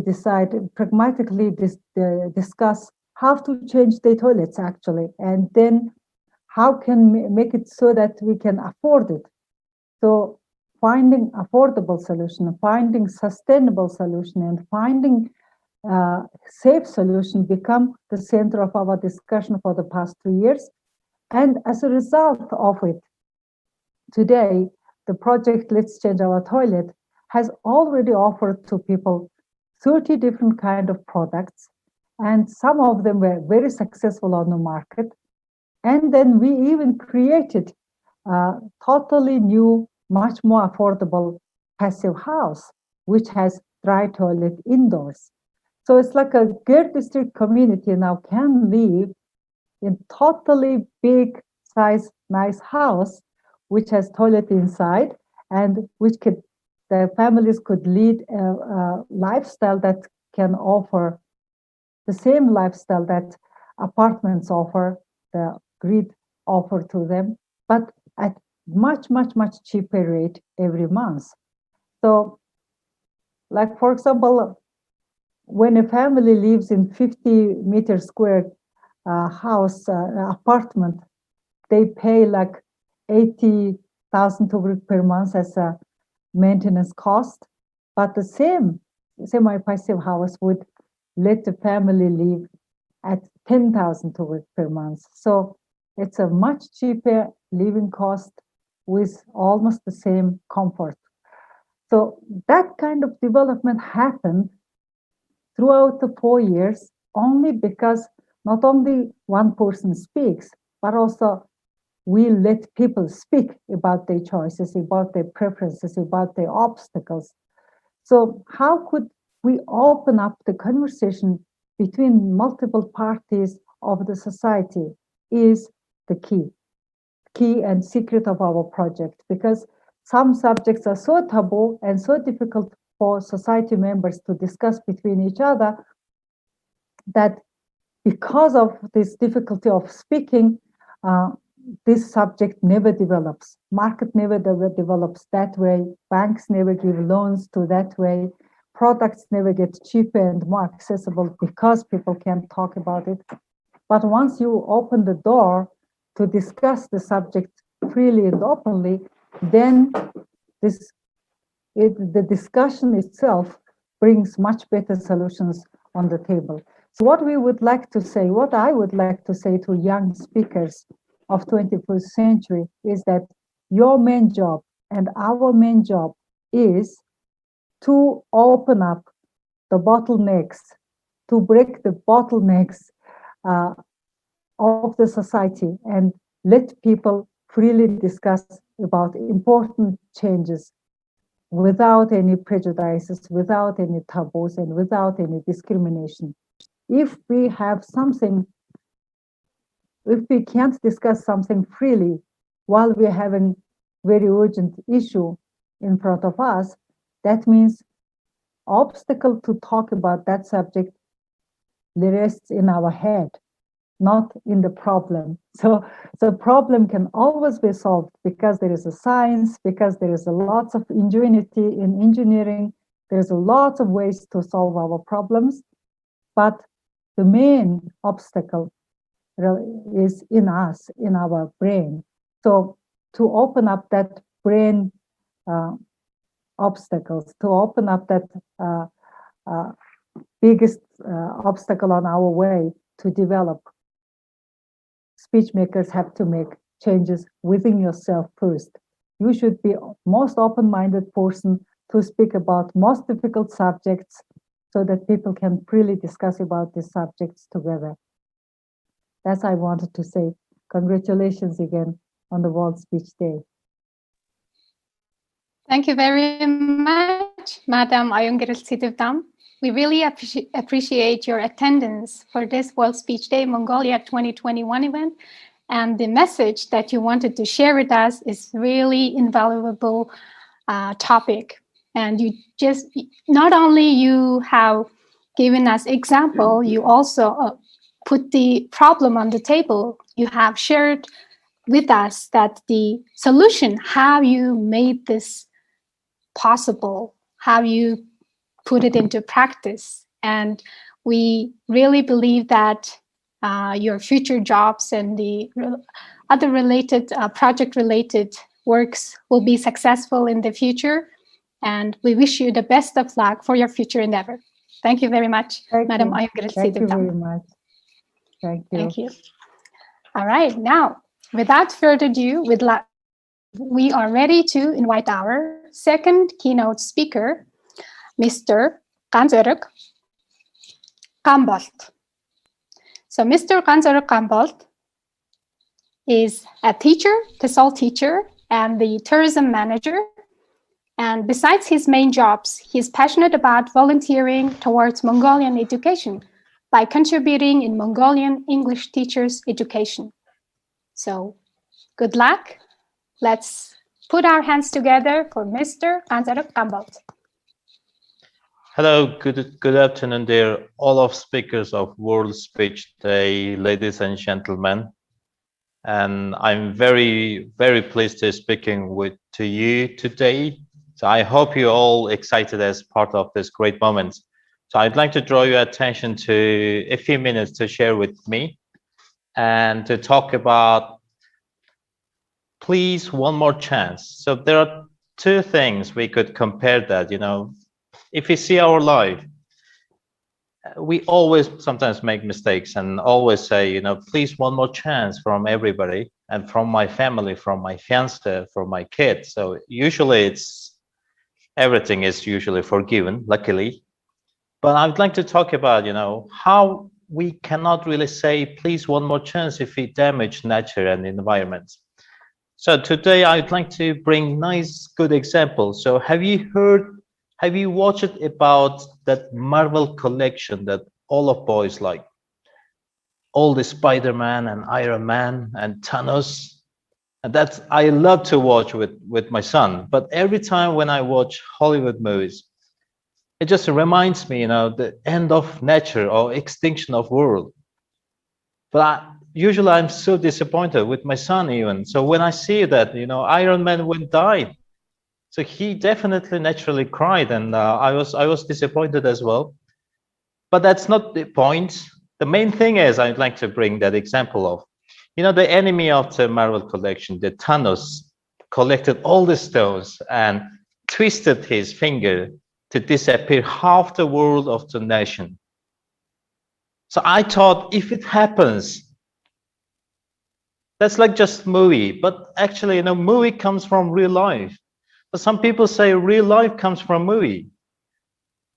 And every time when I watch this kind of movies, I would say, if it happens to me, oh, that's gonna be a big problem. If one of my parents just disappears, so that's gonna be a big problem. And whether or not the end of the movie, they just return back with time stone. And everybody is happy. But can you remember that, the Doctor Strange just showed with index finger to Iron Man? And many people could explain many different ways. But that was meaning, that was just one chance to destroy the enemy. In reality, in fantastic movies, it couldn't be this happen, in the future, but lots of people just talk about that. We always keep asking questions ourselves. Please, one more chance. But mentally, a lot of things succeeded. Seems like you are happy, but when you're at home alone and spending time with yourself, we always say, oh, I should have done this way, or I must have done this way. It just makes us thoughtful and confused. But some wisdom people usually say, do not live with your past life. But without looking back to our mistakes that we have done in the past, we cannot bring picture or we cannot bring imagination of future. So how many years can we say, please, one more chance? And every time from my fiance, I say, oh, one more chance. That's even just forgiving it later. But I was just imagining, what can I do from my nature?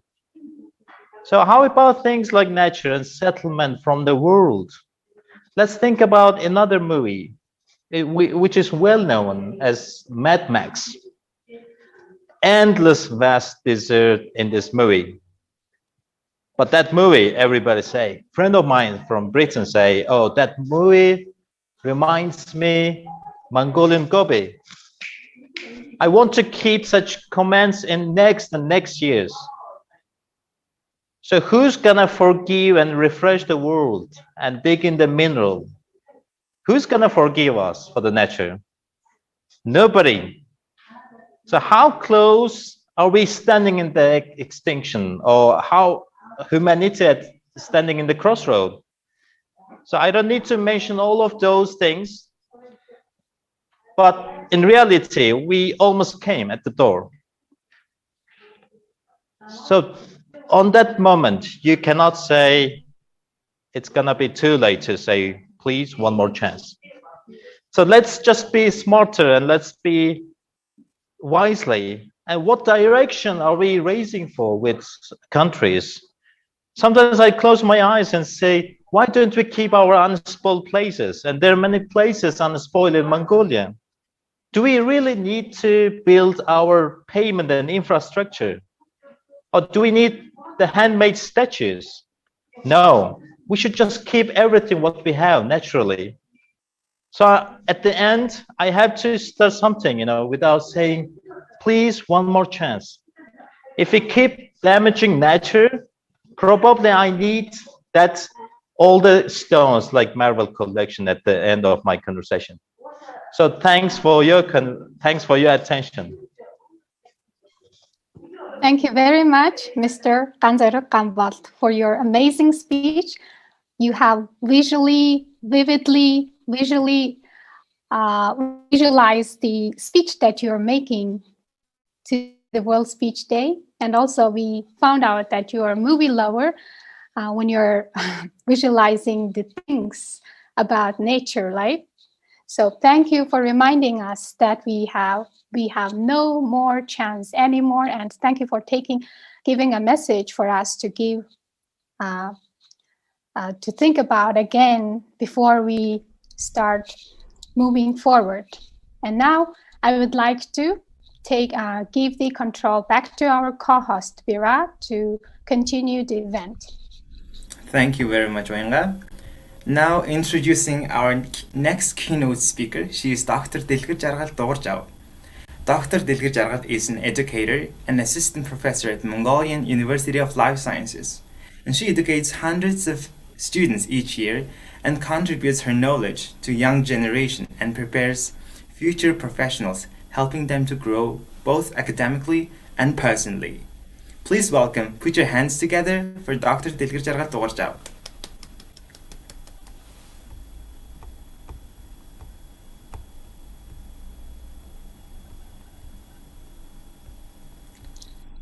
Microphone is not on yet. Excuse me. Okay, sorry about that. Thank you very much. Good morning and good afternoon, everyone, depending on wherever you are in the world. My name is Dilger Jargal, and I work at the Mongolian University of Life Sciences. I'm very excited to be part of this World Speech Day 2021. It's actually for the first time I'm participating in this event. Therefore, thank you very much for letting me be a part of this great event. To be honest, I only came to know about World Speech Day only a couple of weeks ago. I have given hundreds of lectures to students and also represented results of my researches, but this is the first time I'm asked to give a speech about my personal opinion as an individual. When I came to know that I could talk about anything, literally anything, I was overwhelmed with the freedom of choice, freedom to choose a topic to share with the world. There are many topics I consider to be fundamental for better tomorrow. but my heart wants to talk about the hottest topic to me, biodiversity conservation. Yes, today's topic is humanity at the crossroads, and humanity has to go hand in hand with the biodiversity conservation. I was born during Cold War time, and much of my childhood was spent on hearing about how divided the world was then. But I also enjoyed the beautiful landscape, abundant greenery, and wildlife in those years, which is why I became forest ecologist. Since then, the world has changed a lot. It is estimated that we are losing about 0.01 to 0.1% of species annually. To put that into numbers, we are estimated to have about 1.8 to 2 millions of species existing in this planet. If so, then each year we are losing about 200 to 2,000, somewhere in between that, species to extinction. I am sure many of you heard over the news a couple of years ago about Lonesome George, a single individual belonging to a species, Pinta Island turtle. He was the last of its species and lived a lonely life in the Galapagos National Park. He died at the age of 102. With his death, the world said goodbye forever to Pinta Island turtle as a species. Can you imagine yourself living 100 years of being the last human on Earth? It is too painful to imagine, right? So let's not cause any more pain Lonesome George went through to living organisms that we are coexisting today. Every single organisms have their place in the ecosystem. Us being part of them being part of us, it's all together. Every single of all the organisms in the world are interconnected. Let's be compassionate, not to only humans, also to all the living organisms.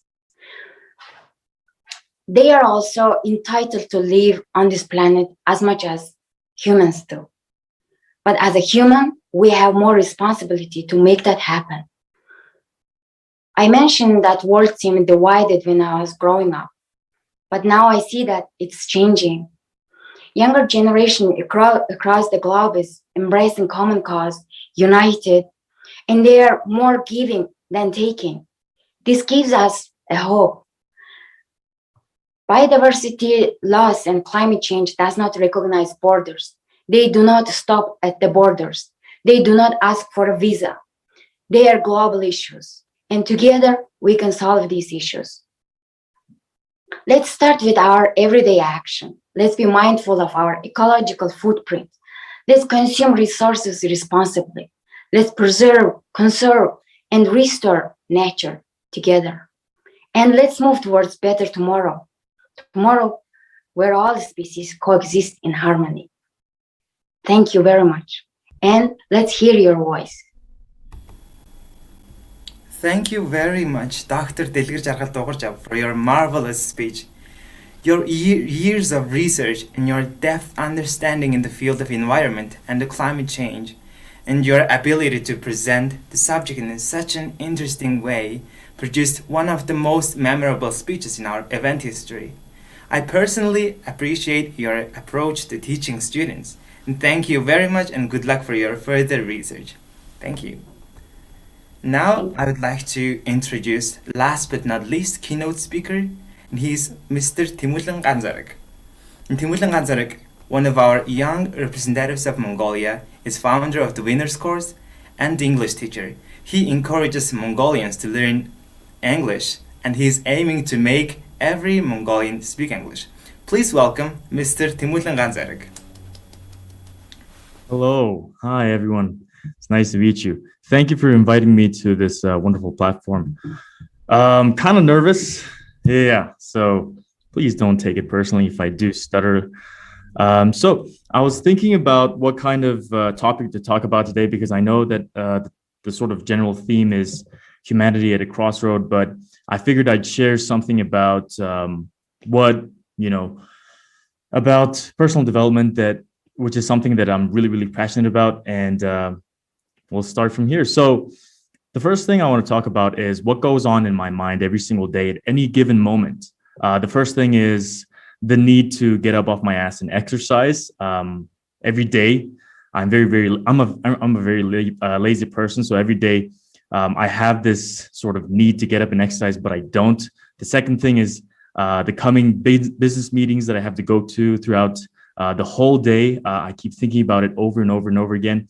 The third thing is replying to myriads of messages that come to my Instagram asking about how people can learn English, how people can improve their speaking and writing. The fourth thing is the never-ending process of looking for new video content ideas while talking to people, while sitting around doing nothing, while walking outside or doing my exercise. The fifth thing is the big, hairy, audacious goal that I've set for my company that I need to remind myself of every day, every time I make a decision. And the last thing is a constant reality check that I'm not as good as I seem, and I need to get better by practicing, preparing, and learning how to become a better version of myself.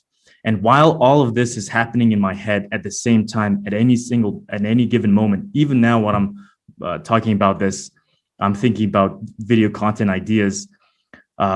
Usually what happens is when I'm thinking about all these different things, I'm sitting on a beanbag at my office watching dog videos, not cat videos, because I don't really like cats.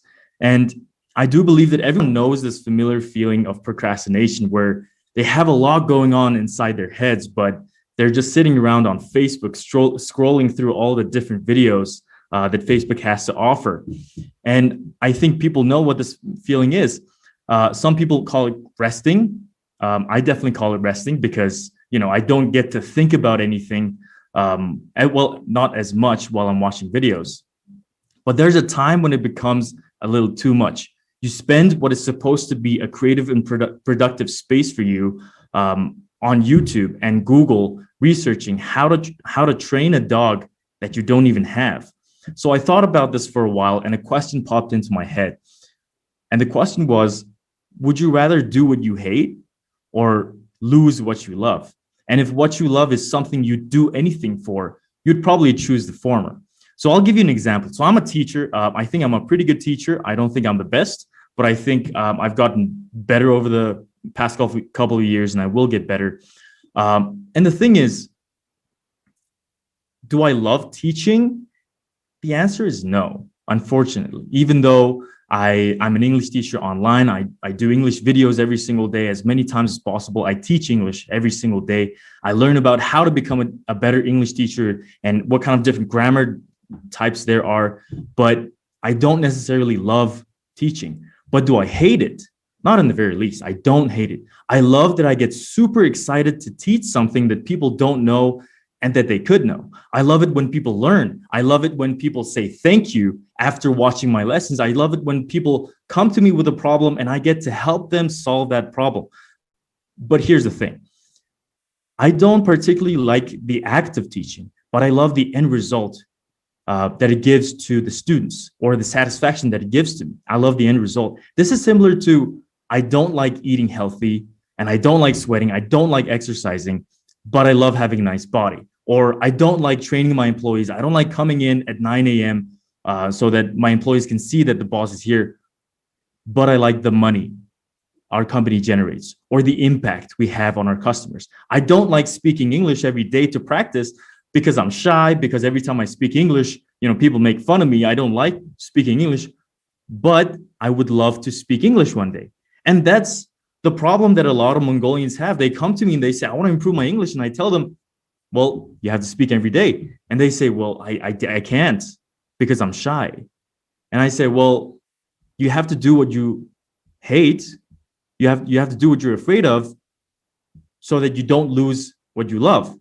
So if you don't do the work, whether you hate it or love it, you will lose the one thing that you love the most. And the answer is completely subjective. It could be different for everyone. I truly believe that this roots from the different forms of information provided to us over the years.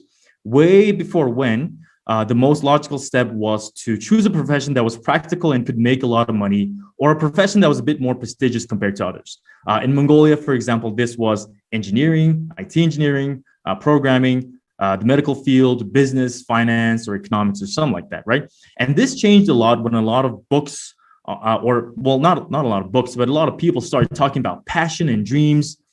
And The Alchemist was actually one of those books. And I was one of the people who fell in love with the books because it preached so much about what I was thinking about deep down inside, which was that you need to follow your passion. You need to follow your dreams.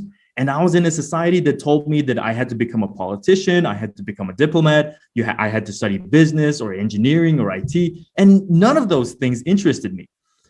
And at one period, dancing, singing, and band competitions were everywhere because TV shows caught on this whole follow your dream trend, and they gave an equal chance to everyone to get a shot of becoming famous, becoming actual artists, to become known for what you did the best.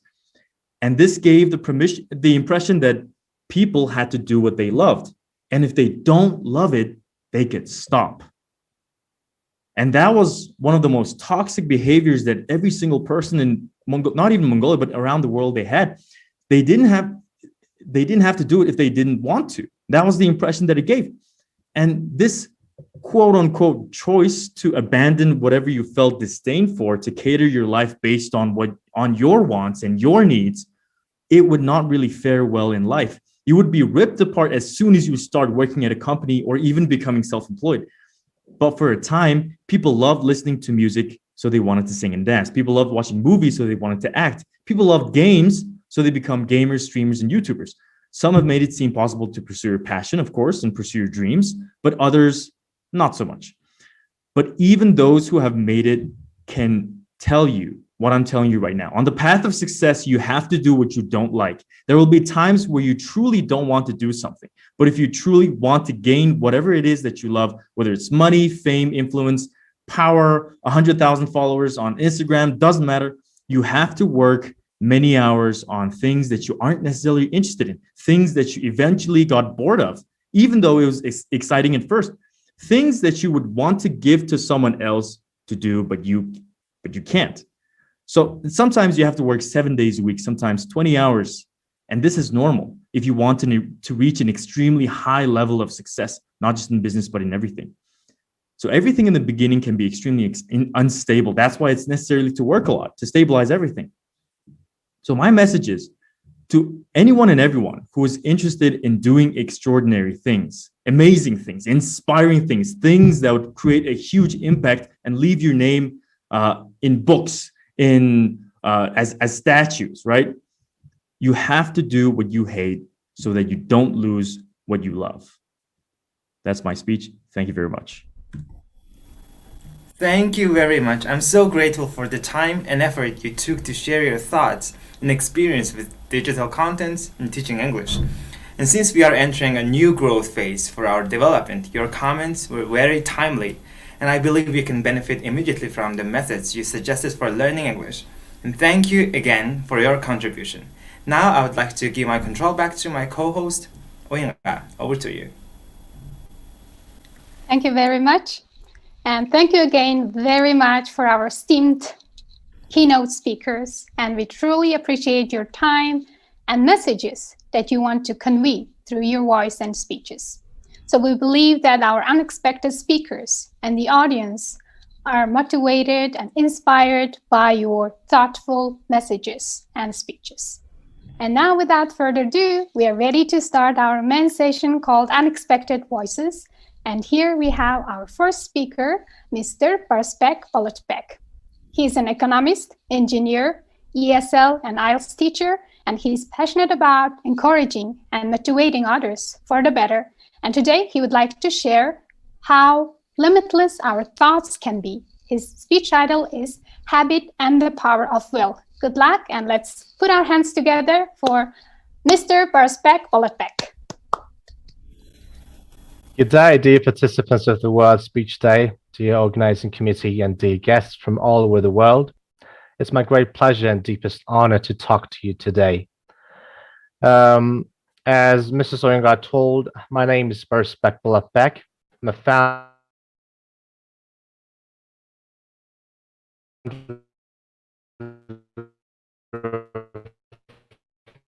1 minute English and strategy to my students from all over the world. Interact physically, thanks as if we are sitting in one room.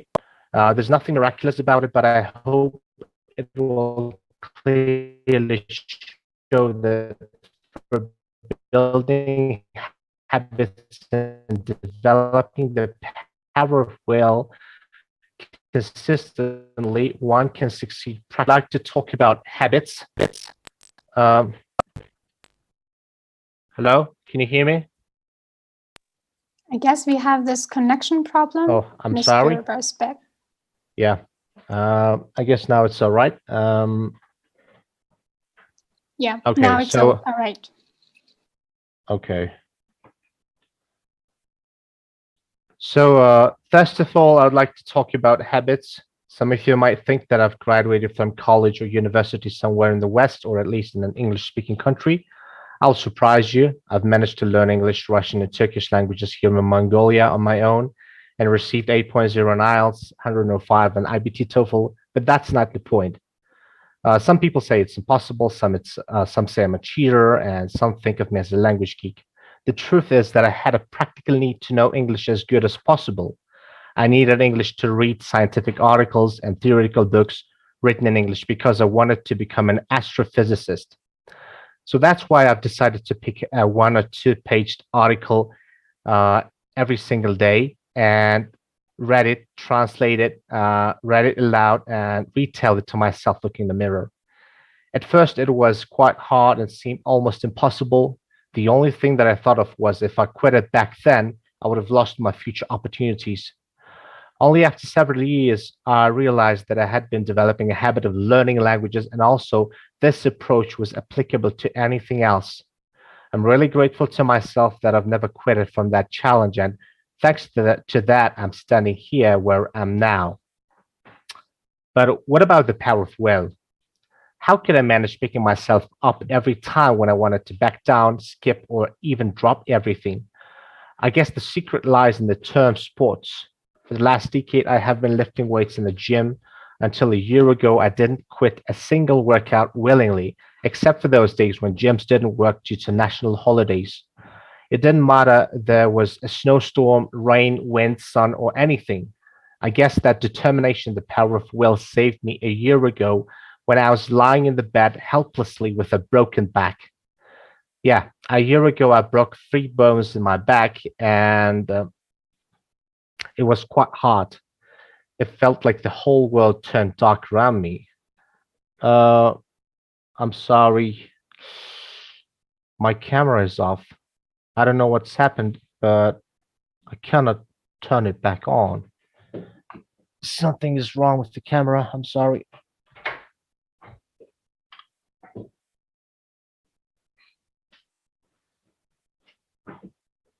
I don't know, some kind of a technical issue.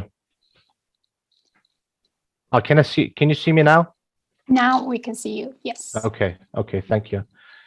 Something happened on my end. I don't know what's this, but I've lost my video for a couple of minutes. Do you want me to start again? It's okay, you can just keep from where you've been going. Okay. So yes, a year ago, I broke my back. I broke 3 bones in my back, and it really felt like the whole world turned dark. Everything just scrambled up over me. Yeah, I have my beloved ones surrounding me, supporting me, surrounding me, but the effort has had to be from my inside. And exactly then, the power of will and habits that I've somehow rooted in myself helped me to climb up of this mental and physical abyss. Otherwise, I'm not sure if I could even attend today's event. So this is how I came here today. Like they say, sometimes you just have to die a little inside in order to be reborn and rise again as a stronger and wiser version of you. The message that I wanted to deliver today to all of the participants and all the people listening around the globe, no matter how hard life beats you, I want all of you to find a power of will and consistency of habits to get back on your feet and hit back. Thank you. Thank you very much, Mr. Polatbek, for your interesting message, sharing it through your own life experience. And I hope that our audience and the speakers gained something and found an important message from your speech. And now we would like to invite our second speaker, Miss Oyung Irtenbatar. And she's a Mongolian age group triathlon champion and biotechnologist, and she works at the German Mongolian Institute of Technology as a student affair officer, and her speech title is To the Moment. Over to you, Ms. Irtenbatar, and let's put our hands together for Ms. Irten. Good luck. Thank you so much. I hope you can hear me well. So I want to share a little story of mine. So in August 2020, I was riding a bicycle in a rainy, muddy day, heading to the home, listening and thinking of so many things, except cycling. So then, boom, I crashed the car and had an accident there. People were shouting, but I barely heard the thing and couldn't speak, bruises everywhere. In one word, it was a terrible moment. And I spent a month in a neck cast, but it was bad, but was not the worst.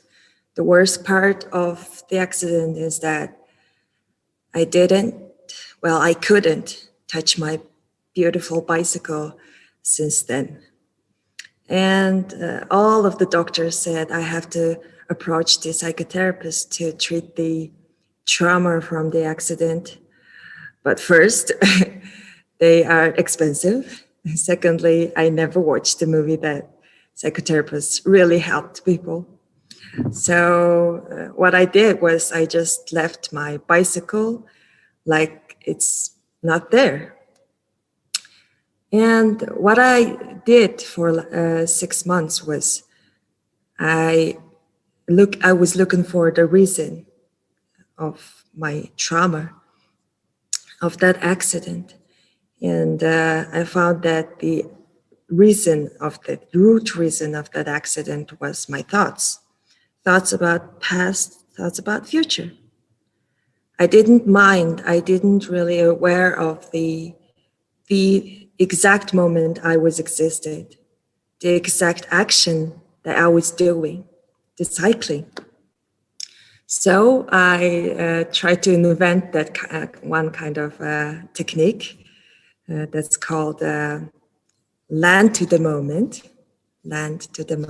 So it's the practice is so easy. You can apply in everyday life, just like if you brush your teeth, just think about your brush, your movement, and your teeth. Easy.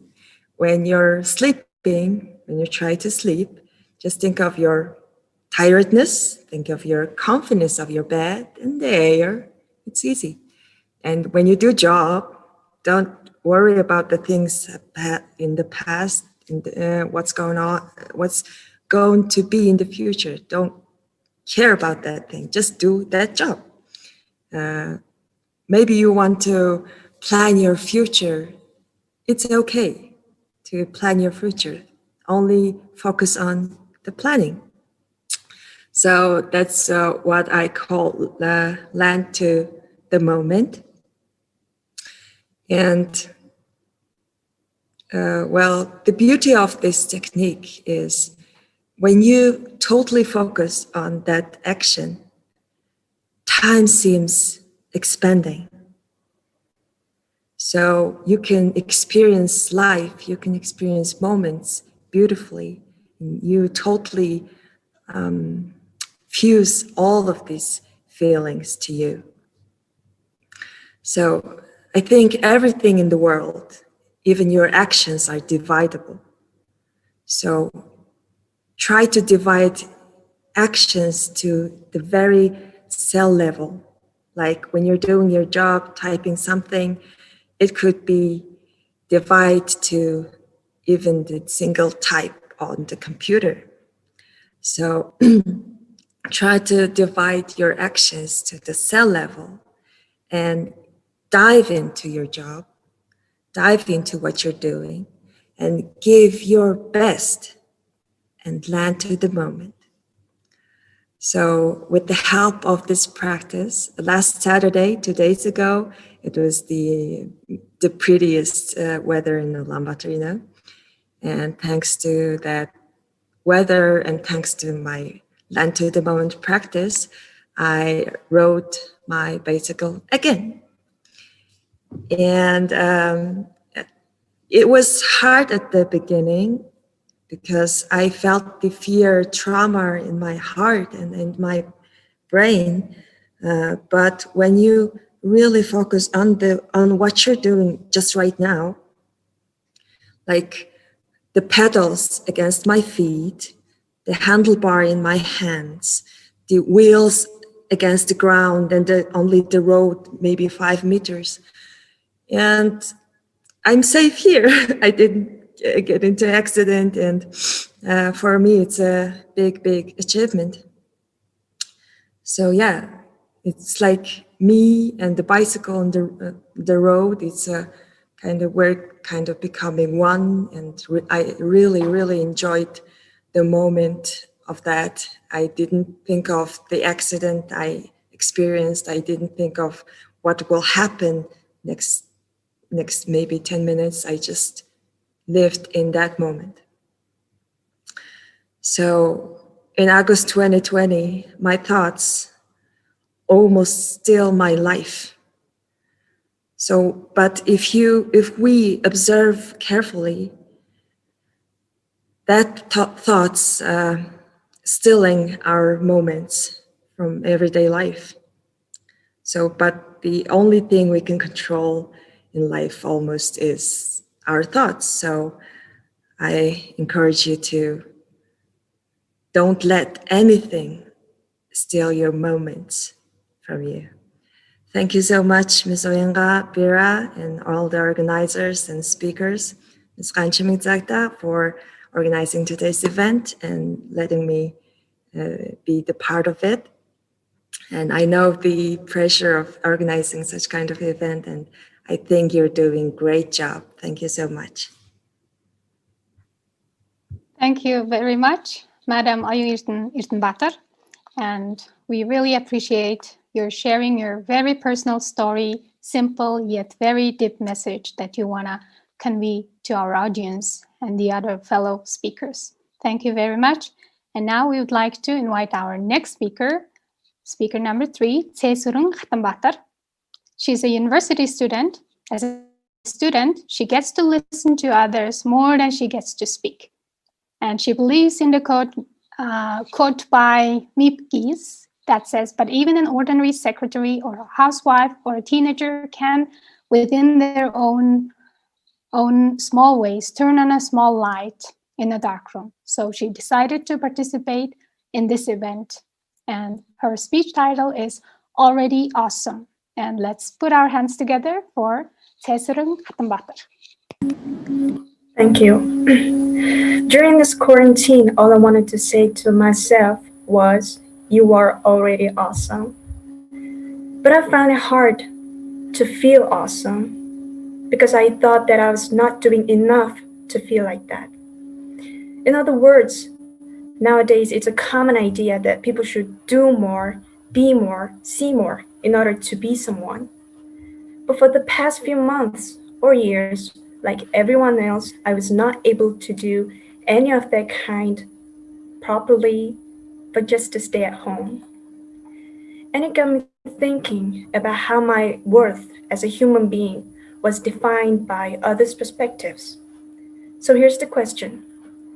Why do we have to finally feel awesome only when our efforts and achievements are acknowledged? Maybe it's a social thing. With this on my mind, I was reading a book called Out of Africa by Isaac Dynson. This book is an account of her experience in Kenya.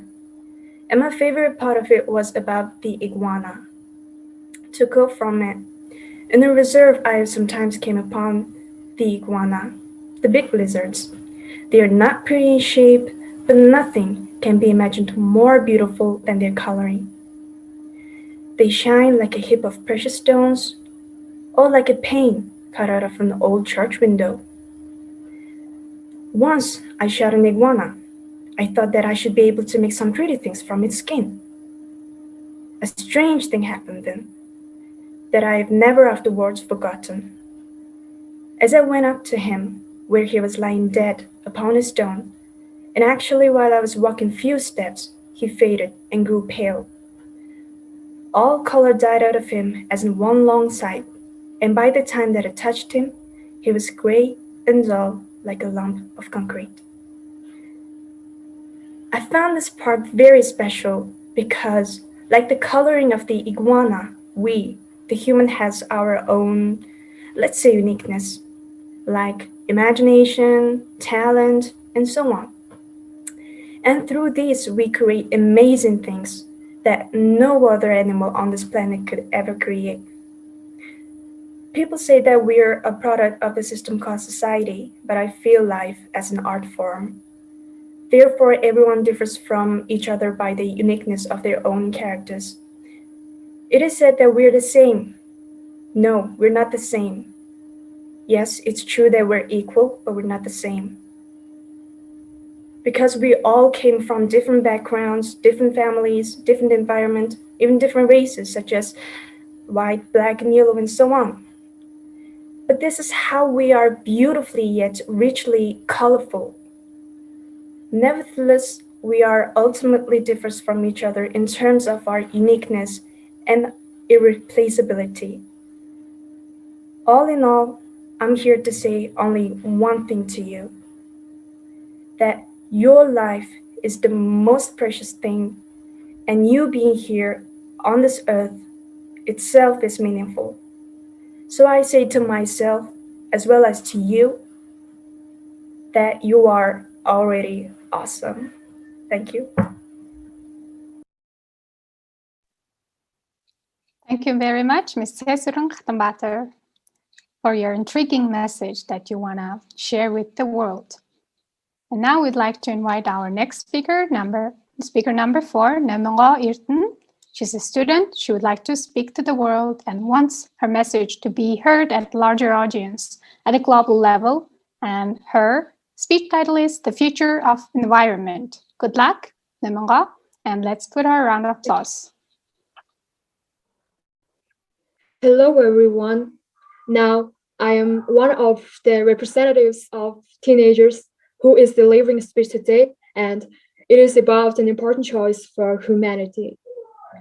I stand by my own desire, not by the pressure of others, to talk about a world that is being destroyed little by little every day. The topic I would like to highlight is the future of the environment. First of all, we need to remember that our existence is closely related to nature. We had always two choices for nature, whether protecting or destroying it.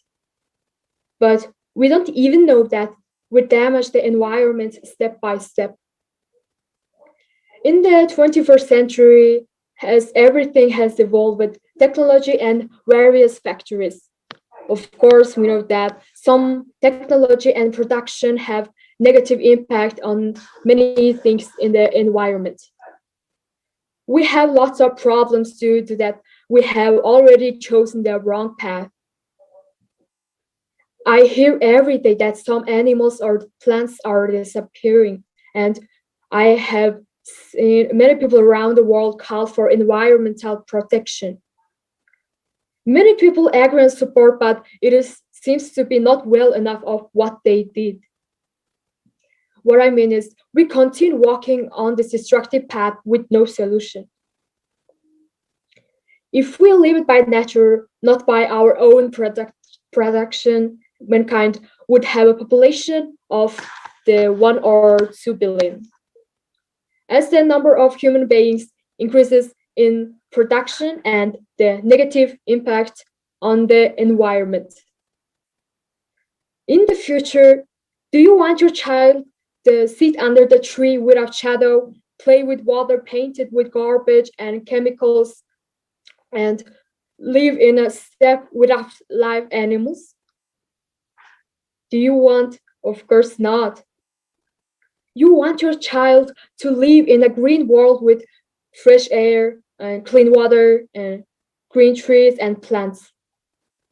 If you want to think such good things, why is the world and the environment still polluted because of you? I think it's simple. I'm sorry, but adults, you don't think about the future. You just think about the present. But not all adults like that. It is just that there are many unconscious people. We cannot reverse the wrong path we have chosen, but we can choose the right path without continuing to walk. Only our simple changes can have very positive consequences. I think we have many kinds of solutions.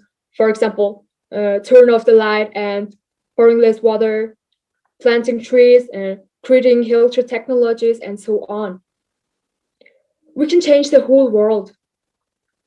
What we have done is already in operation. How much time do we have? I think not too much. If we can start now, we can find a way out. As I read yesterday, there are more than 1 million conservation and environmental organizations in the world. We have only the side unit and unit our waves on service and save our homes. It means save our world.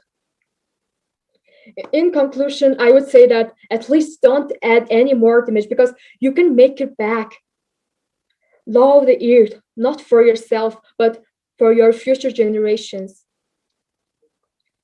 In order to stand proudly in front of your own children. As human beings, we are still in the crossroad of two choices, healthy environmental or destroyed one. The choice is your hand, and I hope you make the right choice wisely. Thank you for your attention. Thank you very much, Nemanga. We appreciate the youth voice on the environmental issue, and we hope that it is a strong reminder for the adults and the people who will be living in the future.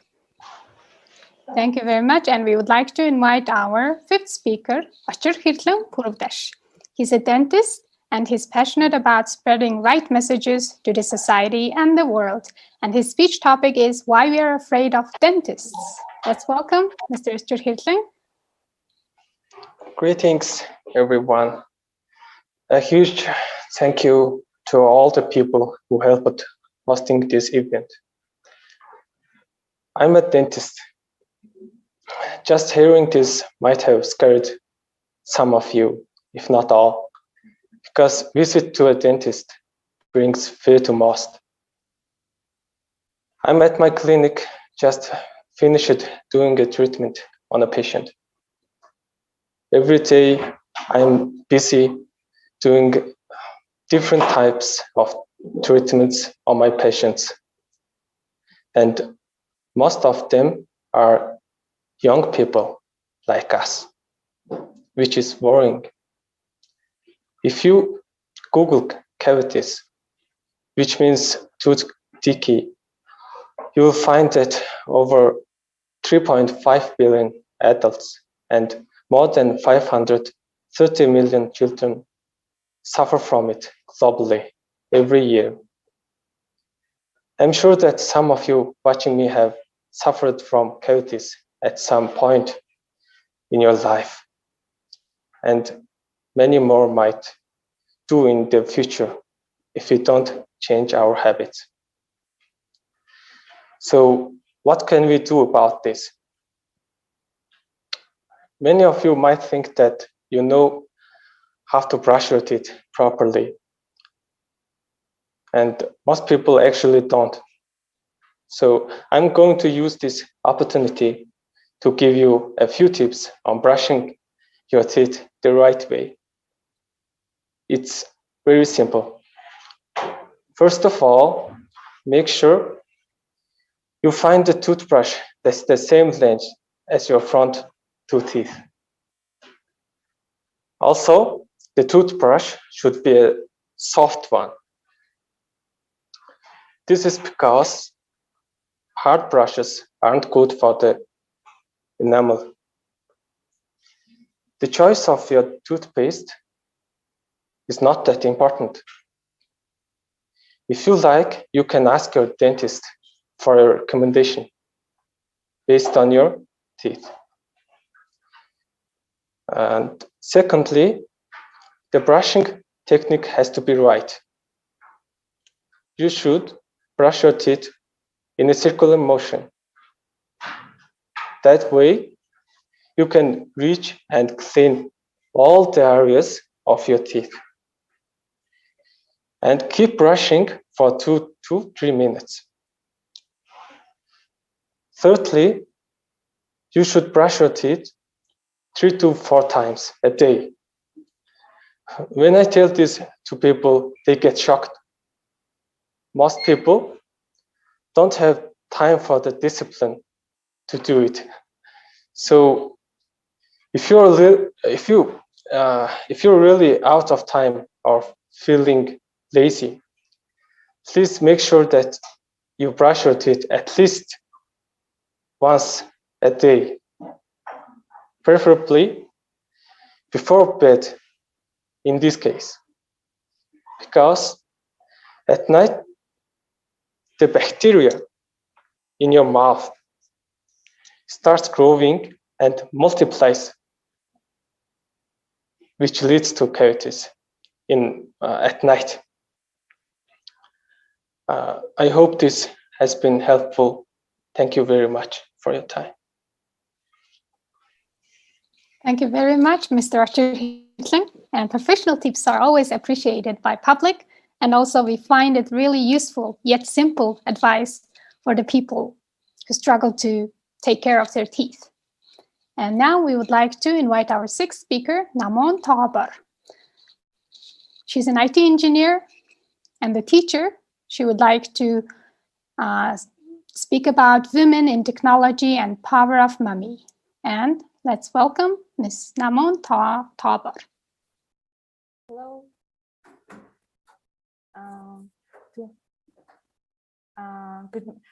Good afternoon, everyone. 49% of human population is a woman. Only 27% of all people who work in the tech industry are women. Maybe this number doesn't have to not be equal. Does this number sounds enough? No. Now, not only in tech industry, but also many other industries are in lack of women participation. I don't want to talk further about gender because obviously it's a huge topic. However, I want to share my story to empower and motivate girls, and maybe the previous number I mentioned will increase by 110,000. My name is Namu. I'm 20 years old. I'm a mother. My daughter is only 8 months old. I'm a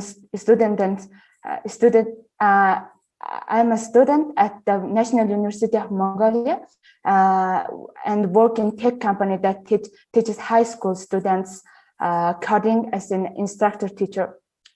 And I remotely work in software development company in the US. And of course, I look after my baby. Many people wonder how I manage all of this. Even I ask myself sometimes, how I doing all this? The answer is just very simple. That's self-confidence. Only a few years ago, those people who asked me used to tell me not to have a baby too early, or used to ask asked me how am I going to get a job when I haven't graduated yet. They told me to only focus on my school or try to change my mind from becoming an engineer, and told me to change my major. But I told them, I can do it. If I think I can do it, I can do it. Now they are all wondering how I did it. I'm not bragging. I have my flaws too. Sometimes I don't finish my task on time. I cry, get exhausted or underrate myself and compare myself with single girls at my age. However, I always tell myself that being a mom is not my weakness. That I should see this as an advantage. Before having a baby, I used to finish 30-minute task in an hour, discreting myself with useless stuff or gossiping. Now I finish 30-minute tasks in 20 minutes and try to spend more time with my baby. Moreover, I tell myself that I should do my job or the future of my daughter. Therefore, I want to say that you don't have to be afraid of being a mom or a working mom. Babies makes life brighter, and they are not a burden at all. They're at the meaning of your life and will make you more purposeful. In addition, being a woman in tech industry has two main advantages. Firstly, I can work from home anywhere and anywhere else. This allows me to spend more time with my baby and still have time for my chores and other duties. Secondly, women tend to be more creative or persistent and neat. If anyone tells you that tech is not for women, you just ignore them. I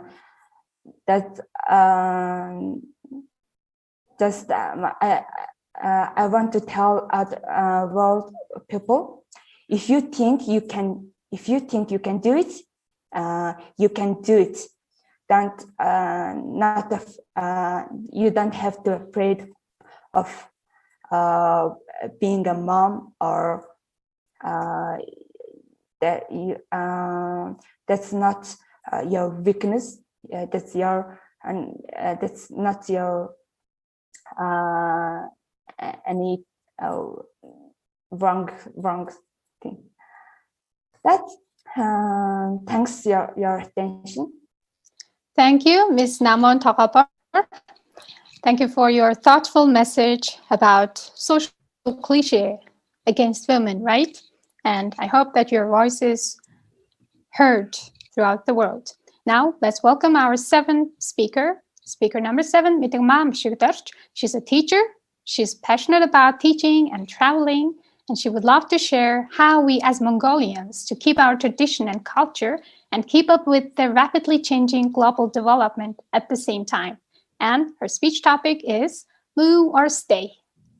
Keep our hands together for Miss Mitterma Mshigdarch. Hello, everybody. Happy World Speech Day. Congratulations, everybody, for participating in this event today.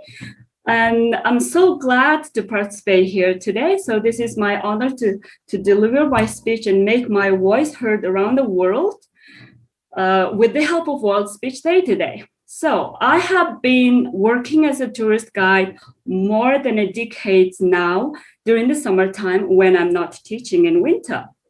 And every time when I travel around Mongolia with different nationalities from different corner of the world, I feel one thing, and I feel exactly the same as that.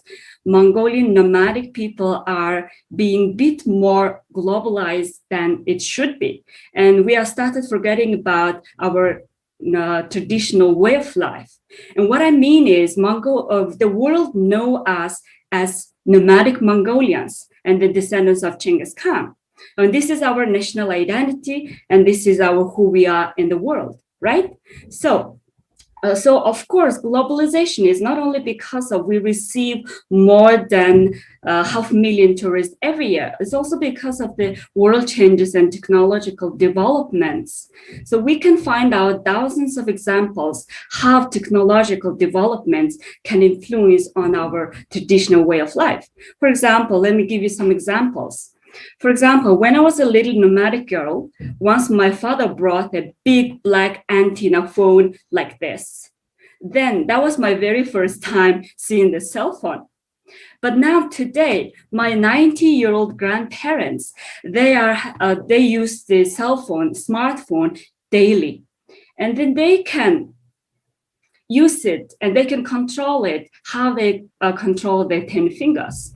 And instead of riding his horse and looking for his lost animals, my grandfather talks on his phones and he says, "Hey, buddy, did you see my brown horse? If you see him, send him back." And when I call my grandmother on the phone and she says that, "Hello, my sweetheart. I'm milking my horses right now. I will call you back on Messenger or WeChat." How wonderful is that, the technological advances that even Mongolian nomadic, my grandparents who live in the middle of nowhere in Mongolian Gobi Desert, they can use the smartphone every day. But also, when we were traveling around Altai Mountain, the far western part of Mongolia, to visit the nomadic Kazakh people to discover about their daily life.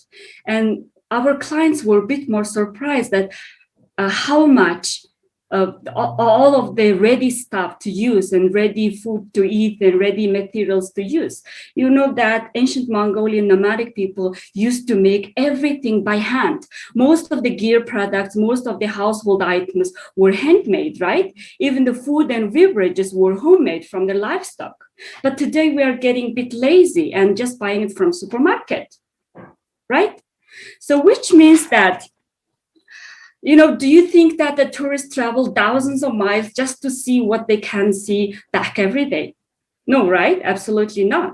So what should we do? Should we move forward or stay behind and block the whole world? So what could be the solution for this? And there could be many solutions, but today I would like to highlight some of the solutions could be restoring the Mongol pride and restoring the traditional custom and make our next generation to understand about the importance of national identity and inherit them the cultural heritage, right? So, for example, why Mongolian women, they used to knit all this snuff bottle bag for her husband by hand? Because the process of making itself makes her more patient and her sincerity absorbs into it because of the result of sitting there and knitting it patiently, carefully, whole day and night. And why Mongolian parents used to teach our children to solve these intricate notes like what I'm wearing on my traditional dress now. Because why Mongolian parents used to teach how to play with these ankle bones, this ankle bone, because it develops the muscles of the fingertips gradually from the childhood. So my message is, technological advances are remarkable, but traditional wisdom is wonderful too. Of course, keeping balance in between modernization and tradition is more important as well. But it's also important that we should understand the meaning of our uniqueness. In that case, we are humanity at the crossroad, and we want not only the preserving the national traditional way of life and nomadic people itself, we also want to keep national identity as human beings, who we are as the nomadic Mongolians in the world forever. So that's my message today. Thank you so much, and let's keep our Mongolian traditional way of life how itself. Thank you so much for your attention.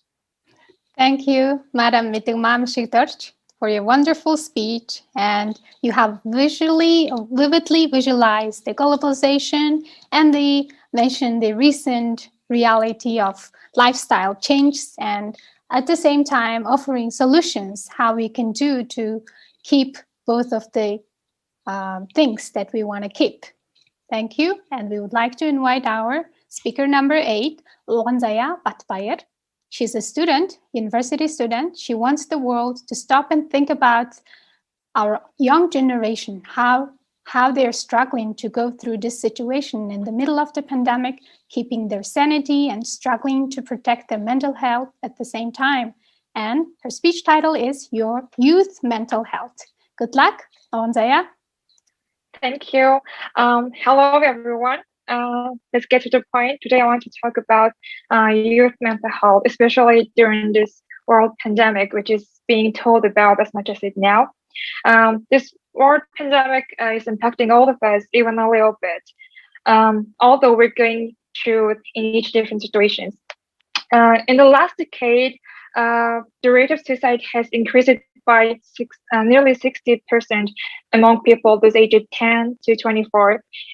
In 2018, there were 48,000 suicides and 1.4 million attempted suicides. However, everyone isn't diagnosed with mental illness, but we all have mental health that we need to take care of, like we care our physical well-beings.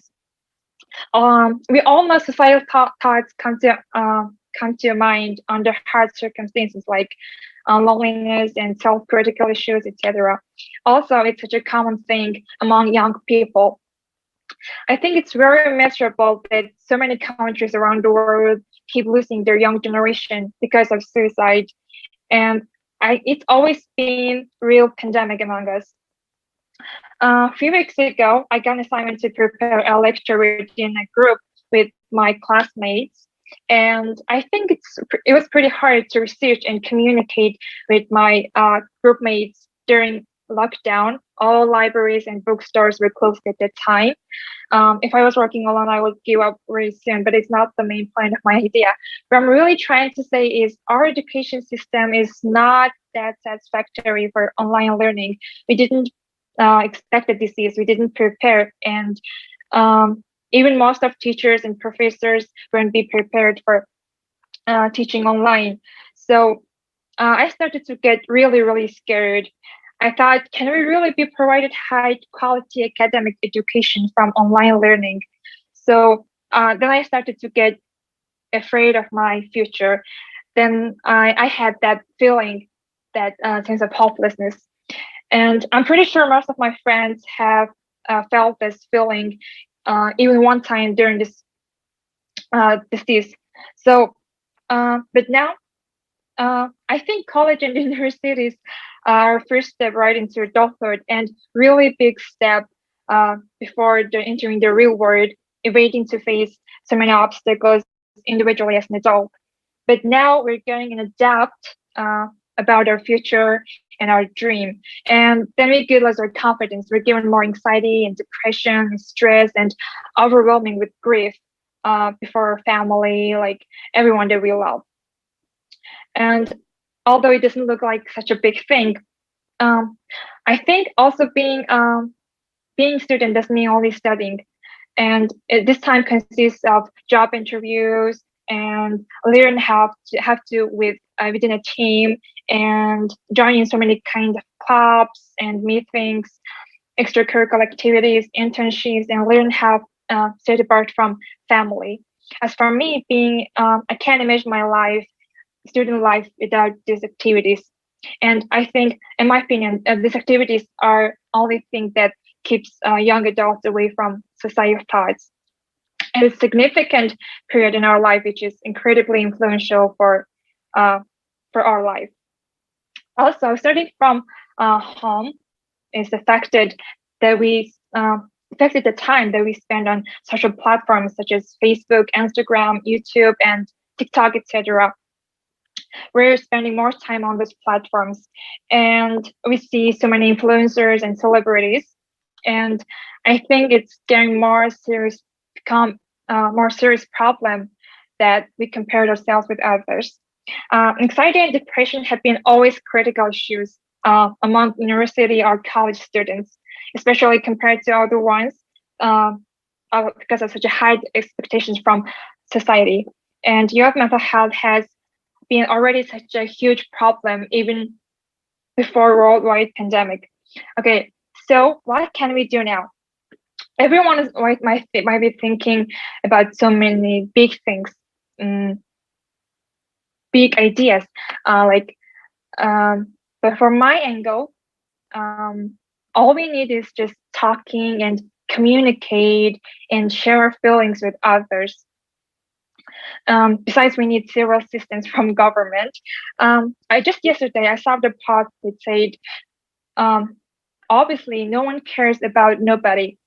We need to show that it's wrong, and we're always take what we give. In conclusion, we should encourage each other. It's the perfect time that for new beginning and planning our future. We don't need any government intervention or any big ideas. We just need us. So finally, I would say love each other, talk each other, and yeah, thank you. Thank you very much, Oranzaya Batfire, for your intriguing speech and addressing the issue that youth generation face nowadays, and again, offering some solutions. And now moving on to our next speaker number 1, Hangirten Dude. He's a student and his speech title is Volunteer Makes You Feel Happier. Let's welcome Hangirten Dude.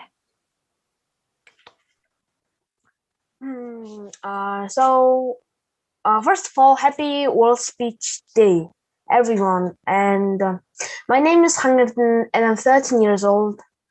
I'm just a teen that's going to talk about in the world. Now, volunteer makes you feel happy. In the world, there are many people trying to do best in their lives. Some people try to help their lives to rise up. Some type of people there are lazy to do job. If you are sad or depressed, in my opinion, when you are bored, you should do a volunteer because it will turn you to the interesting job that you can do and friendly people will meet you. So I will give you some advice that you need to know about volunteer. Volunteering is a voluntary act of an individual group, and they specifically trained in areas they work, such as medicine, education, or emergency rescue. They serve as needed bases, such as medicine, education, or emergency rescue. A statistic making its way around the internet is that people who volunteer have 20% lower mortality rate than non-volunteers. As wonderful as this sounds, it's hard not to question if volunteering is actually the cause behind this finding. As we all know, correlation does not prove causation, meaning it might be a bit early to start making claims supporting volunteering's link to longevity. Scientists said that other people are the key to our happiness, says Psychology Today. This is one of the most common happiness tricks in the book. The more time you spend connecting with others, the happier you become. Think about the last time you selflessly supported a friend, helped the family member move, or cooked a meal for a loved one. It's guaranteed that the simple act improved your mood as well as theirs. It's simple Being involved in something 790 bigger than yourself means that you won't worry so much about your own problems. And as we all know, the endless selfish thinking does nothing for our happiness. Whether your volunteering experience happens in your own community or internationally, the reality is that it will undoubtedly open your eyes to the realities of the world around you. Your knowledge of socio-economic dynamics, gender equality, or cultural differences will expand. There aren't any disadvantage of volunteering, but advantage of volunteering is that it will connect you to the world. It will automatically turns you to the happiness that you want. Giving to others can also help protect your mental and physical health. It can reduce stress, combat depression, keep you mentally stimulated, and provide a sense of purpose. While it's true that the more you volunteer, the more benefits you will experience. Volunteering doesn't have to involve a long-term commitment or take a huge amount of time of your busy day. Giving in even simple ways can help those in need and improve your health and happiness. Some people wondering, why is volunteering important? Well, volunteering is important as it offers essential help to worthwhile causes, people in need, and the wider community. Indeed, many organizations and charities rely on the generosity of volunteers as often they are only part funded through government or local councils, and cannot afford to pay salaries for all their staff. In fact, many companies depend almost solely on teams of volunteers to help them thrive and do their work. The benefits of volunteering. There are many types of volunteering. Stay physically and mentally healthy. Volunteering is good both for your mind and body. It has a profound effect on your psychological well-being, reduces stress and anxiety, combats depressions, and makes you feel happy. You will feel yourself better in a regular contact with others and experience a natural sense of accomplishment. The better you feel about yourself, a more positive view you'll have on your life and future goal. Moreover, as a volunteer, you'll be more physically active and fit, strengthen your bones and muscles, and as a result, reduce the risk of many diseases, including heart attack and diabetes. Even the little kids can do volunteer. Kids can dust the furniture. It's volunteer. Kids can remove trash to the trash bin. It's volunteer. I can wipe my phone and throw it to the trash bin. It's volunteer. So you can do it. Shortly, volunteer will make you a hero. It will transform your life forever. And thank you. Thank you very much, Hangirten. And we really appreciate your speech. And I was amazed by the theme that you have chosen and by the language that you choose to deliver your speech.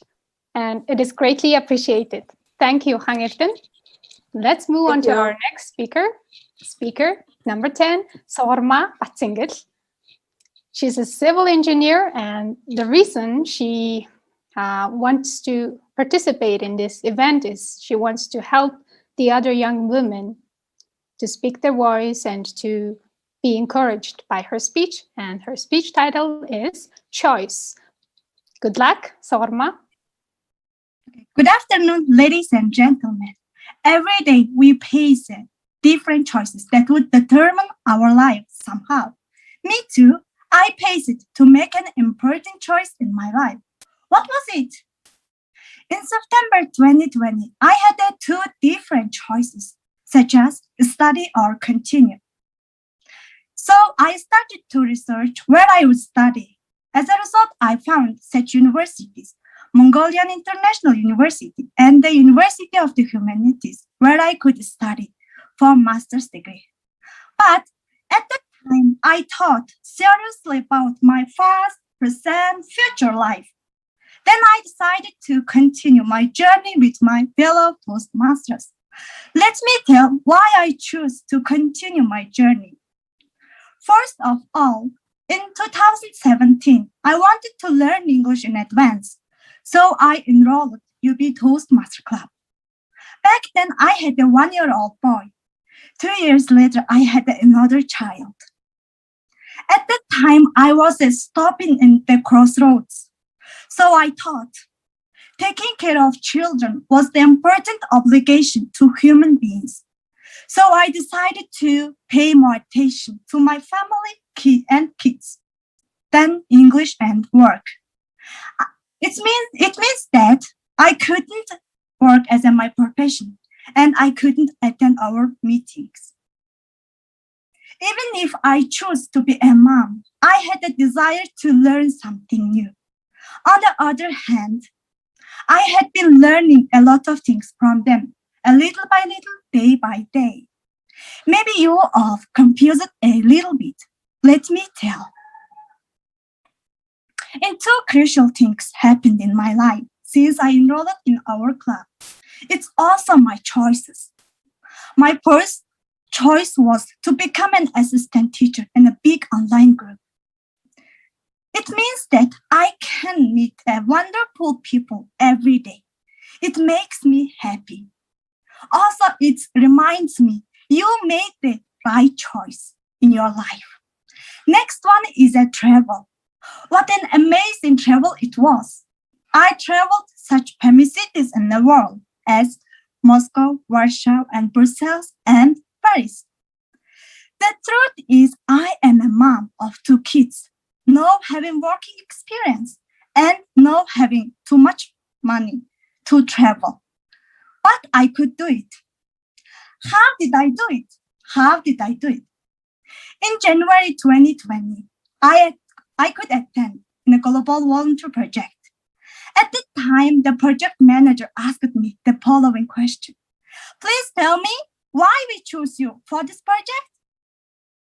As I answered this question, I realized that some important things were helping me a lot.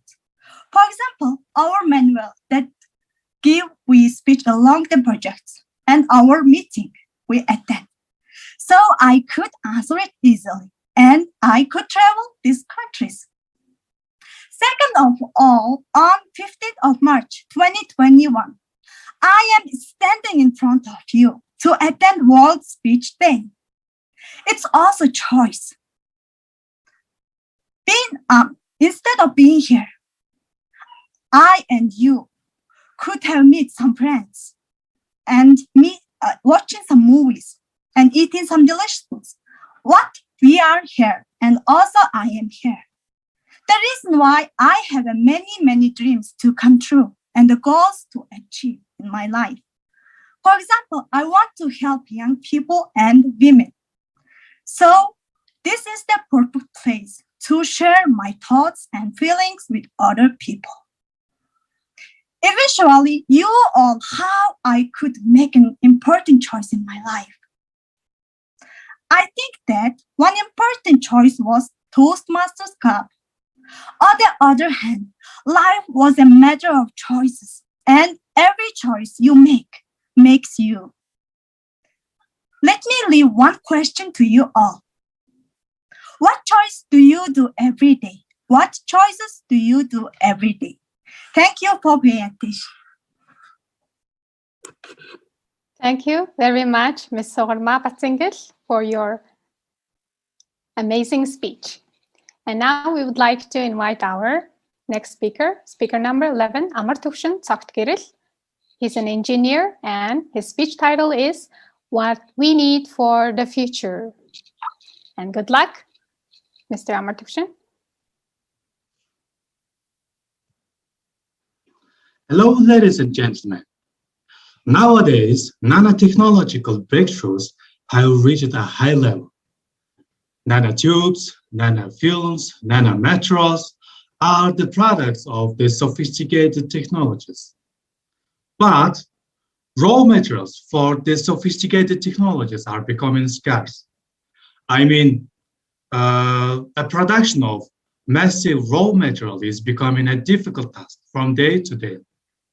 because we still use our old-fashioned and traditional technologies and methods of separation of minerals and metals from the earth. Actually, this old-fashioned technology still produces our raw materials every single second to meet humankind's needs. Take copper, for example, one of the most and main method of extraction, which is called flotation, which was first used about 200 years ago with water. But we still have it, and we still have exploited our mine deposits that are easy to extract by these old technologies. And now we only have the deposits that are difficult to extract, to mine, and extract these minerals from them. In modern days, this needs challenge us to develop new processing technologies by dealing with complicated geology and mineralogy. One of the most challenging methods and technologies is separation minerals and metals from the ground without water. Although there exists some this kind of technology, still it is not efficient enough for our future. So we have to develop it, not depending on if we want it or not. I think most of us know that the price of copper is now about to reach its highest record ever. In my opinion, this is not coincidence. As I see, every continent has desert areas or water crisis dominated places to extract minerals and metals for human needs. And maybe it seems to someone like local issue, but if we see this from a broad perspective, this is actually related to global, even interplanetary issues. I mean Mars. Everybody knows that recently humankind has touched down on Mars. And the surface of Mars actually similar to our desert areas or places where dominates water crisis. And if we decide to colonize Mars, we have to mine and extract minerals without water for our needs for construction materials, iron for our equipment, fuel for our spaceships, and hidden resources for our survival, clothes, foods, and so on. It will be the same with other planets because transportation of raw materials from the Earth will cost colossally high. My main point is here to encourage new generations to think about this, because now everybody is chasing after IT engineering, biotechnology, nanotechnology, economy, and so on. What about geology, metallurgy, and mineral processing?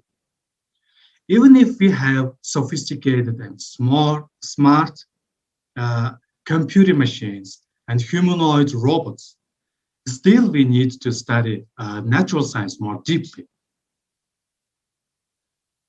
So this is the message I wanted to deliver to the world, to young adults who are going to choose their future majors, to professors who teach and research.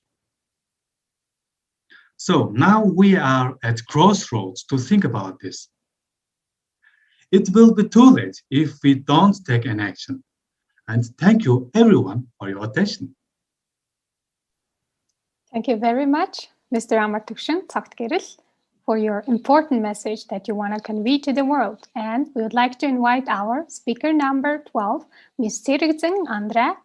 Her speech title is Let's Save Springs. Good luck. Thank you. Thank you, dear Mrs. Oyanga. I'm very happy to participate in World Speech Day. Okay, do you know there are many kinds of mineral water in Mongolia? You can call it spring or mineral water. It's called also arsham in Mongolia. For example, hot, cold, and with natural gas mineral water are included. They are enriched with many bacterial elements such as iron, silica, fluoride, hydrogen sulfate, and they have been used for traditional therapy for a long time. In most cases, people have been using hot mineral water as medical and beauty spa, but cold spring is being drunk for health. In other words, mineral water which influences a good effect for human body is a present that comes from nature. Basically, human being has been using it for a long time. Particularly, hot springs Mongolia are so unique compared with other countries' hot springs. Several years ago, I met a tourist who had traveled around Mongolia. He told me about Mongolian hot spring. He was very pleased to have hot baths in Mongolia. I feel that my skin become as soft as silk, he said me. In our country, we always have to shower after hot bath because hot water makes our skin dry immediately. So we need to it. But in Mongolia, different. You don't need shower after spring in Mongolia. The more I have hot spa, the more elastic and smooth my skin becomes like baby's skin, he said me. Due to this cause, he comes in Mongolia every summer. There are pure hot mineral water in other countries like Mongolians. Moreover, hot water is used for treating skin diseases for a long time. Thanks to hot mineral water, many people can heal their illness. So I'm pleased with this gift that comes from nature. Unfortunately, few years ago, I noticed one thing. Nowadays, too many people are using huge amount of natural mineral water without any control. They have lack of knowledge on how to use it properly, and it causes lack of mineral water resource. Year by year, due to this cause, some natural resources of mineral water is getting less and less. It's so sorrowful. It's so terrible. Today, some mineral water has been destroyed and faced to scarcity. If we keep as usual, soon many of mineral water will be destroyed. If they are destroyed, it will be almost impossible to be renewed naturally. It's a fact that the natural water needs very long time to be recharged. It may be almost several hundreds or thousands of years. So I have to save this gift which comes from the nature, starting from this moment. Here are some steps how we can act to save this precious water. Firstly, people who run these kinds of mineral water related services and local citizens should be educated themselves. Secondly, services should limit the number of users to prevent of potential scarcity or damage. If we can save it for our future, our next generation can get the benefits that we get now. Let's be responsible for our Mother Earth. That's it. Thank you for your attention. Thank you very much, Ms. Tirikten Andre. We appreciate your speech, and we would like to invite our next speaker, Speaker number 13, Sarang Bayardala. Her speech title is Social Media in Our Today's Life. Good luck, Sarang. Hello, everyone. My topic is social media in our today's life. On social media platforms like Facebook, Instagram, Twitter, and Snapchat allow people to share photos and videos instantly around the world. We communicate with our friends and family through social media, and it has become a vital part of our daily life. Unfortunately, these advancements in technology have also seen advancements in cyberbullying.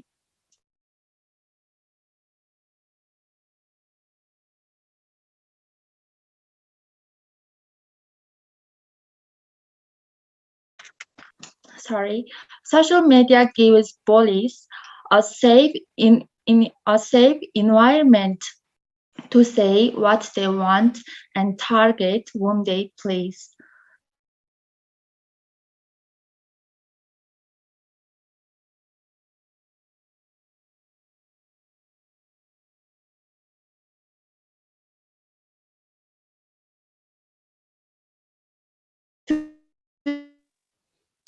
Are you there, Ms. Sarang? I think you have like not stable internet connection. All right. So without further ado, I'd like to invite our next speaker, 15th speaker, Namon Bayer Ulti Bayer. And she's a student. Her speech title is Why Future is a New Present. Good luck, Ms. Namon Bayer. So thank you for the introduction. So let me start my speech with one question. It's that, how would you feel if 1 year from your life is missing? It's stolen from your life. So in order to not to confuse you all, let me elaborate on that. When I say that 1 year is stolen or missing, I'm saying that the year you lived through is still there. You have lived, but without any real experiences as a person, without any real growth as a person. So how would you feel? It's an entire year, and I'm not even talking about all the stuff that happened in 2020. If you can feel it or imagine it, that is what happened to me in my senior year of high school. I was diagnosed with this disorder called Henoch-Schönlein purpura, and this is a disorder that causes small blood vessels in your body that become inflamed and bleed. It also causes this bruise-like red spots on your skin and pain in joint area and belly area, as well as some serious kidney damage.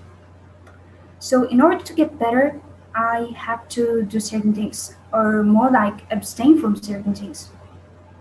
First and foremost, I was forbidden to walk around because any pressure on my legs and these spots or rashes would reappear.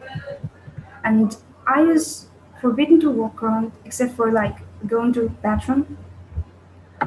And secondly, I was allowed to eat foods within a very limited diet. This includes meat, rice, some flour, and some salt, and anything other than these two ingredients, my illness would recur. And if it recurred, that would cost me my months of time in hospital. And that is a lot for a teenager. That's really hard for me, to be frank. I guess it will be difficult for anyone, right? So, because of all this, I was absent from my school for almost the entire high school year, without an exception to September and May. And high school senior year is serious. It is a year that can contribute or change a lot to a person's life. And because of my health, I could not stick up with my plan to study abroad or at least try to do so, and therefore lost many opportunities. And to be frank, at that time, my life was only revolving around this disorder and nothing else. So after going through all this, I finally returned to school in May. And that's when I realized that even in the hospital, I could have done way better. I understood that what was more disheartening than this illness was the way I dealt with the situation, the way I coped with this one. So, because things were getting so out of hand at that time, I simply stopped caring for my future and I was lost. But in the end, the default stole a year for my life was not this disorder, it was me entire time. I understood that at the end of the day, life is still going forward. That's why you shouldn't ever forsake the future. That's why the future matters more. That's why you have to brace yourself for the future, even in the times when you do not know what awaits you tomorrow, even if you're probably in lockdown right now. So I ask you guys not to be defined by your present circumstances. With that being said, I think that this attitude or this behavior of not caring about the future is what undermines the lots of effort to deal with these situations, deal with many problems like global warming, many types of pollution, and climate change. Because of these overrated ideas we about you only live once or living the present, we cannot seem to tackle these problems. We think that it's not for us to change. We think that it's not for us to act on. But who will change them? Who will make a world better? If only the people who can change it, who can act on, doesn't apprehend that they have the very power to do so. So I ask you guys to not to be like me, who used to think and exist only in the present time, to not be defined by your future. And please remember that the future matters more from now on. So that's all I wanted to say. And thank you for paying attention. Thank you very much, Namon Bayer, Ulti Bayer. We appreciate the message you wanted to deliver to the world. And we'd like to invite our speaker number 15, Ms. Sindayush Netang. Her speech topic is education. Good luck, Ms. Sindayush. Thank you. Greetings to all of you. Topic of looking to have bilingualism through learning.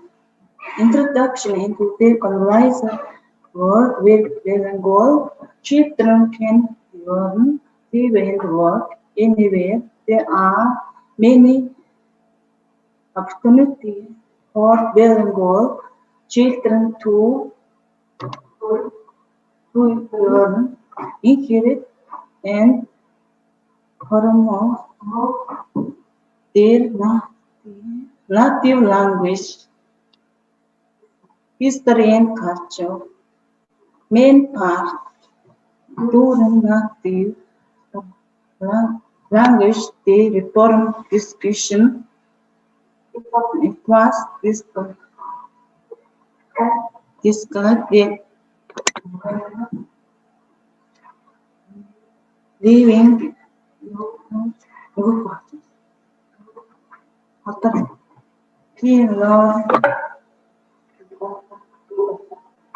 to children the Mongolian language, history, culture, and heritage. Objective: children living and studying abroad language food and want to drink from personal to their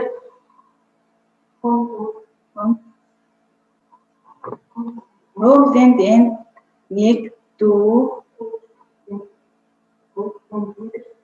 make them leaders in the development of objective.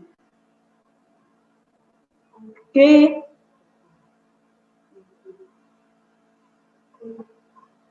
idea: parents living in in another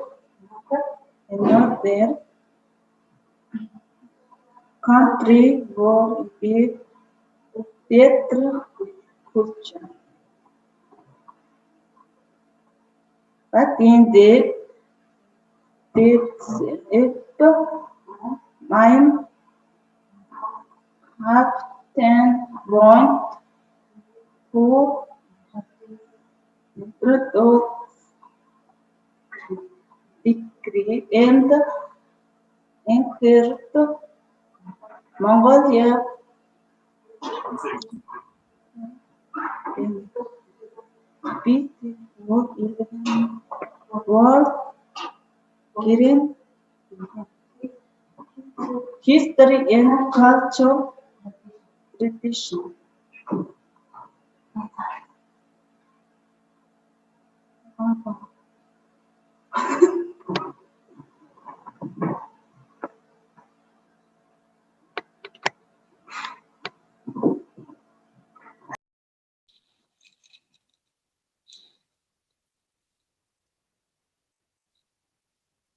Thank you, Ms. Tsindayoshneteng. I guess the internet connection is not stable enough and we cannot hear you well anymore. So we would like to move on to our next speaker, Husleng Gantolak. Husleng Gantolak is a student at a lower secondary school, and her speech title is My Advice to the Parents. And good luck with your speech, Husleng. Today I'm talking about how parents raise a child. I'm a kid, I know that every feelings from my parents. I think the parents have to talk with their children. Why? Because they know the problems like in school or at home. Sometimes you think your children hate you, but why? Then here's the answer. We're supposed to learn good things from their parents, but in real life, they learn bad words from their parents. Also, are you stressed about that your children is playing or using their phones too much? Then here's the answer. Step 1, play family games with your family. Step 2, buy less electronic things for your children. Step 3, make interesting things in your home. Now I have another question. You're so stressed and outing the stress to your kids and making them hate you. Well, I have the answer. Step 1, do a yoga to calm down yourself. Step 2, do your favorite things to do. Step 3, go on a picnic with your friends or family. But parents are the best. They love you and they always care about you. Sometimes they make a mistake. If they did all these mistakes and they will never do these mistakes, your family will be the happiest family in the world. Thanks for listening. Thank you very much for your message to the parents, Husleng Gantolak.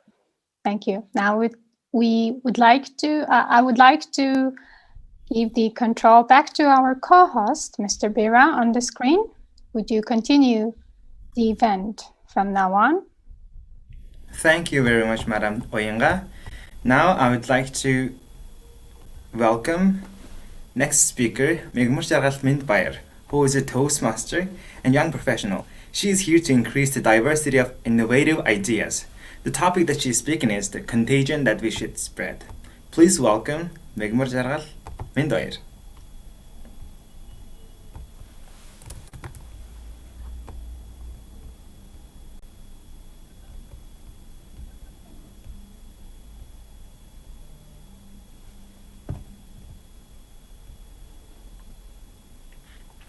Madam Megmur Jargal.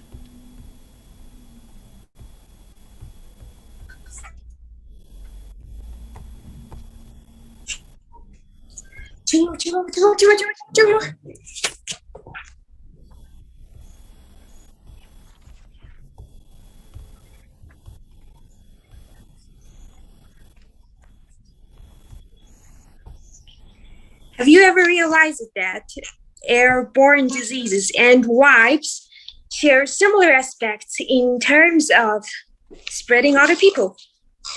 If you have not, let me tell you the answer. Scientifically speaking, both of them are contagious. but the results are different. For example, when we are infected with COVID-19, cases will be proved with the positive results by taking with a PCR test. So what if our emotions are triggered by peace, happiness, love, and fun? From that, we can expect the contagion called positivity that we should spread in order to make the world a so much better place.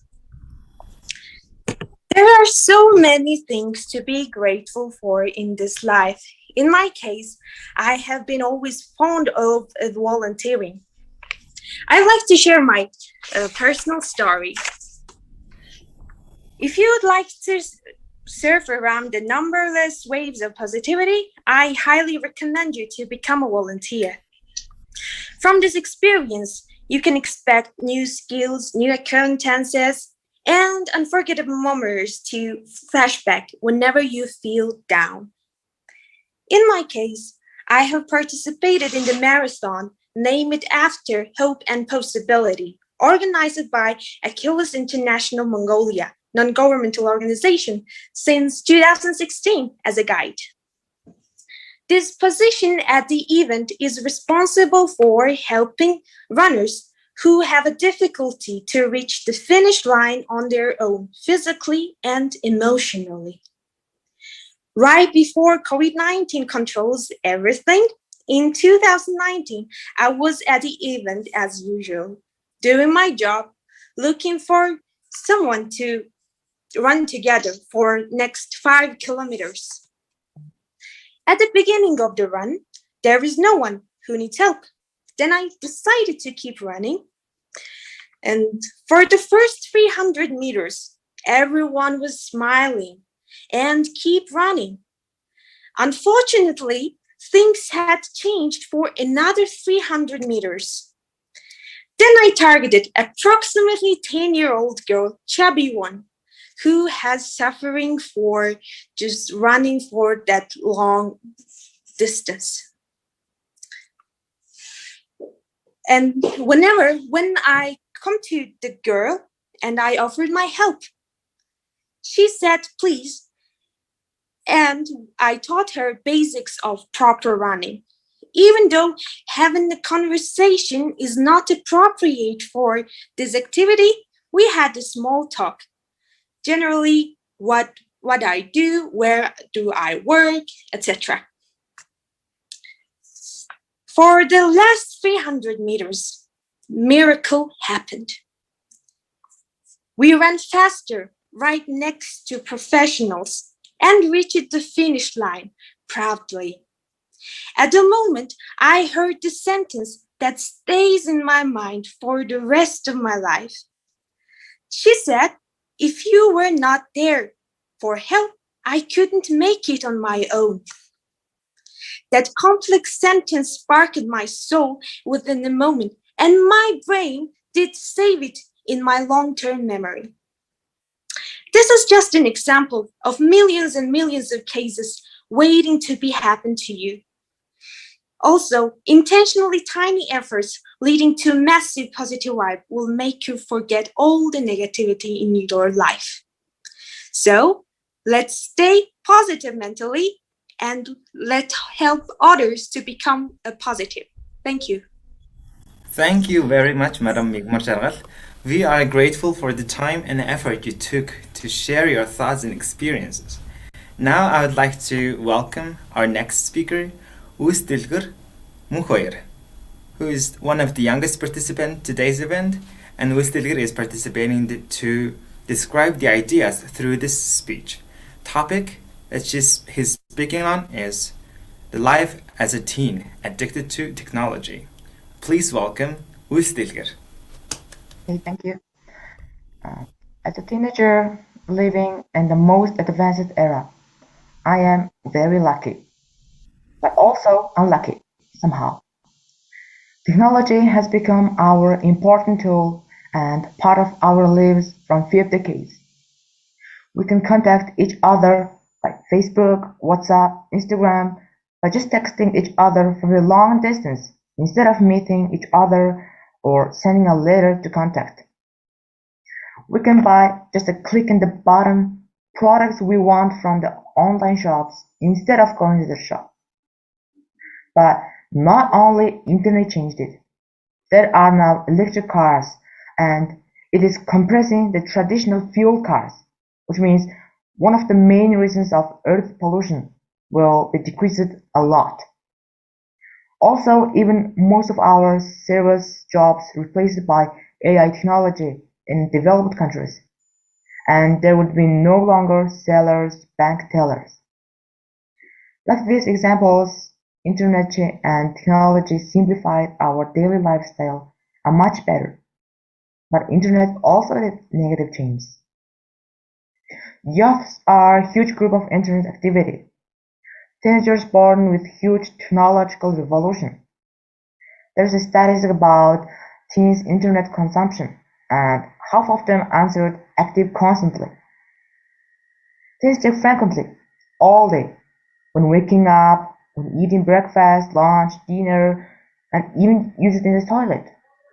Because our most of daily plan, important work, and personal information all in their mobile. Furthermore, we spend a lot of hours in front of screen uncontrollably, chatting with friends, playing video games straight hours, and get a headache or burn eyes after several hours of addiction. I know a boy who were in 12th grade, lived near my home, and he was a top student in his school. He dreamed about studying in US top college with grant. I liked his goal. He was one of my motivations. But suddenly, he failed at his entrance exam, which is IELTS and SAT, and stopped caring about his school. I was shocked, like why? He was addicted to the game which was trending like a bomb. He even skipped the class to cope the game level. I'm not gonna lie, I was also obsessed with it.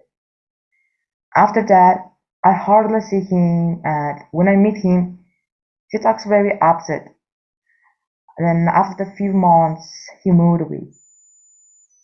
And do you know the funniest thing is that we do know ourselves losing a time on it, but say to ourselves, I didn't go online much, and persuade to continue. But do you know you can manage from being digital as a zombie? It's of course. How? For me, combine the online and outdoor activities by the seconds is the best way for me. Make a board first, then mark a weekly tech usage on a day-to-day to the internet regularly if you're really addicted. Then use it to 1 to 2 hours of first week, then try to reduce by minutes for better consequence and healthier usage. Then go outside, go communicate with people, do some stretches, walk on streets, just be balanced. We are not perfect. Even my mom once forgot to pick me up from kindergarten because she was addicted to Candy Crush. She was professional at it. From now on, I challenge everyone here to talk to your parents, friends, or your loved ones with a no device allowed in one evening. Look about how was your day, what did you struggle today. But I am not only talking about internet and its relations. It's about addiction. Also, we are not only saving ourselves from addiction, we're saving our future by good technology consumption. It's obviously that technology will be more developed in our future generations. There will be even artificial surgeon.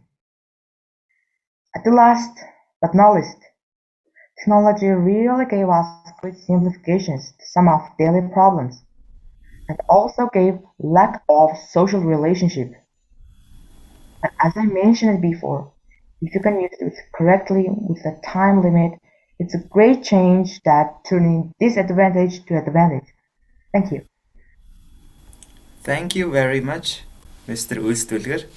Thank you for sharing your perspective, and apparently it has been one of the hot topics in today's society.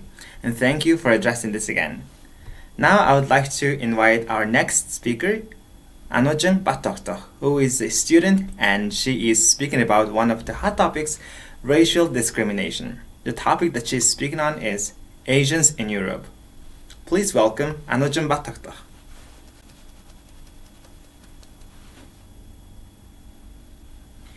Good afternoon, everyone. Firstly, I changed my topic. My topic is happiness. I would like to share my thoughts about happiness with you. Happiness is something which we can't describe it in words. It can only be seen from someone's facial expression, particularly from a smile. Happiness is felt easily, but difficult to describe, yes? Moreover, happiness comes from within, and no one can steal your happiness. Happiness is subjective. For different people, happiness holds different connotations. For some, it implies a state of mind. For others, it might be a standard of lifestyle. Every person has his or her own outlook toward life. Hence, the definition of happiness is far more different between people.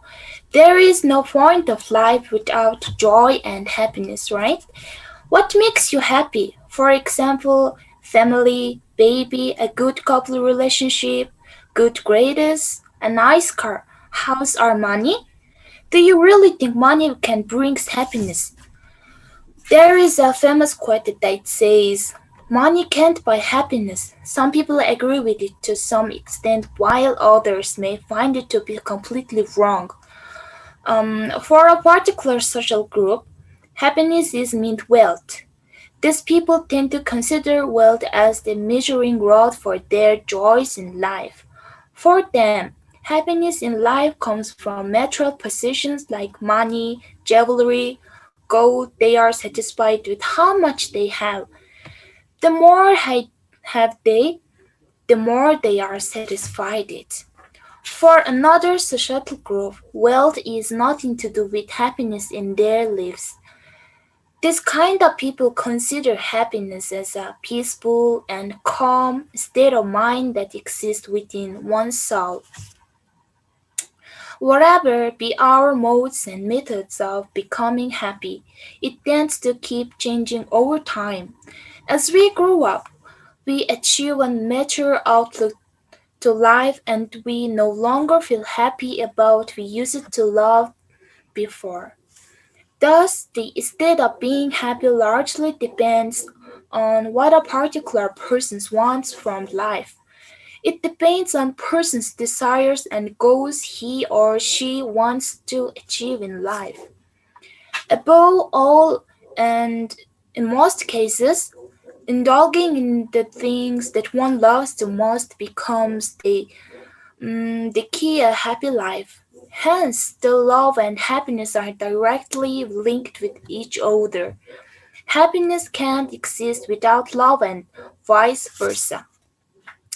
But there are also people in society that experience great happiness not from money, jewelry, or possessions, but from little things like listening to children's laugh, watching their favorite movie on TV, eating delicious food they want, getting good grades in your exams, writing a new notebook with a brightly colored pen, eating outside on a mild windy day, listening to their favorite bands, like etc. Looking from a different angle, there are a lot of people why don't feel happiness. How often do you see a sad person in one day? Maybe they are upset about the little things like COVID-19, yeah? But we shouldn't worry about it because it gets us down and stops us be happy. As mentioned, a variety of things make people happy. There is no right or wrong way to feel happiness. Different people have different ways of enjoying happiness. Judging people based on what they love and what they hate is not fair. We all have different priorities in life. Doing anything that makes one feel happy inside out should be respected. Finally, happiness is our immunity, so stay calm in any difficult situation and protect your immune system. If we humans live together in peace, even though we don't know each other, and we can create better future together and the world of our dreams. Thank you very much, and I wish you be happy with every moment of life. Thank you very much, Madame Anojeng.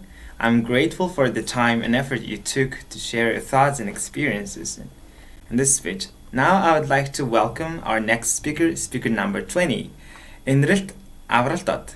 And she mentions that in order to change the world and society we live in, we need to start changing on our own. And the topic she's speaking is Let's Lighten the World. So welcome, Inrilt Avraltot. Hello, everybody. I hope you are having a wonderful day. First of all, I would like to thank everyone who is hosting this event, as well as the audience from all over the world, and last but not least, the participants who are here today to speak their views. I am beyond grateful to have been given the opportunity to share my voice with you all. I've always wanted society to change for the better. I've always hoped that a hero would come to save society from all its problems such as crimes, violence, bribery, and theft, just like a movie. However, life is not a movie. I later realized that it is almost impossible for a single person to come up to save society from all of its problems. So that is when I decided to start that change within myself. Someone once stated, "Be the change you want to see in the world." I found that quote to be very truthful, and even though I understood the meaning behind it, I did not know where or how to start. So I started to do some research. From that research, stories of these three particular women really left a big impact on me. The first woman I read about was Mother Teresa. She has helped millions of people living in poverty all over the world, covering almost 90 countries, through her work called the Missionaries of Christianity. The second woman I read about was Malala Yousafzai. She has fought for the right to have education, even if that meant risking her own life. Last but not least, Greta Thunberg has sparked a whole movement on climate change when everybody else was too busy to see one of the biggest disasters that can happen to mankind. These are just a few examples of how amazing people all over the world are changing our lives for the better. After reading these stories, I asked myself the question, what can I do to improve society? What can I do to help contribute to it? After some time of thinking about this question, I finally found the answer. The answer is very short, yet very puzzling. The answer is me. I realized that I was a very tiny yet an influential member of society, just like everybody else. You are an influential member of society, and so am I.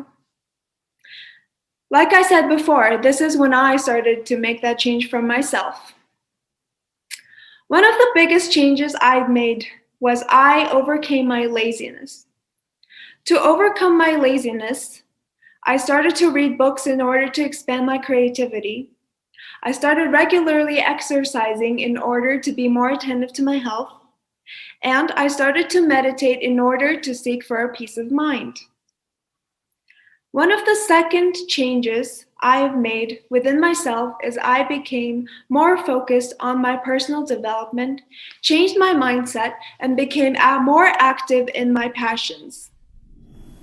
As a result of these changes, I am now standing in front of you guys, sharing my views, full of compassion and confidence. My dad always tells me, in order to get to the top of things, you have to start at the bottom. Just like that, I believe that in small changes can be the beginning of bigger changes. So I want you, me, and all of us to shed light on society. Let us be the good examples. Let us positively influence other people for the good of society. Let us not miss a single moment, and let us shine brightly.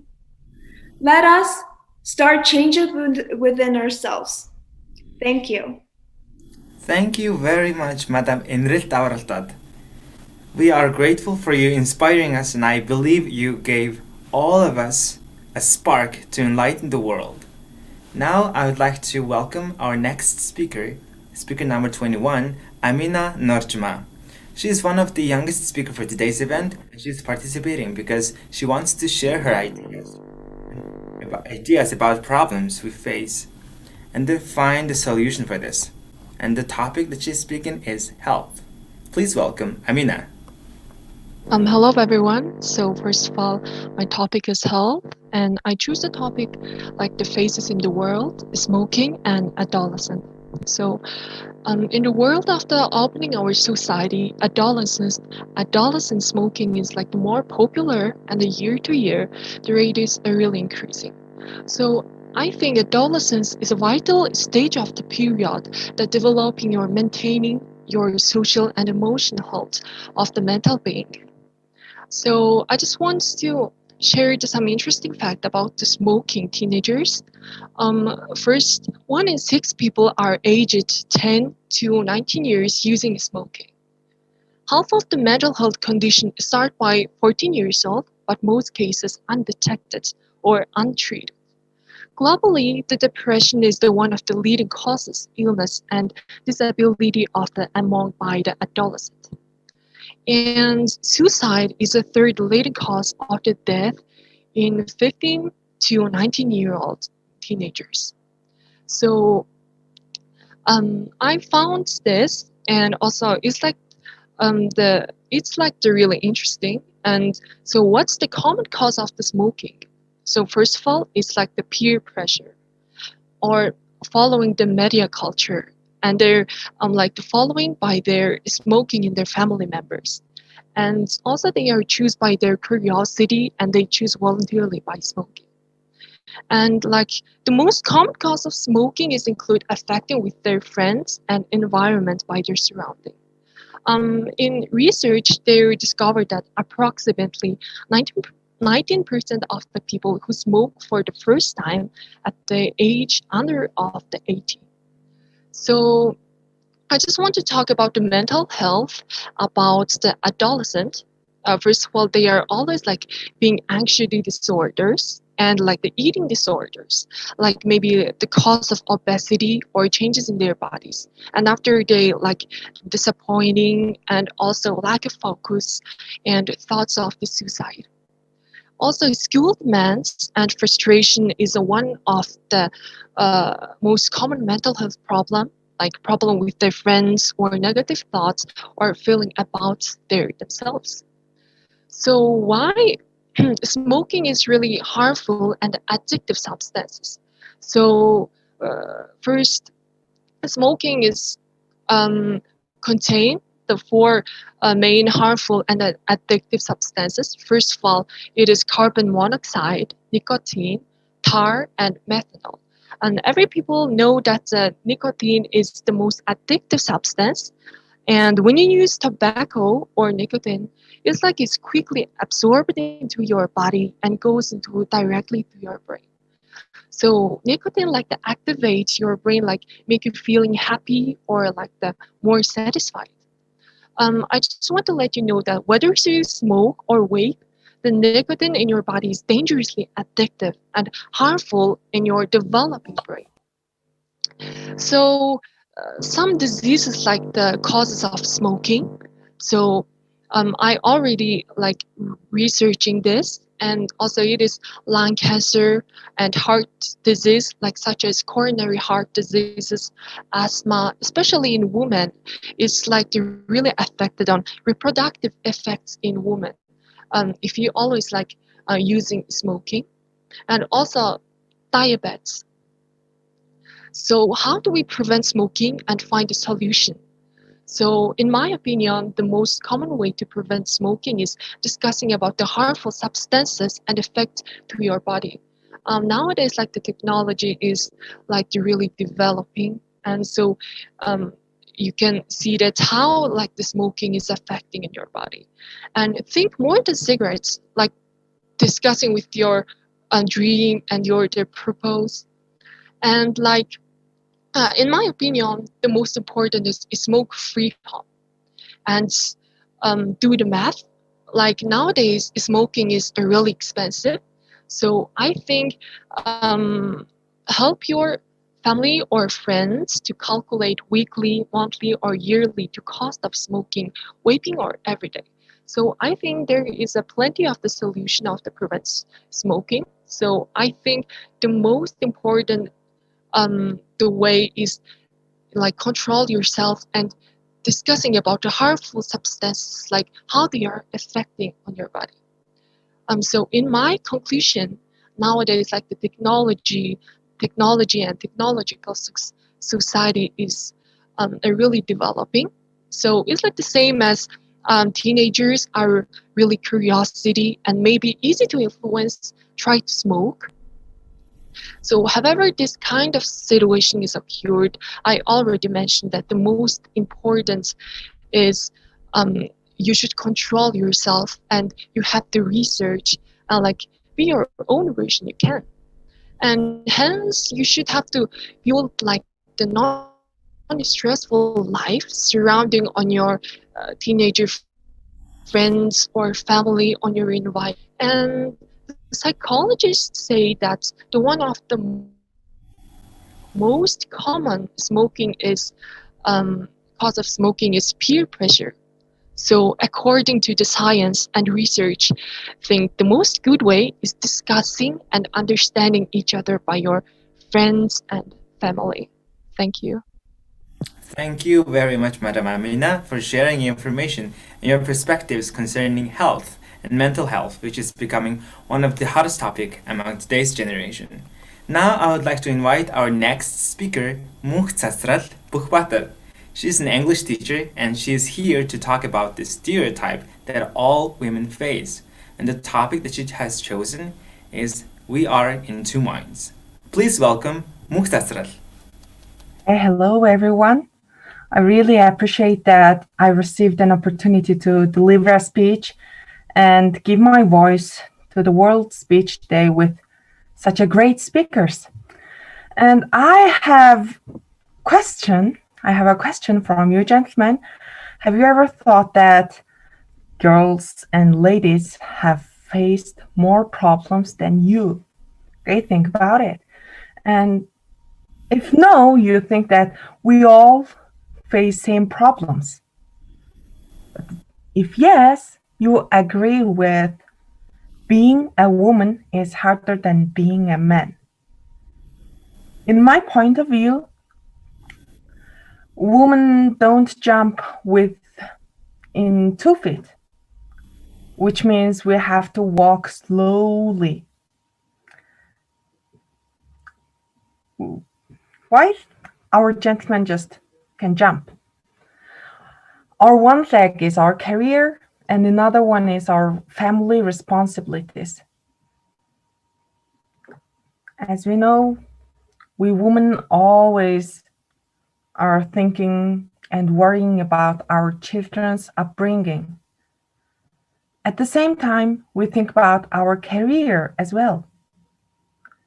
While we are suffering here, men are doing great in their career because God created them not to get pregnant, which allows them not to spend much time in household like their wives. Now I would like to tell a short story about a teen mom. A 16 years old girl gave a birth when she had just graduated her high school, and her family pushed her to study at the university. Even when she was exhausted because of her graduation and also her responsibilities to being a mom, she didn't want to leave her 1 foot behind. For this reason, she entered the university. Once she had an opportunity to go abroad to work and to build her English skills, she clutched the chance, but she had to leave her 3 years old daughter. Can you imagine how hard it was? After that, she tried her best and graduated with 3.93 GPA. Behind her result, she had faced lots of problems. Not only her, but also every woman has faced this kind of obstacles at least once in her lifetime. They put one leg forward and then try to take a step. Every time women stuck to choose one of these choices, career or family, some say that most responsible job in the world is being a good mom. But what would happen if all mothers stay at home and take a good care of their children? And apart from that, some blame mothers. You just stay at home. You aren't educated. And some say that you are too lazy to work. And all these words make women to be in two minds and stay at crossroads. I was there too. That 16 years old young girl was me. That's me. So please don't blame someone's choice. Don't make them harder to live. Don't push them to choose only one of the way of living. Do help them by saying good words, and do support them, and do what you love and live what you want to be. We humans sometimes need only few words to hear. We can do both of these jobs. We can take care of career, we can take care of our family, both of them, with little help from others. And thank you for paying close attention, and happy World Speech Day, everyone. Thank you very much, Muhtasrelt. And I'm so grateful that you have shared your own story and your thoughts about the problems that women face. And I think that it happens not only in Mongolia but also in a lot of countries. And thank you for addressing this issue. Now I would like to welcome our next speaker, Hwatlang Tumursuk. The topic she's speaking is the purpose and future life. Please welcome Hwatlang Tumursuk. Hello everybody. I like colorful things. See and imagine the color I want from cartoon or fairy tale. Because there is nothing more colorful than this. Even my dreams are colorful, but I sometimes dream for much dark. At the time we want to light.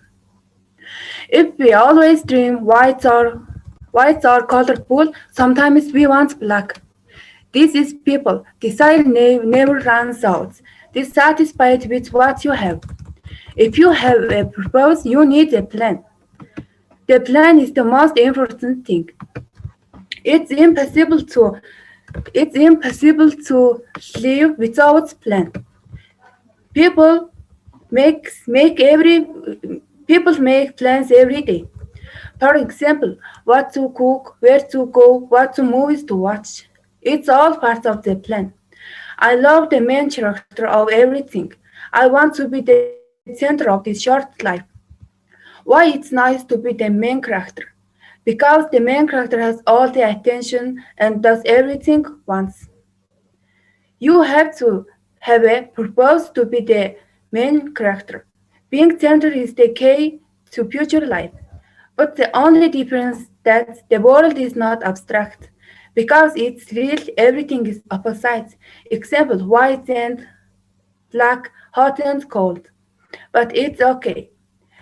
We sometimes feel lonely, sad, crying, singing, dancing, laughing, happy and sad. It's hard to think about my own personal future when I haven't experienced much of life. I don't know what direction, but I can only hope that I make wise and careful decisions about my life. Imagine the perfect life, perfect family, dream house, dream car, and the perfect career. That's what I hope someday my life will be like.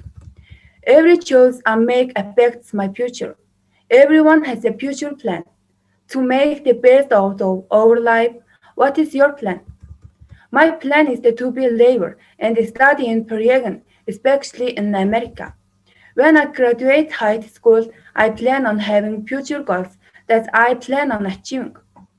If I can scholarship, I would be happiness child in the dark. There are so many paths I could take. We know many people who have succeeded through great difficulties. For example, Cristiano Ronaldo, Oprah Winfrey, Jim Carrey. Even we walk towards our goal, there are always obstacles. It is this obstacle that makes us stronger. If we take another 10 steps, a bigger world is waiting for us. That world like is cartoon and you can see and create what you want. To get to such beautiful place we need to move forward. Your future your future life is your imagination. But remember, it will only come to you when you try. We live in 24th century. When thoughts come to you, create as you wish, live as you wish. Reach your goals, confirm your questions, try, and finally your path is shining. The purpose is desire. Desire is effort. Effort is good life. Right now, create your own living world. In the end, you are you. Be yourself. You are the only one. Be your own master. Control yourself. Don't waste time. Time is gold. Thank you for attention. Thank you very much, Madam Huatang, and I'm grateful for the time and effort you took to share your thoughts and experiences about this. Now I would like to welcome our next speaker, speaker number 2024, Ingrid Patterj. Ingrid is sharing one of the problems we face, which is gender inequality. The topic she's speaking is why women's economic environment is so important for world's further development. Please welcome Ingrid. As a citizen of the world, I will reflect on my goals, dreams for science, and the meaning of the future development of the world from my own perspective. And I will speak my vision into our future. My name is Ingrid. I was born with an incomparable destiny, like a rice on the tip of Nilo. Therefore, I am moving forward with a purpose in life, seeking the meaning of being born into a wider world. But I disappointed when I knew that society teaches us our destinies are determined by our gender. There's a lot of overt and covert gender discrimination today, and it's spreading slowly like a huge plague of society. I believe that the people should be the main source of development of any nation. There is even a saying that if citizen is rich, the country is rich.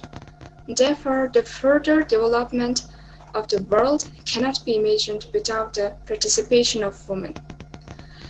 But in the world, the share of women in the labor market has been steadily declining over 50 decades. The root causes of gender issues in the labor market are related to family and men and women's work, responsibilities, traditional perception of career choice, also the social expectations. Because of domestic violence crimes, the number of female-headed households have increased. As of 2013, there were a total 81,700 single mothers nationwide. As you can see, there's one family behind one woman. According to a study by United States Department report, girls and women are being forced into prostitution of massage parlors, and girls are still at risk of sexual exploitation in hotels, bars, and cracker clubs. It means a lot. Crime, poverty, weaknesses, and legislation. Also, according to a study by Canon Islam, men are twice as likely as women to be self-employed, which means gender remains a factor influencing employment and the working condition for women, and the gender discrimination in the current world labor market. So the question is why women's economic environment is important for the world's further development.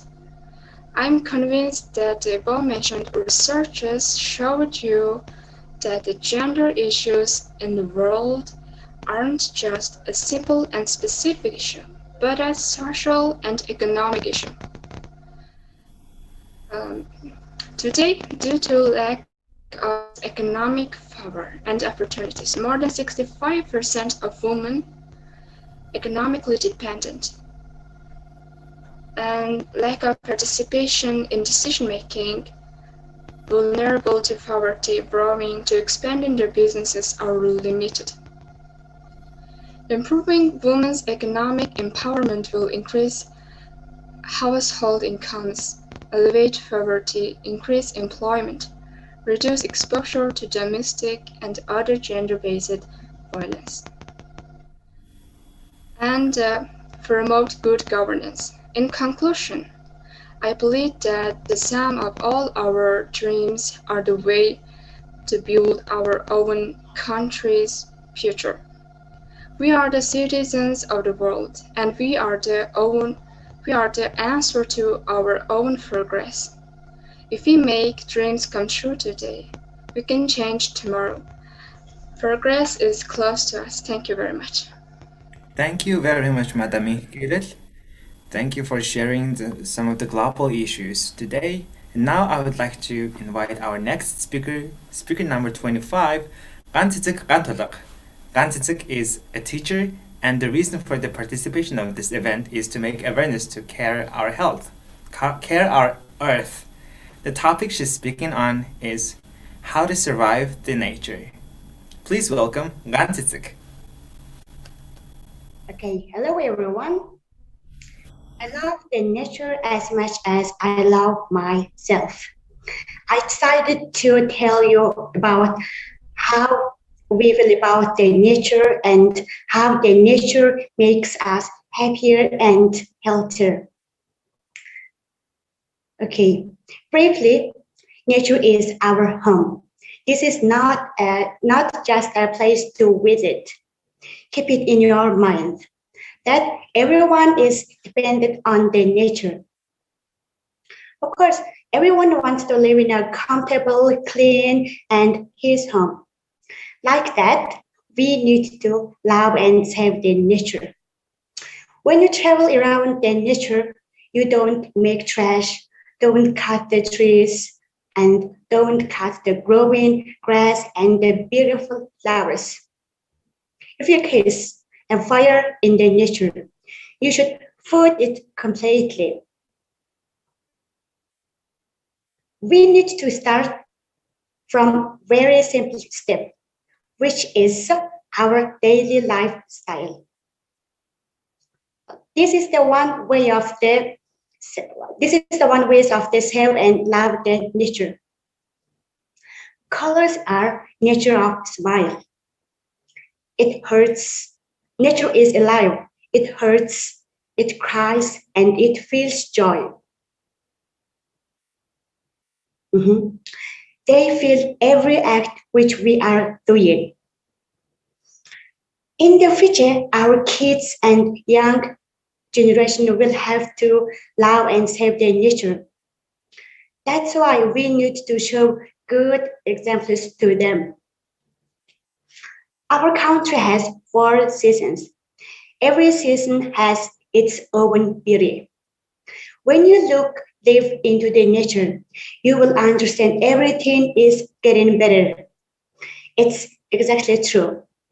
In winter, everything turns to white and fresh. You can go hiking, you can go ice skating, you can take a fresh breath. In summer, nature looks great and it brings us peace to our life. Plenty of fresh and nutritious fruit grow in the nature. When you pick up the fruit, please you don't break the branches and roots of fruit. Instead, you should try to talk and connect with the nature. Say the grateful words such as when I come back next time, you will be rich in more fruit. Nature doesn't need people. People need nature. Nature gives everything to us. I love the nature as much as I love myself. Nature relieves our stress, tiredness, illness, and sadness. For me, I work for 3 seasons in the city.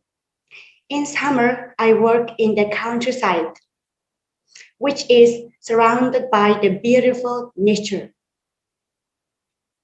I feel wonder of nature every day.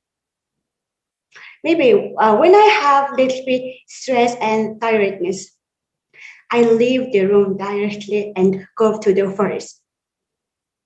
Then I forget all of my sadness and tiredness. I feel relaxed. In the nature, I sleep. Sometimes I sleep and talk to myself and think many things. Also, I see the beauty of nature and listen to nice sound of the nature.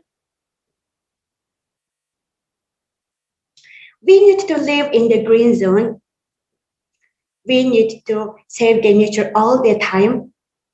So you reduce the materials you use.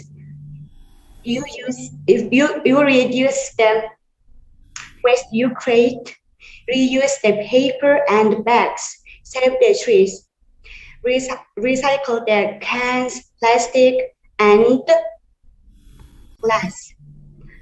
I love the nature as much as I love myself. Thank you for listening. Thank you, Madam Kansizik. Thank you for the tips and making us remind about the connection between humans and the nature. And now I would like to invite our next speaker, Namong Batterj.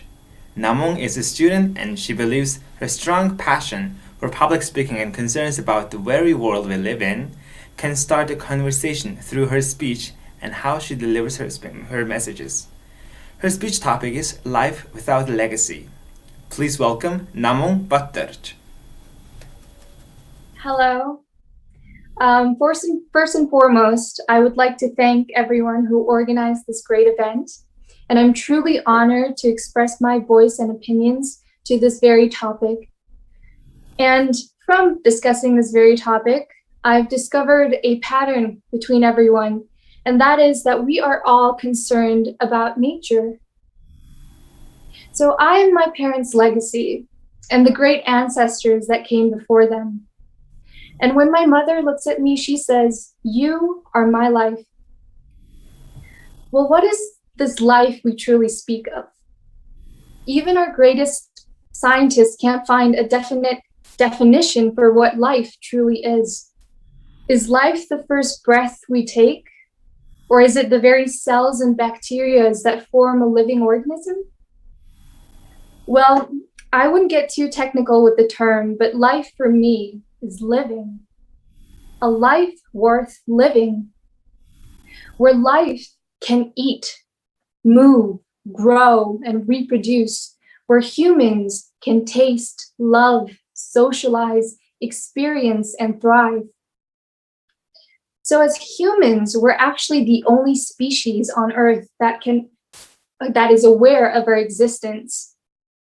And that makes us feel special, superior, and our lives worth more than a bug or an ant or a little plant.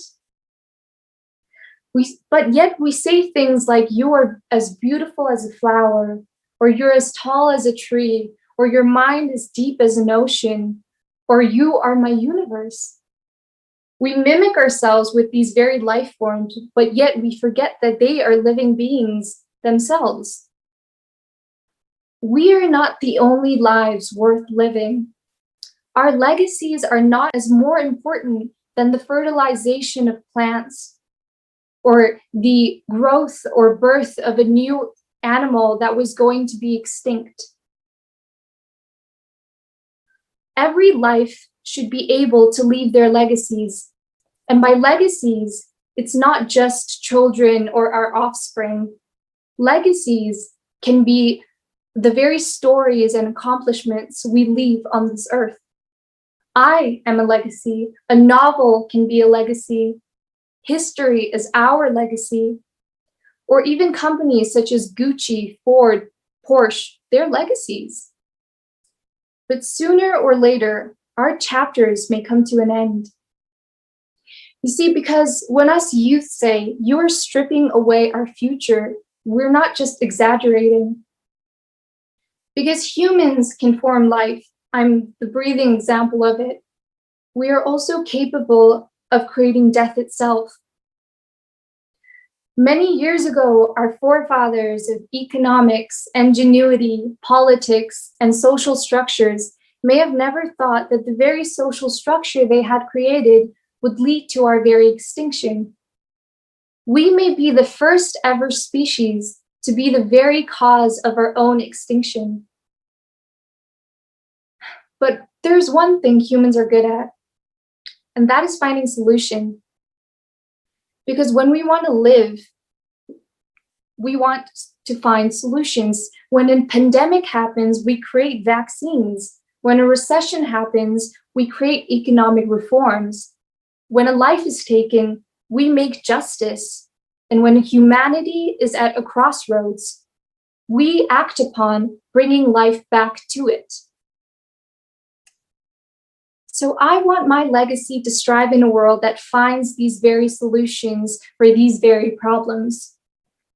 I want them to know that through the many hardships, we make the road easier and set stop signs to let them reflect on the very mistakes we made.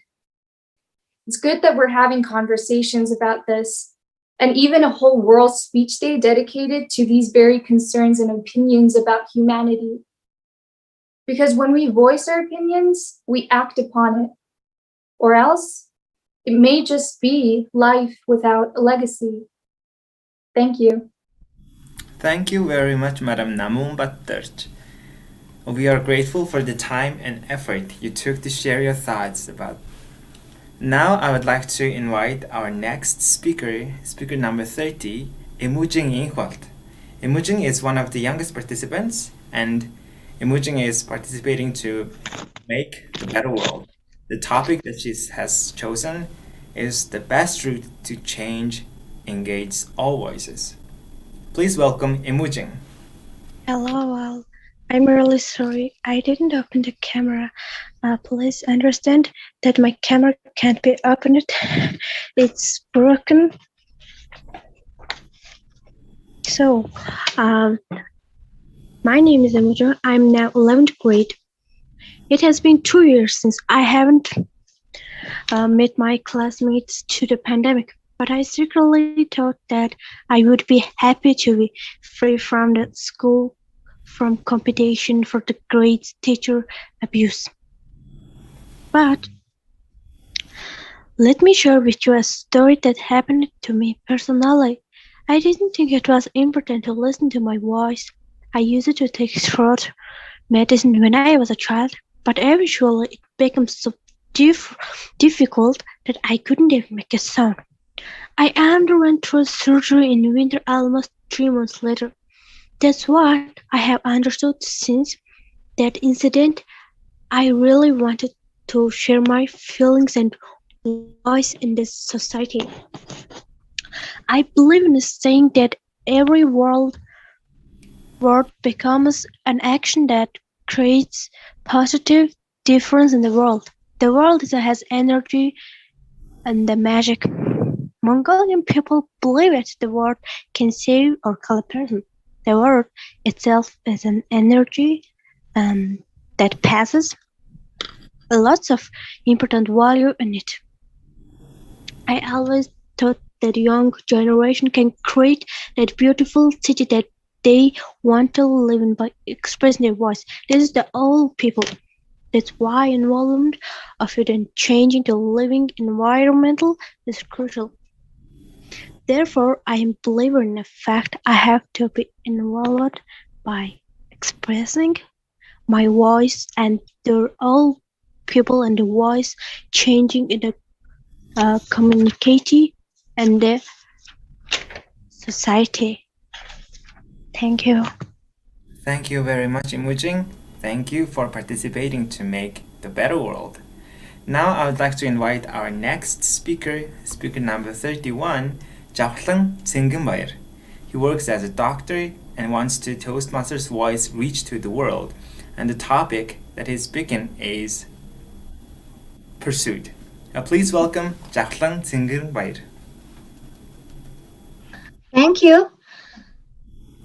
Someone said a life without passion sucks. At being alive and living in this world, everyone has his or her own dream. I call it the pursuit of happiness, the pursuit of meaning, and the pursuit of life itself. When I was a little girl, my pursuit was getting knowledge. More precisely, it was getting score A. Because everyone around me thought that I have to study very hard. And after several years later, I became the best student of the school. After becoming an adult, I started to have different kinds of pursuits. To enroll in a university and graduate from that university. And finding a job, earning money and become a specialized doctor, and again finding a job and buying a car and taking care of my family, like everyone else. During these years, I am so busy to pursuing my life goals. Then, from this year, I started to think more deeply about my life, my main pursuits of life, what I'm busy for. I keep hard working every single day. But is this the real dream, real goals of my life? I asked this question several times from me. After some time, I realized that I'm living in a way we call it a normal person's life. Average person has almost the same kind of pursuits like me. I mentioned above, right? Look at the people who walk on the streets. Those people also have their own pursuits, and they're so busy walking on the streets and working every day. But have you ever answered them a question about their real pursuits of life? Do all the people living in a life from their childhood dream it for? Are they pursuing their real goals of life? Some of them will answer yes, but some of them is had doubtful. And some of them even forgot what they really pursuing for. So we are too busy to hurry. In my perspective, we are too busy to live in everyday life, but in a long time, we have forgot what we are really lived for. It sometimes became vague, and it's sometimes questioned by others, our friends and families, and the influencer on the Facebook and Instagram, etc. But here I want you to look back into your heart and find your real pursuits of life. If it's hard, I'll tell you some way. Travel back to your childhood dream. Who was your favorite hero? What was your favorite fairy tales? Imagine that little boy and little girl. You weren't afraid of anything. You even didn't know there was a failure, there was a mistake, and there was a limit. There may would be some strange people or unknown things that you should be afraid every single day. So, look into those childhood memories, dreams, and dig into your heart to find out your real pursuits of life. I'm sure you will find it. It won't be that easy, but it would be found by yourself one day. And then you will realize that your life has just begun. And it has started in another level, in a higher level. And it won't be easy, of course. There will be high mountains to climb, deep ocean to swim. But I promise you will feel the excitement, you will feel the happiness, and you will feel alive.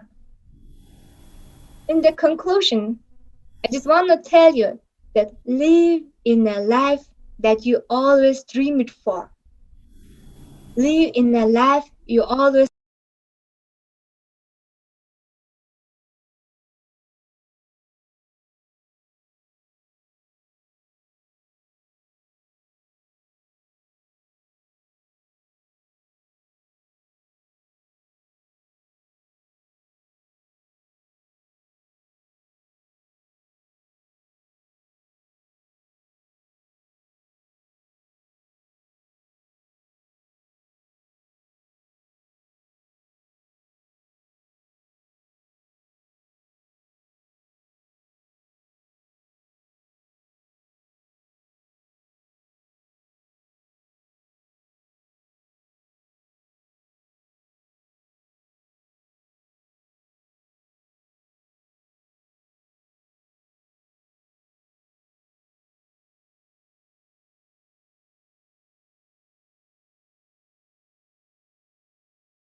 statistics show overall bullying rates continue to decline in the United States.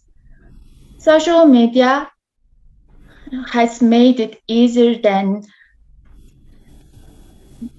ever for teens to participate in this ugly trend. More research on social media and cyberbullying indicates while that only about 10% of teens have reported being bullied on social media. The harm can be far more lasting and severe than the typical schoolyard bullying.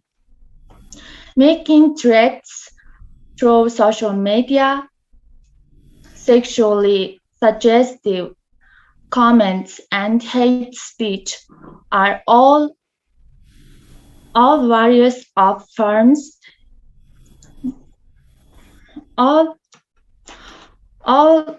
various forms of social media bullying.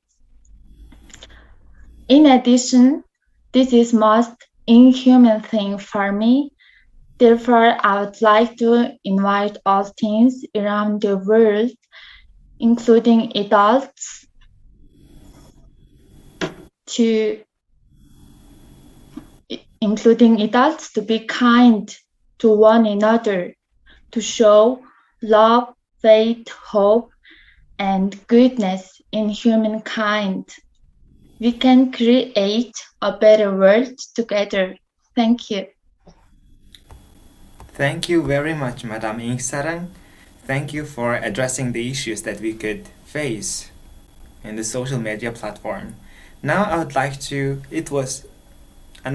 invite our co-host Oinga. Thank you very much for our participants, and I would like to congratulate all the participants for stepping out of their comfort zones and contributing in today's global event called World Speech Day with your own voice. So this event is only successful with the help and assistance of others who are willing to give up their time to help with the event, including all of our esteemed keynote speakers, respected unexpected voices, and the diligent organizing team members, without whom this event wouldn't have been possible and successful as it is now. And we hope to see all of you again next year, World Speech Day in 2022. Thank you very much for participating. World Speech Day 2021, and this event is streaming to the worldspeechday.live and World Speech Day Facebook page and Clubhouse platform. Now you can find this local live video from our Facebook page, World Speech Day Mongolia. Thanks again. Looking forward to seeing you next year. Yes, we would love to see you next year. Thank you very much. Thank you, everyone, and all the participants. You will be receiving your certificates of participation very soon, hopefully today or within tomorrow at the latest. And hope you enjoyed today's event, and we will see you next year. Goodbye. Goodbye.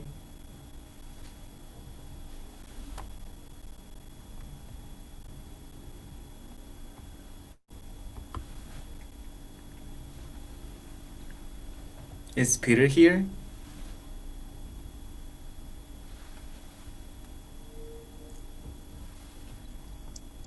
Now we can be